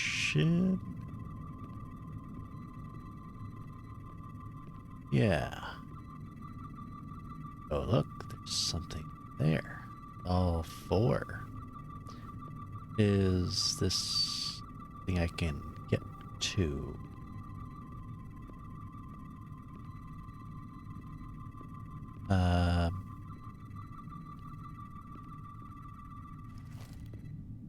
Well, how do I get over there?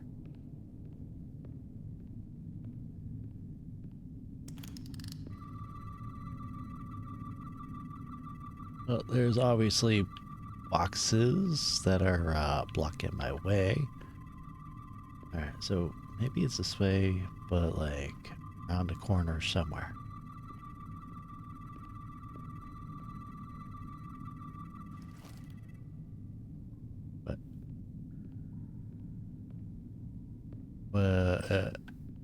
Okay. Tylus, you may not want to look down there. I've come too far to...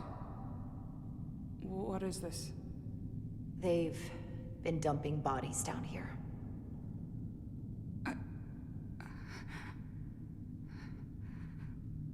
Unforgivable. Galvin and Sidron will be made to answer for this.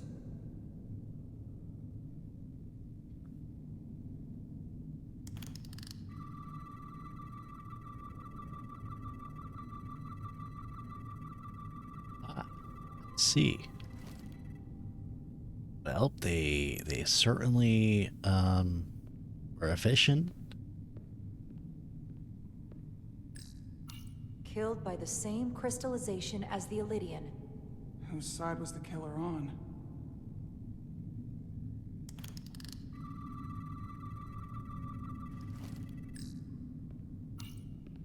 So some of the Hotari have these The crystals. Elydian's shot to kill.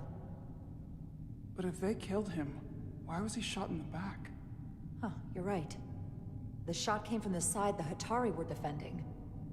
We don't kill our own. And he wasn't just caught in the middle. Suspicious. Okay, so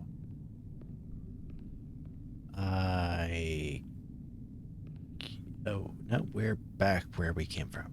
Okay.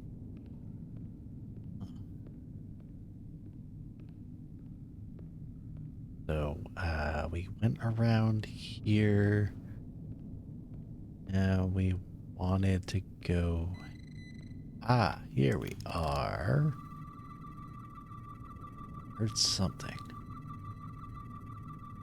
Bling, bling, bling, bling. I don't see anything, but it's probably this body here. More of these crystals. Another of my people dead.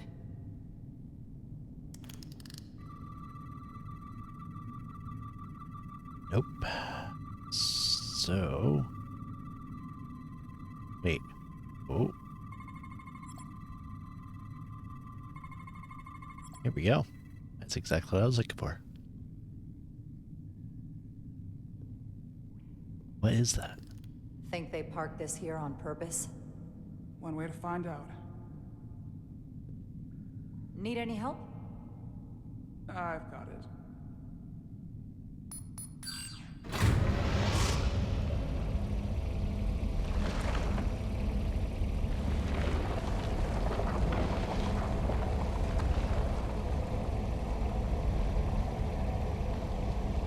Is that like a laser mining drill or something?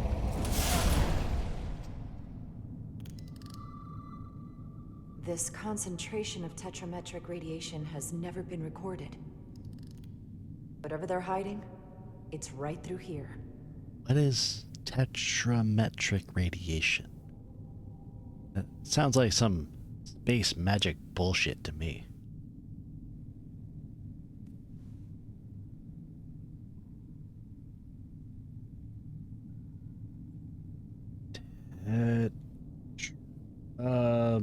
Metric radiation.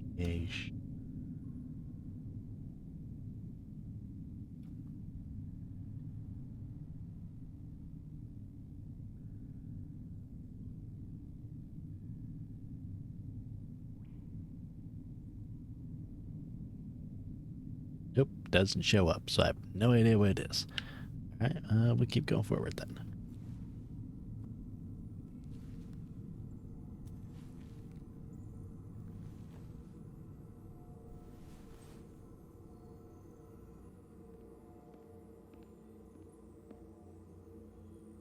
This feels strange. The crystals are increasing, growing outward, replacing the soil. It's like an infection. A parasite. Growing inside Tau. That's terrifying, but also strangely beautiful. What in the world? Or rather, in the world? Incredible. This is definitely not Hotari.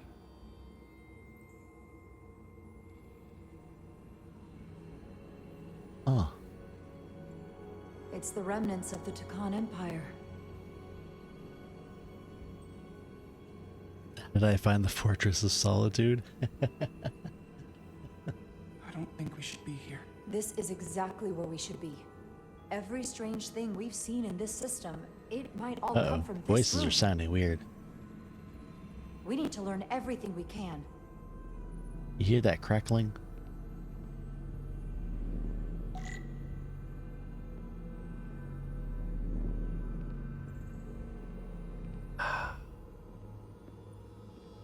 This is really amazing. How did nobody ever know this was here? Somewhat resembles a transporter pad.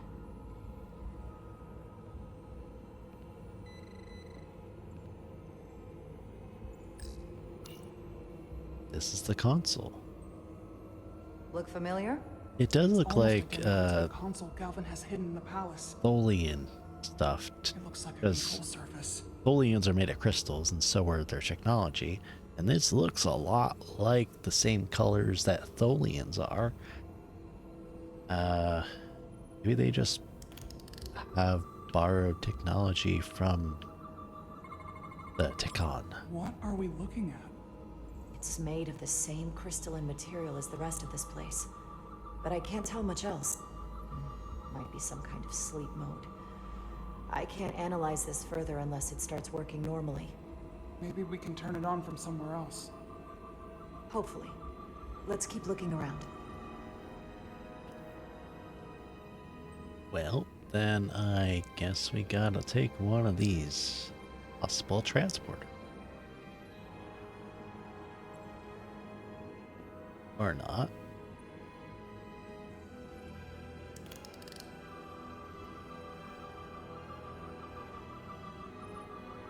Alright, anything glowing green would be what I'm looking for.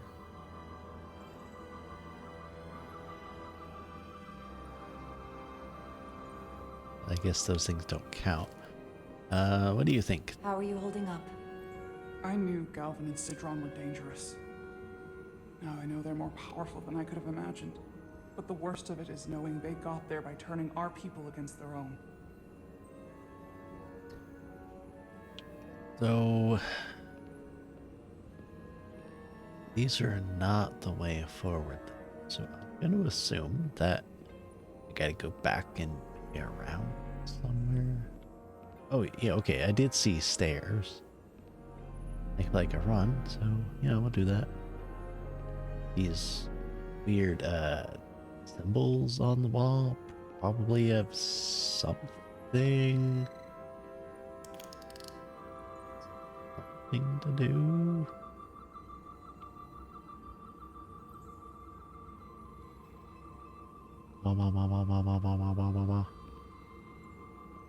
Okay, anything here?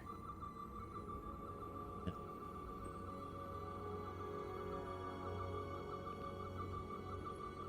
Ah.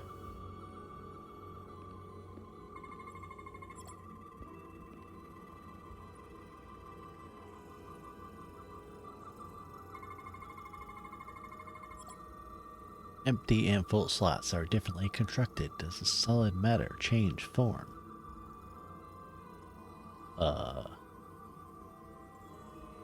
Good question.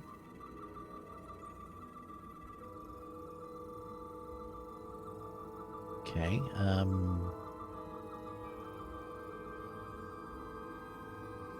there's 3 that I am looking for. But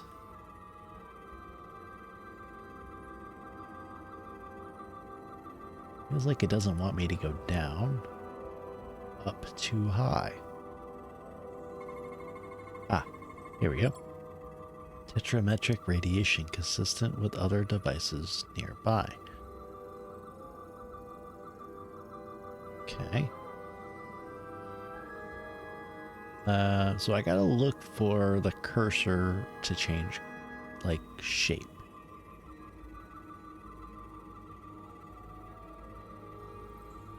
So it looks like an X that I think that I can scan it. Come on. Where are you at? Okay, I'm just gonna do the classic scan every 2 seconds.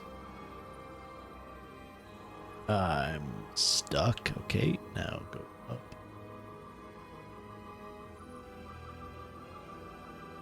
Beep, beep, beep, beep, beep, beep, beep, beep, beep, beep, beep, beep, beep, beep, beep, beep, beep, beep, beep.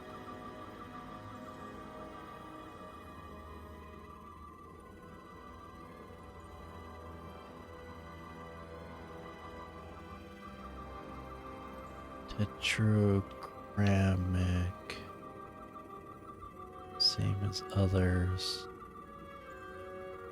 Okay, well, I can't go too far either way.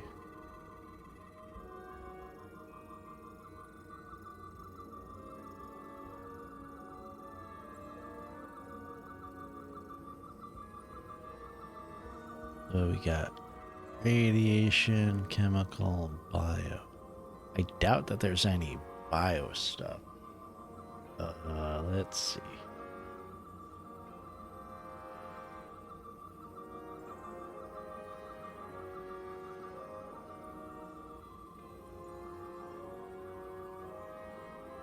I'm gonna get a little bit of help with this. Because I'm sure I'm not the only one.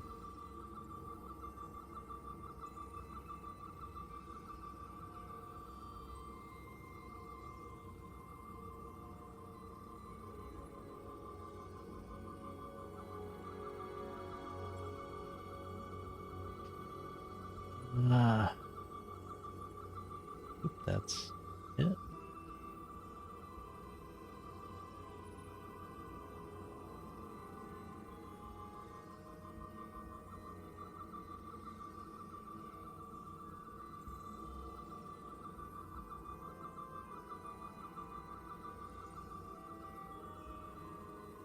Gotta be something. Something that I am. I got one thing. This was scanned in radiological. This was scanned in chemical. So biological has to be here too, right? What if I go in like a pattern?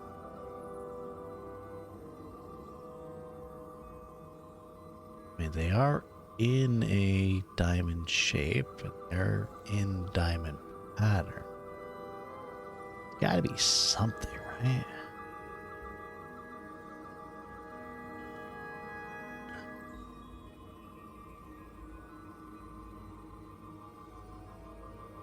Okay. What am I doing wrong here?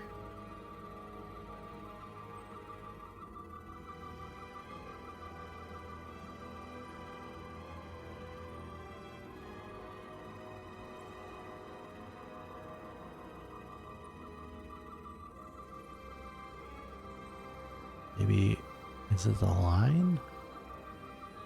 That'd be silly.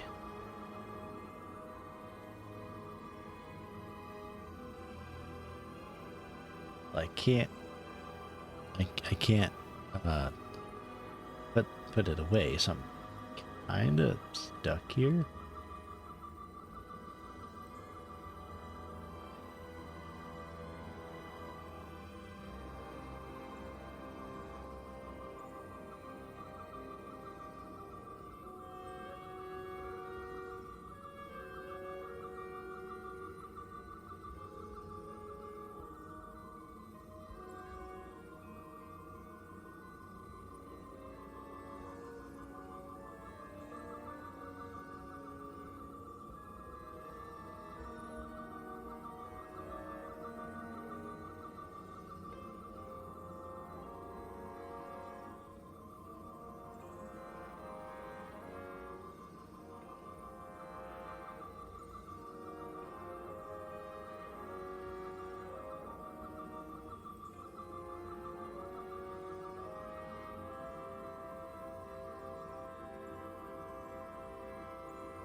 Might have a bug. So let's try.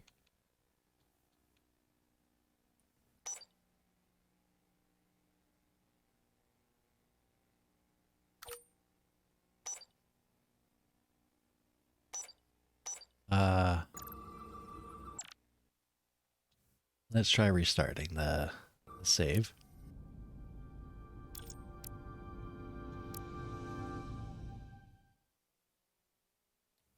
Yeah, but it seems like a bug thing here.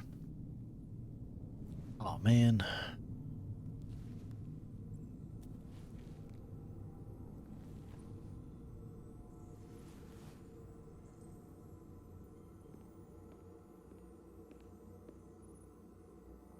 This feels strange. The crystals are increasing, growing outward, replacing the soil. It's like an infection.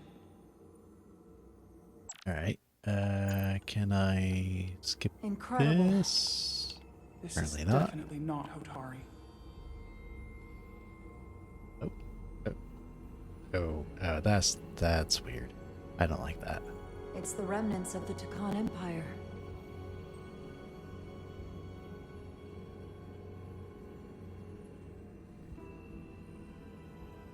I don't think we should be here. This is exactly where we should be. Every strange thing we've seen in this system, it might all come from this room. We need to learn everything we can.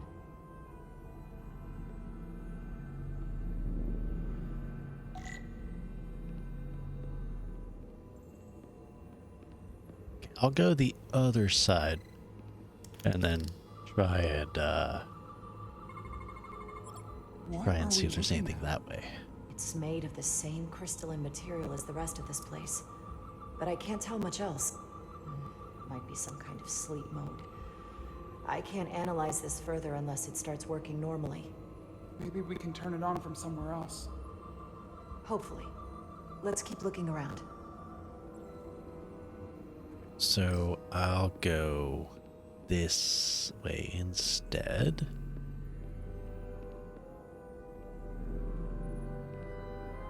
Maybe there's something I'm missing. Can your device read this?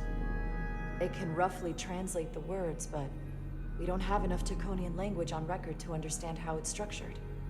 Oh well.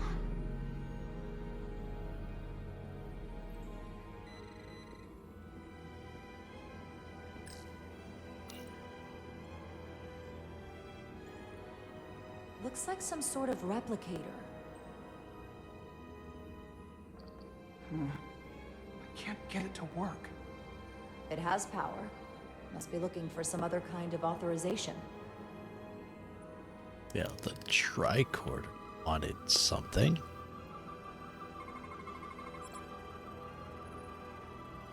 Anomalies detected. Symbols a weapon informed. Form.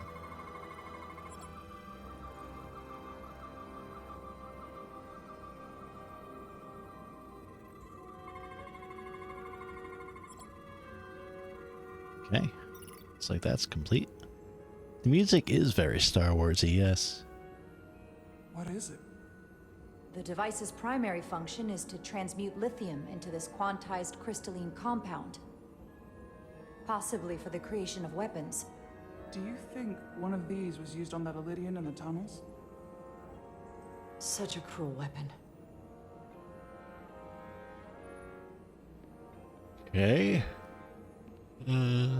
Let's see.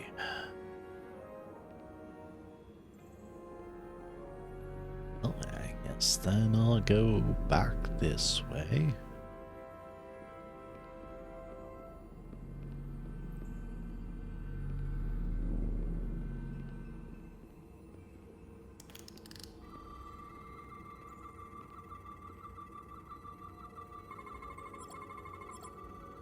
Okay. Go.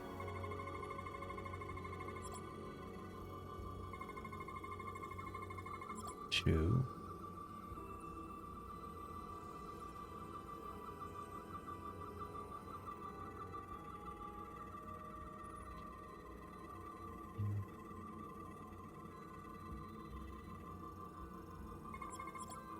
Oh.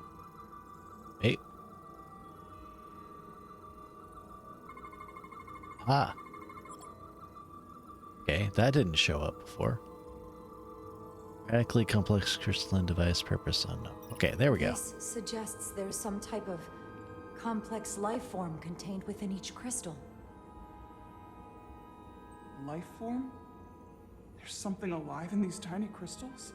That's what it says, but hard to imagine how that's possible. Huh. That's interesting. I guess we're gonna take one. Our That's not a science division tiny will have a crystal. Field day with this. We need to study it on the ship. Where did I put that?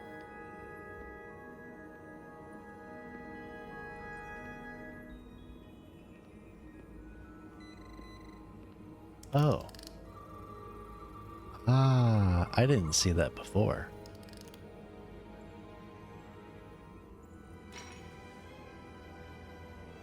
Crystallized lithium compound. Its internal structure is extremely ordered.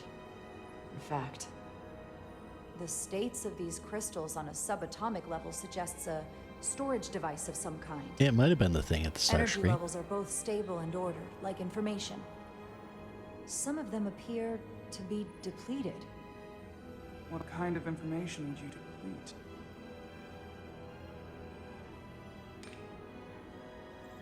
And we just put it back.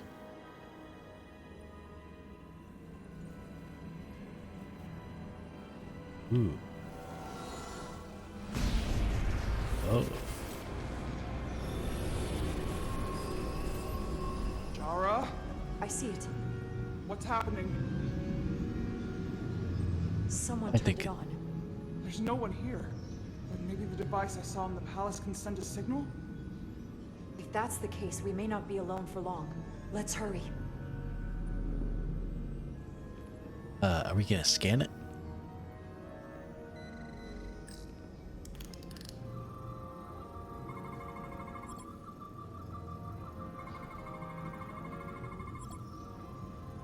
Okay.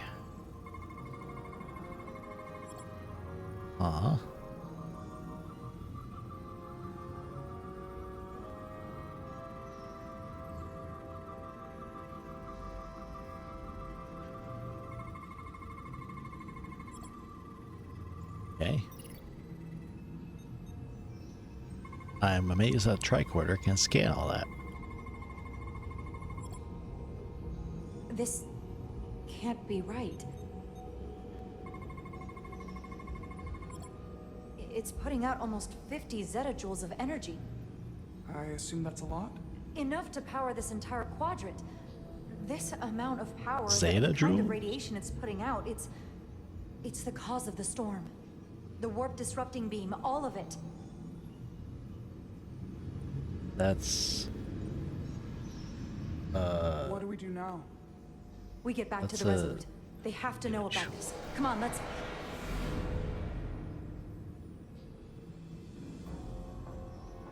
Quickly. We have to hide. It is actually a real thing. I mean, I don't know if we can actually reach that kind of energy output, but it exists.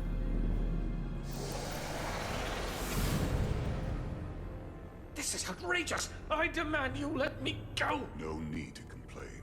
You're about to receive a gift beyond your wildest imagination.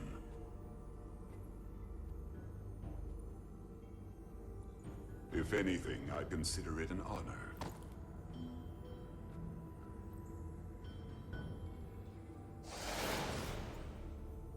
So there's our transporters.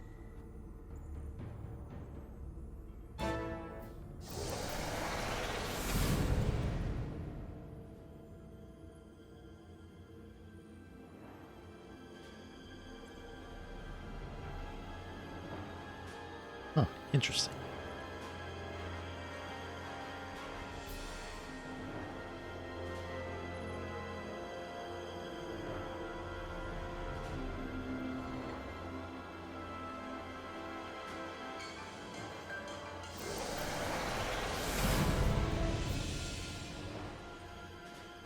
What is that?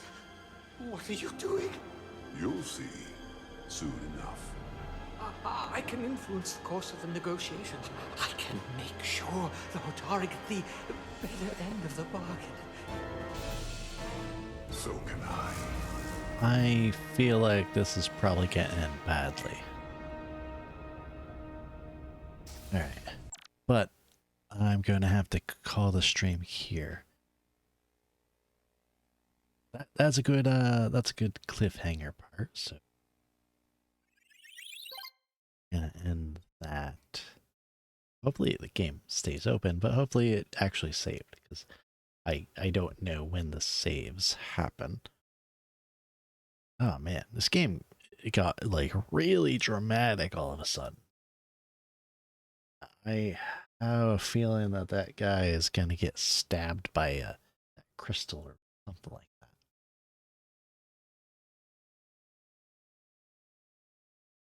I'm gonna go and have some dinner, and I will see you guys later. I should be live tomorrow, but if I'm not, I will see you some other time. Anyways, thank you all so much for watching, and have a good day.